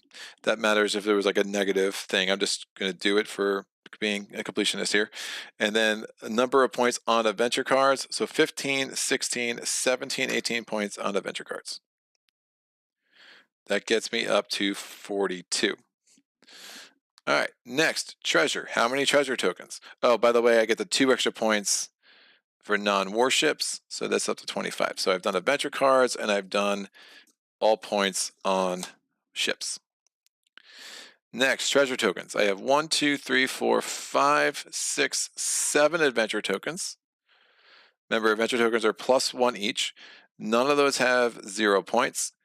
And points on adventure tokens is going to be 3, 6, 9, 12, 13, 14, 15, and 18. Now, there are 4-point treasures, there are 5-point treasures. I got absolutely none of them, but I did get 18 points plus the 1 for each. So 3, 12, 13, plus 15. Oops, did I add wrong? That's 15, yeah, 18 points. Oh, and then I also have this card here. That's another, it does count as another treasure. It says treasure tokens. That's not actually, it should be all instances of scoring for a treasure. So the crystalline centers gives me an 8th treasure, and then has 3 more points on it. So we're up to 21 points on treasures plus the 8. So I'm up to 73 points. Liberation. I have 10 liberation cubes. Again, I never use this, unfortunately. But I also have this from over here from Nadeen. And Nadeen, so that's going to give me an 11th cube virtually. So I'm going to get 11 liberation. That 11 liberation is multiplied by 3, so that's another 33 points. So I'm up to 106. Science points. I have 1 from Nadeen over here. I have none on ships. I have none on my characters. I had to kill a professor, but I have 1, 2, 3, 4, 5, 6, 7, 8, 9 science points. That's going to be multiplied by 4. Not a very good score. I'm not anywhere on Hull. This was here. Yeah, so I don't get any extra from Hull. I'm not going to get any extra Nemo. It's super frustrating. And then we get to wonders. So wonders points. I have 1, 2, 3, 4, 5, 6, 7, 8, 9, 10, and 11. None for Nemo. Again, I was really hoping to be up there. So I get the 15 points from the Kraken, but I lost points in crew. I lost points in Nemo. I got a -5, so I don't see how that was worth it. But so again, I got to 11. 1, 2, 3, 4, 5, 6, 7, 8, 9, 10, and 11 gets me up to 219. 8, wait, 1, 2, 3, 4, 5, 6. Yep, 11's correct. And finally, we go to penalty. I get a -5 because of my hull. 2, 3, 4, 5 points on characters remaining. Now, how many instances of character scoring do I have? I have 1, 2, 3, 4, 5 instances of character scoring. Now, the Dean's going to make all of those +1. One thing the app doesn't do is account for that. So I'm going to get, let me do the points first. So it's going to be 4, 10, 14, 21, plus 6 is 27. And then again, this, I'm assuming the needs +1 each. I'm assuming this doesn't make this worth 2. This basically adds to the chief engineer's value is my understanding of the scoring. So it's going to be, again, 10, 14, 21 plus 6 is 27. And then it's 1, 2, 3, 4, 5 instances of character scoring. Oh, plus that. So I still have crew left. So let me do that again. 10, 14, 21, 27 plus 4 is 31, and 6 instances of character scoring. So that's 37 points from characters.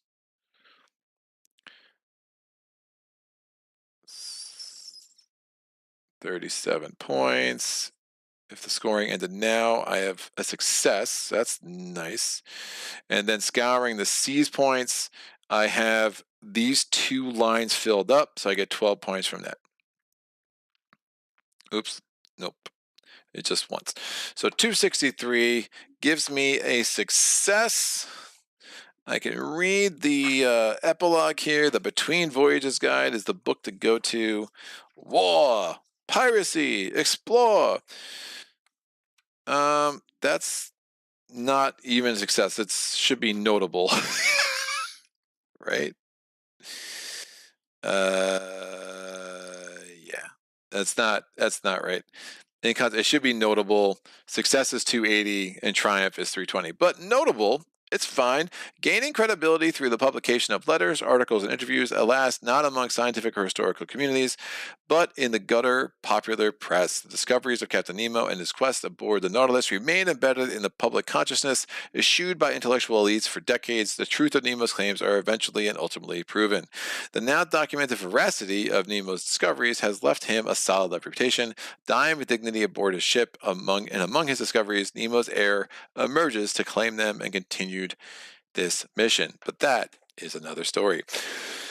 So, yeah, a lot of things I like about this game, a lot of things that kind of just drive me nuts. I just think it's, sometimes I feel like designers are like, they're like, look how clever I can be and making your life hard. And you're like, sometimes you're like, dude, if I spend an action in an action intense game, if I do something that gives me a success, I would just like it to be a success, right? Like you're making me spend an action where I'm risking resources and then I succeed and then you punch me in the face, right? Like I just find that frustrating. I mean, even the Kraken, like, I mean, is there a reason why the Kraken was giving me 6 damage? Like I get it's a Kraken, but like, like you gave me 15 points, but you cost me the opportunity. Like, I mean, that's 7. This was up here. So you basically cost me 12, which is really 13, but I got the 4. So, okay, so you cost me the difference of, you cost me 8. You cost me the wonder, so that's 15, and then I was -5. So you cost me 20 points and you gave me 15 and I succeeded. Like that just never like hits right for me. Like granted, I could have like not rolled 2d6s. If I had rolled a 1 and a 2, like I'm only taking 2 damage. So in some ways I just got unlucky there. But I don't like where I can go from, hey, I got 7 points to like, oh, I got +3 notoriety and oh, I almost lost as a result, right? Like that's super frustrating to me. The cards that just make you have to like think another step. It's like I just want to combat. Oh wait, I have to think about how that's modified. That's one of the things I really started not liking about Arkham. Arkham started doing a lot of that crap and like Circle Undone. It's like I have to, oh, did I succeed? I have to check the act and the agenda and the thing in front of me because everything got super modified. And it's only one hit. I might have missed it at some point. I'm not sure. Someone have to go back and tell me on the tape. But again, a lot to like. I think the explore motive will ultimately not be among my favorite. I think it's a little bit, you know, I think all the motives. I think I'll enjoy learning how to play with all the motives, and then I'll probably try to play until I get a 320, and then I'll just. And then if assuming I do that, I'll move on.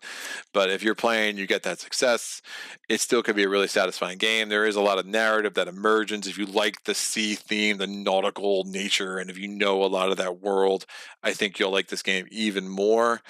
I'm curious to see how like a warfare, like the war things. I mean, you're going with those warships is rough, man. Like you're gonna really need to find ways, and they exist in the upgrade cards, right? The upgrade cards you take will change, but you're gonna need to have something that prevents you from taking damage more often. World order. For any d6 or insight roll, as a rolling may change, anyone dies to a 2. That makes sense. Yeah, some of these I think would make a lot of sense in other motivations and stuff like that. But yeah, it's a fun game, man. I'll see how often I want to put this on the channel. If I'm going to cycle through all 8 motivations, if I just do the initial 4, I think the next one I do will definitely be something very different. I mean, science has very similar goals. I'm not going to be looking at that. I'll either go. I'll. This was a noble motive. I'll do a stern motive. Then I'll probably bounce back and forth between the nobles and the sterns for a while. What app is that? It is called the. Yeah, I don't know why it says success for that. I wonder what do they call for the next one? Triumph. Oh, it must be. Maybe it's an older edition. So it's Triumph, and then a plus 320 would have to be.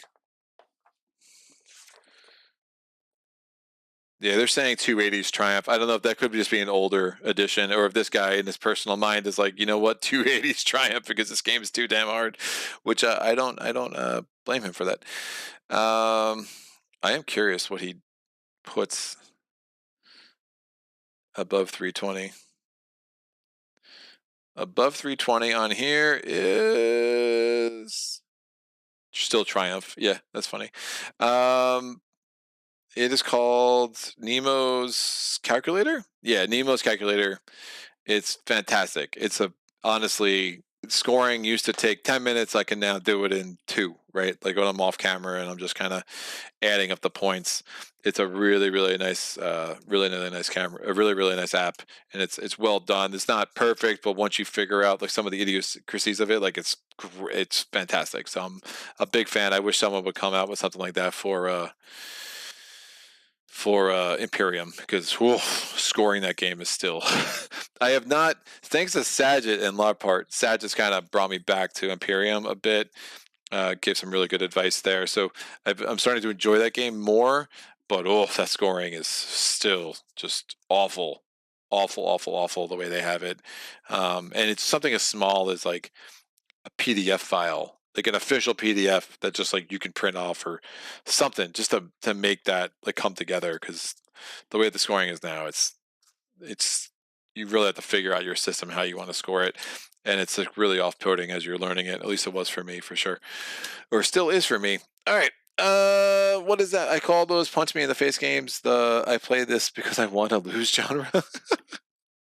It's not even the whole game, right? It's just like it's like weird. It's weird to give me and there's some cards that are the benefits they give you are bananas strong. I mean, the one that's like, hey, here's a crew, and we're going to take a card from the adventure deck and just put it right in your pass pile.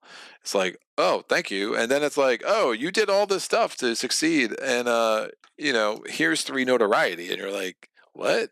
I mean, if it was like 3 notoriety and draw another token, I'll be like, all right, at least feel something. Like I just find it like Crusoe again was like the first. Again, a lot of what I feel.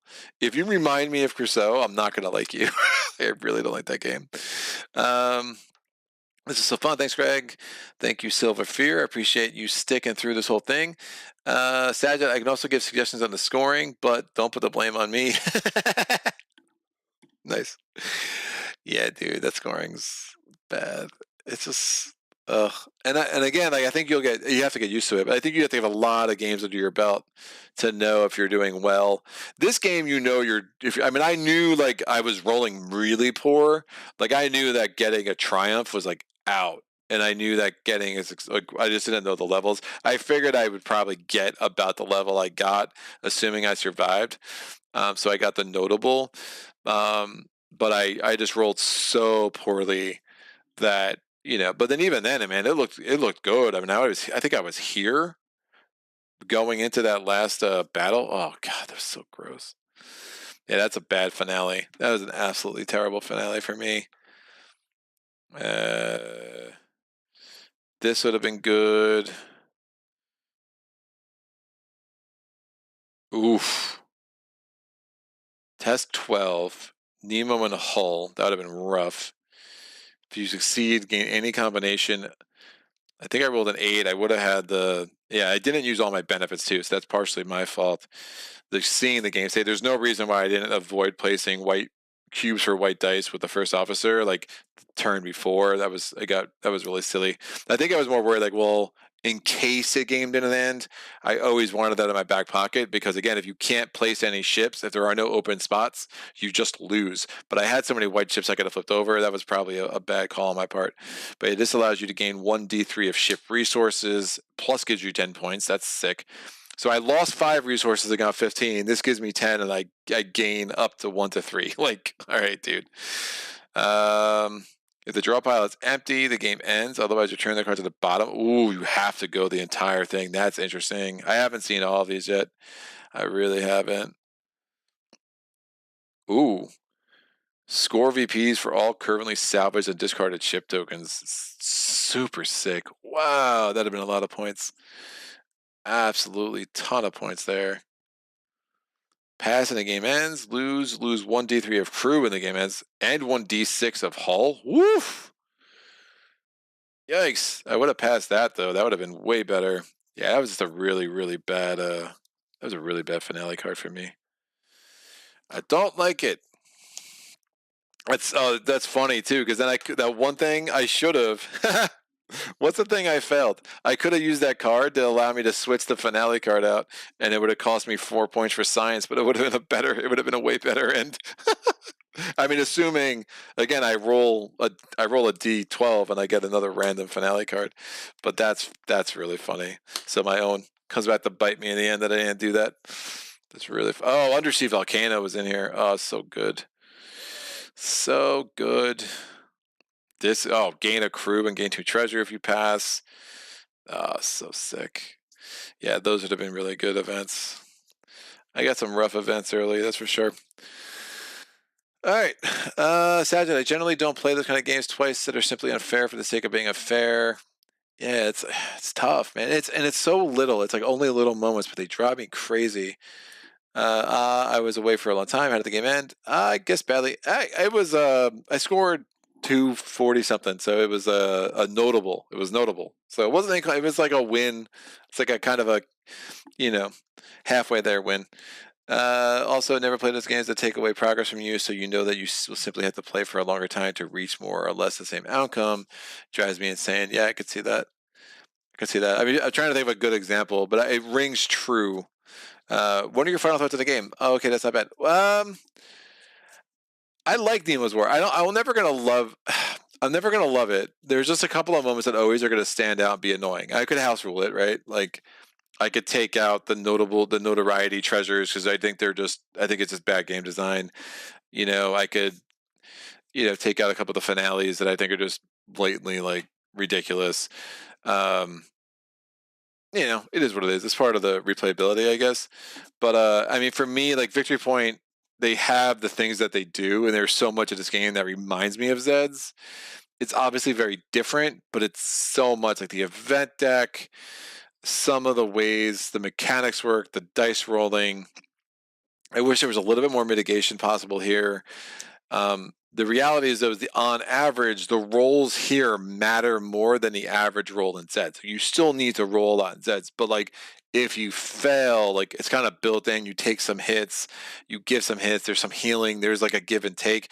Here, if you're rolling bad, it's just so punishing that I find that a little annoying. And I just didn't get any treasures that gave me DRM modifications. I didn't get, I got lucky with the Nadeen characteristics, and I rolled well enough when I absolutely had to that I didn't lose. So there's that. But it's a punishing game. I can see people that like the more open world, narrative driven. If you like the nautical theme, there's a lot to really like. There's enough strategy that's going to keep me coming back. I'm going to play through all of the motivations, and then it will probably sit on the shelf, and I think that's just the reality. Like with limited time, this is not going to be a game I'm going to want to play a ton, but I'm definitely going to want to play it from time to time. But if I have to rank Victory Point games, there's like Zeds, which I absolutely love, and then there's like this and Darkest Night are going to be a kind of a distant, second and third for me. And I don't even know if I could rank them in order. I mean, Darkest Night always gave me that vibe where I just absolutely like respected the design and the love that went into that game, that I'm not, I find it hard to be critical of Darkest Night. There's some rule oddities of Nemo's War. I mean, this is like your ultimate edition. Like I would expect there to be a little bit more polish to some ideas, a little bit more explanation. I would expect the rule book to be a little bit less cumbersome. At least give me an index. So some of that I'm curious about, but is what it is. So first is have a great night. You too, sir. Sajid, most of the Arkham games do that, by the way, taking away progress. Do they? Trying to think. I'm guessing the card game doesn't do that much. I guess if you're like, well, it depends. I guess if you're saying, well, you have to lose clues, but sometimes you lose clues, and I could see that as a kind of a way. But like clues, you need so many of them, like it doesn't ever really bother me. Yeah, it's kind of like you have to get through the acts, and it is what it is. So it could maybe probably the board games I could see you losing progress for sure. Well, at least those that I played, which is probably 4 to 5 more than I should have ever tried. Nice. Rocket Magnet. I have not played much Arkham Horror, but doesn't it fail forward? The ultimate resolutions of scenarios fail forward, Rocket, which is good. If you choose it, right? I mean, there's a lot of times where I'm more inclined to replay a scenario and just mulligan it. And if I end up mulliganing too much in the same campaign, I realize my deck's just not very well built, and I'll probably scrap it and rebuild and try again with another investigator, or try it again with the same investigator if I was having fun with it. But yeah, Arkham, the scenarios are fail forward, and I think that's one of the mechanics. Like if you get really screwed in a certain scenario and you still lose, you could still move on to the next scenario. Um, so if you really want it to be an 8 scenario campaign, or if there are some like death moments, so it might be less than 8. But even then, you could just mulligan it. But you can fail forward and accept a not so great result. And most of the campaigns have some balancing. So if you're doing really, really well, it is going to make scenarios on the line much harder that you're probably going to lose one. If you're doing really poorly, most of the scenarios have a way to try to mitigate that and give you like at least a puncher's chance. Generally speaking, though, if you're not doing well through a campaign, you're probably not winning the finale, because you're not going to have the XP to make your deck good enough to actually have a success in the finale. Most of the campaigns will get you there, though, one way or the other. So, but yeah, Arkham's a funny game, man. Because I mean, Arkham was like the game for me for a long time, and I think I see it much more as like a cooperative first game and less of a solo game, because just how I'm playing it more these days. And I mean, I love it with my friends, and it's been really fun. I'm doing a Forgotten Age campaign on hard with a couple of my friends, and just really having a blast with it. So, but I'm definitely done expanding my Arkham card collection. I don't really see the need to get any more of those. 7. What is it? How many campaigns are out already? And I just don't think they're supporting the game the way I wanted to, and it doesn't look like they're going to follow through with the return twos for a while. And that kind of is like, well, all right, well, my Arkham collection can be closed for now. I got enough other games to keep me busy. Ever played the Arkham Horror board game? I'm literally today. I was supposed to get second edition. IG Jester actually he just posted a video of that last night. Did a live playthrough of that. So I'm curious about the board game. I played Arkham Horror the board game's 3rd edition, and I did not like it. I thought it was okay, but it was such a poor approximation for me of the card game. I was like, why am I would just much rather play the card game. I'm assuming I'll feel similar with the 2nd edition, but I've heard the 2nd edition is better, and I got it for really cheap, and I'm curious to try it to see how they're different. But yeah, the 3rd edition I just felt was very pandemic-y, and it was very I just didn't like what they were trying to do, and they basically tried to do all the Knight of Zealot in like one playthrough, and it was too much and not very well executed. Saget, another one of my favorites. You were doing well because you spent time planning, executing well, and you were generally thoughtful and clever. Here is some punishment for you. Have fun. Duh. Yeah, Arkham, the card game does it in a way that's not. It doesn't feel like that, but I know what you're saying. I mean, I think Arkham does it in a way as like a balancing, because like it does it almost in a way to make sure that the later scenarios are still challenging. That's how it at least feels to me, where it's like you just steamrolling 4 scenarios in a row, I don't find personally very fun. So sometimes I appreciate, like, all right, it knows I'm doing well. It's going to add a couple extra monsters here to kind of keep the game balanced. But I could definitely see it the other way. Yeah, so Jester was playing it. My experience was 2nd edition, haven't played 3rd. Panda Mickey? I don't know what Panda Mickey is. A 2nd edition is sort of the game that drew me back into modern board gaming. Not very cool. Very, very cool. I like Panda Mickey, I guess. Is there a panda? I mean, Saget, what are you talking about? By the way, and you did unleash the Kraken on me, Saget, so like, I'm mad. I was again, one of them, I don't even remember what my score was, but I don't think I was even, between voyages, I think I had 260. Yeah, I probably had a really good shot at getting success had I pulled a different finale for sure. So that was a little rough. That was a little rough, but this still should pass.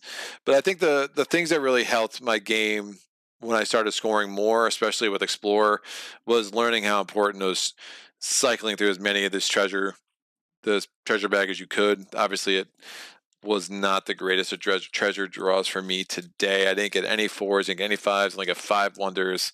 Didn't get anything to mitigate dice rolls.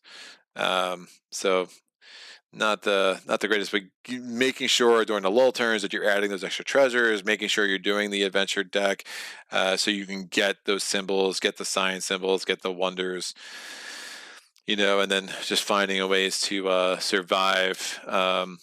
Being 1 away from defeat. I mean, again, 5 of that's from the treasures, right? So in theory, I should be at 30. So that's a little annoying. I got lucky that Nadeen gave me the -3. And that's something else that gave me -2. But yeah, you cannot defeat too many ships when you're on the explore level, because you're just going to be defeated. You have to defeat even less with science, which is crazy to me, because I'm trying to figure out how you win that game, because ultimately the game's just as long, right? So ultimately, at some point, you're going to run out of places to put ships. So that's something I'm super curious about. Yes, well, science only has 6. There, I guess, so science balances it out. It only puts 6 explore cards in Act 3, so it's going to help a little bit with placement that way, because you're only rolling 2 dice for a couple more rounds. But woof, still, that's wild that's a defeat all the way that early on the notoriety track. Role player adventures, something that gives you better rewards when you fail to auto balance somehow. Better. Yeah, I just started playing role player adventures. My friend Brian has it. We played a 3-player campaign. We got 2 scenarios in. I like it. It's not what I thought it would be at all. And I've seen so many pictures of role player. I was expecting a role player board. I didn't realize it was really a very different game. But I like it. I don't love it. The narrative's fine. It's not going to be as mechanically heavy for me, I think, as I was hoping. But what it is, it does very, very well. I understand why people really like it, and we'll for sure finish that campaign. I'm more and more a fan of campaigns that are like 10 or 11 games done. Like, I got Frosthaven coming, I got Madara sitting on the shelf. I don't need any more games that are 1,000 scenarios. It's just too much, man. It's not realistic. Oh, Panda Mickey. That's hilarious. That's really, yes, Panda Mickey is very much like Mickey if it was a panda. Need to play role player adventures. RPA is really expensive over here. Maybe if and when they do a reprint. Yeah, I could see it also being super expensive. I tried to get a review copy, and Thunderworks, to their credit, I mean, they offered me a bunch of cartographer stuff, and I just was like, honestly, it's just not a great fit for my channel. It's a little bit. I played cartographers once. I mean, the weight. I look at a weight score that's like sub 2 on Board Game Geek, and I'm like, it's probably not worth them sending it to me. So I declined that, but I appreciate the offer. RP has more narrative than anything, I think. Yeah, absolutely. Very, very much narrative, but I dig that. RPA has some very clever stuff, actually. Cool. Yeah, I mean, right now we're only 2 scenarios in. I do like what I've seen. I'm hoping it ramps up. That's a diplomatic way of saying that, right? But I mean, I genuinely like it, so I'm not BSing on that. Cartographers is one of the only random roll and writes I'm like. Yeah, I think it's a fine competitive game. I'll play it if the group wants to. I didn't see it as something that was worth kind of spending the time and effort to put it on the channel at the time. Expensive, as it's not that replayable, in my opinion. Saget. Yeah, yeah. I don't see myself wanting to play Role Player Adventures again after we finish it. That's for sure. That is absolutely for sure. I wonder if they're gonna add like new campaigns. Like, some of the things that make me like crazy in board games, it's like, so you give me the base system, like, just give me a cheap expansion. Like, when I saw the cost of the expansion, and I don't love this game, I'm probably going to sell it pretty soon, but I mean, Return to the Dark Tower, I have my gripes about. And again, it's a game that I just have to make way too many rule changes for me to enjoy it, for me to want to keep playing it. But like, when I saw the cost of that expansion, I was blown away. I'm like, calm the heck on. Like, how are you like charging this much? We already have the tower, we have the mechanics. Like, you're literally making me pay how much so I can get 8 more like oversized like pieces of plastic? Come on, dude, that was so stupid. But yeah, Role Player Adventures, I mean, they should be able to give you like a $20 like campaign pack. I mean, 30, 40 is realistic. I mean, something. But We were playing Mansions tomorrow, by the way. I have not touched that game in 6-ish years. Mansions is another one. I want to play more. I never got used to how Mansions was only 2 actions a turn.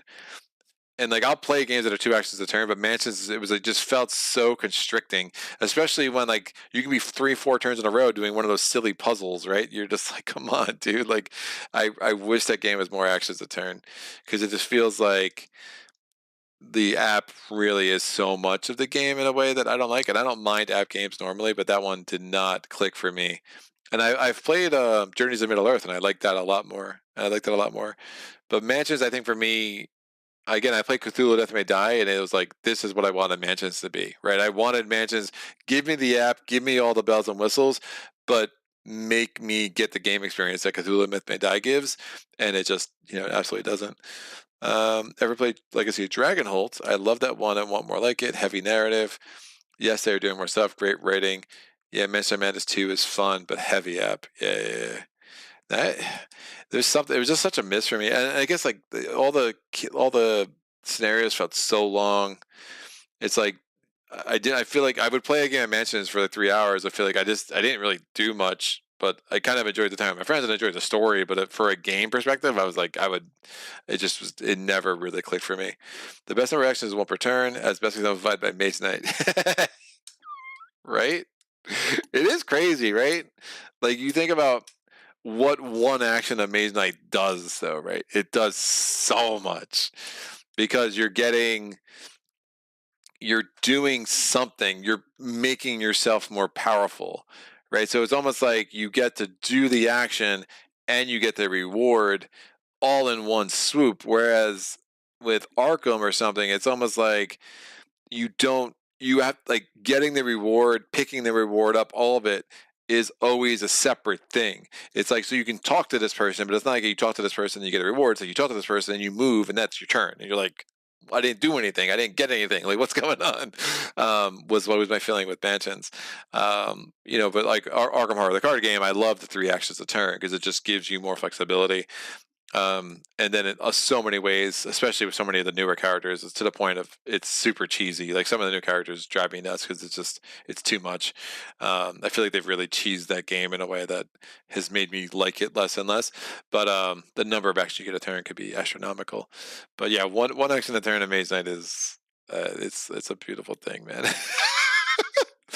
And learning, because I think when you're learning that game, it's always funny because like so many times you don't know what to do with that one action, which is so crazy about the system. Because if I only had one action, I should be like, I want to do 7 things. I can only do 1. But Maze Knight always has this way where it's like sometimes you're like, I don't really know what to do, even with this one action, and finding a way to move forward, finding a way to use your cards, even if it feels suboptimal, you have to get something done on your turn because you don't have that many turns. And I just love that tension. Just pulling your leg, the concept of number of actions is completely different there. Yeah.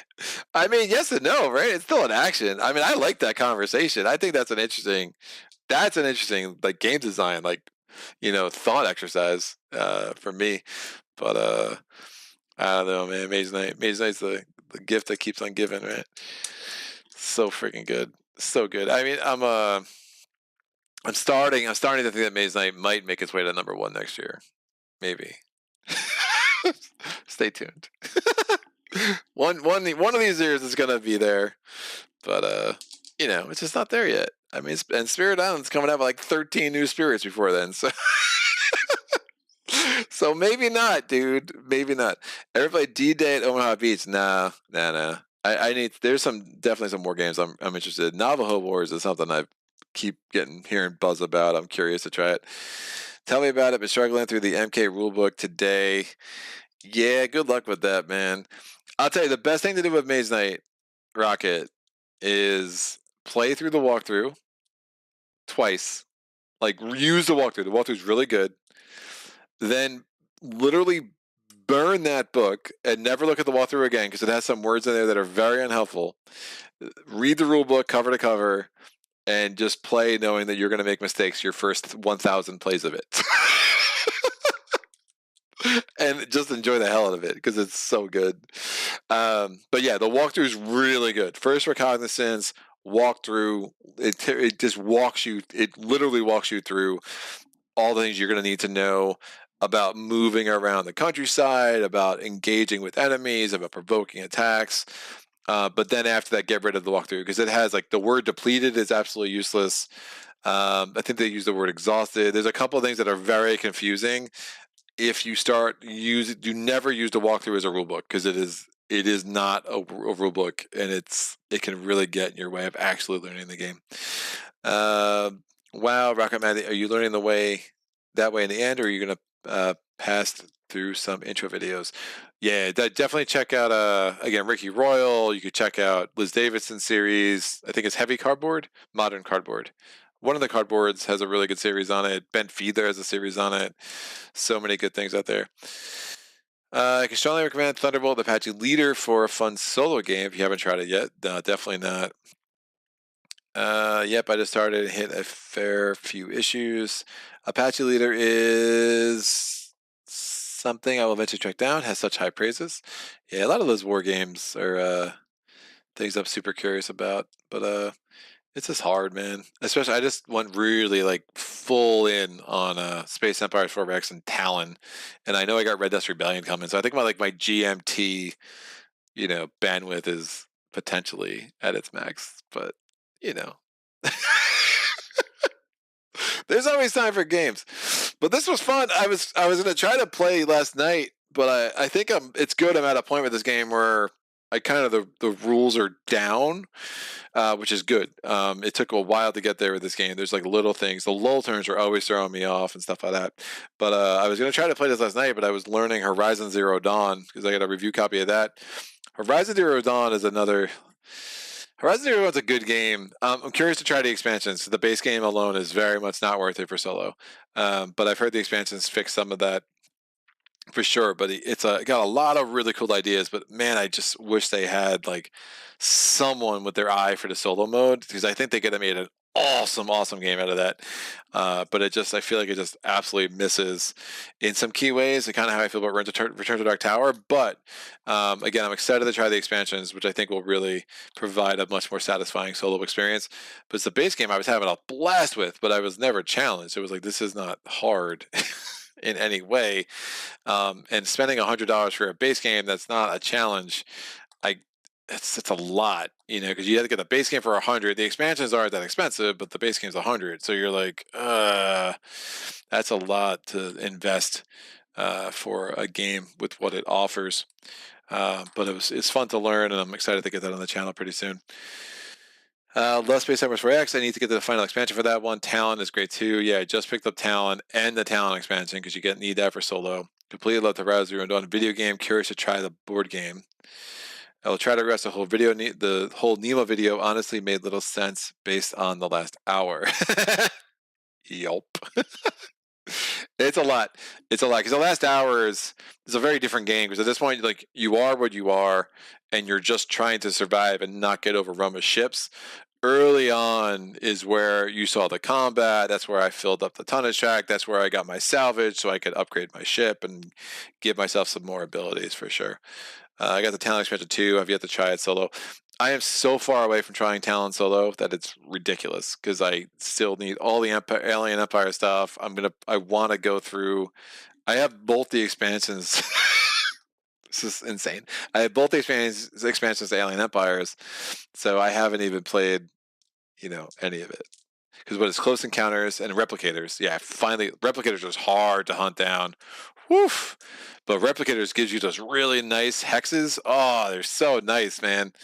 So nice. It just absolutely makes the board pop so much better. They're super excited to kind of continue to dive into that one.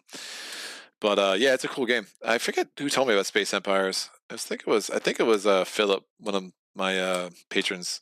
The same patron who sent me Saltlands, which again, in fairness, when I played Saltlands two-handed, I got that a lot more. When you're playing that one-handed, oof, that game was very much not for me. But two-handed, I was like, all right, there's a cool puzzle here. I definitely dig it. It's not a forever game for me by any means, but I was like, yeah, I get it. I understood it more because I was like, I didn't understand why Philip liked it so much, and which is confusing to me because like I other games he's recommended to me, I absolutely love, like including Space Hulk. I really like Space Hulk. Been playing that as if I was 5 or 6 players a bunch lately, and like that's a crazy game. And I really like Space Empires.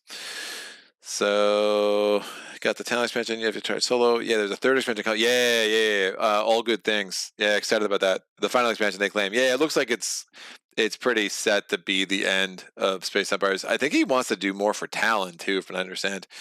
My favorite 4X game, Space Empires 4X, will be on the but no mental shelf for me, unfortunately.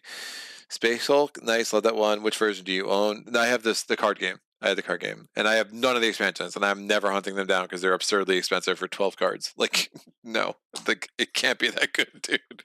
But yeah, I just have the card game.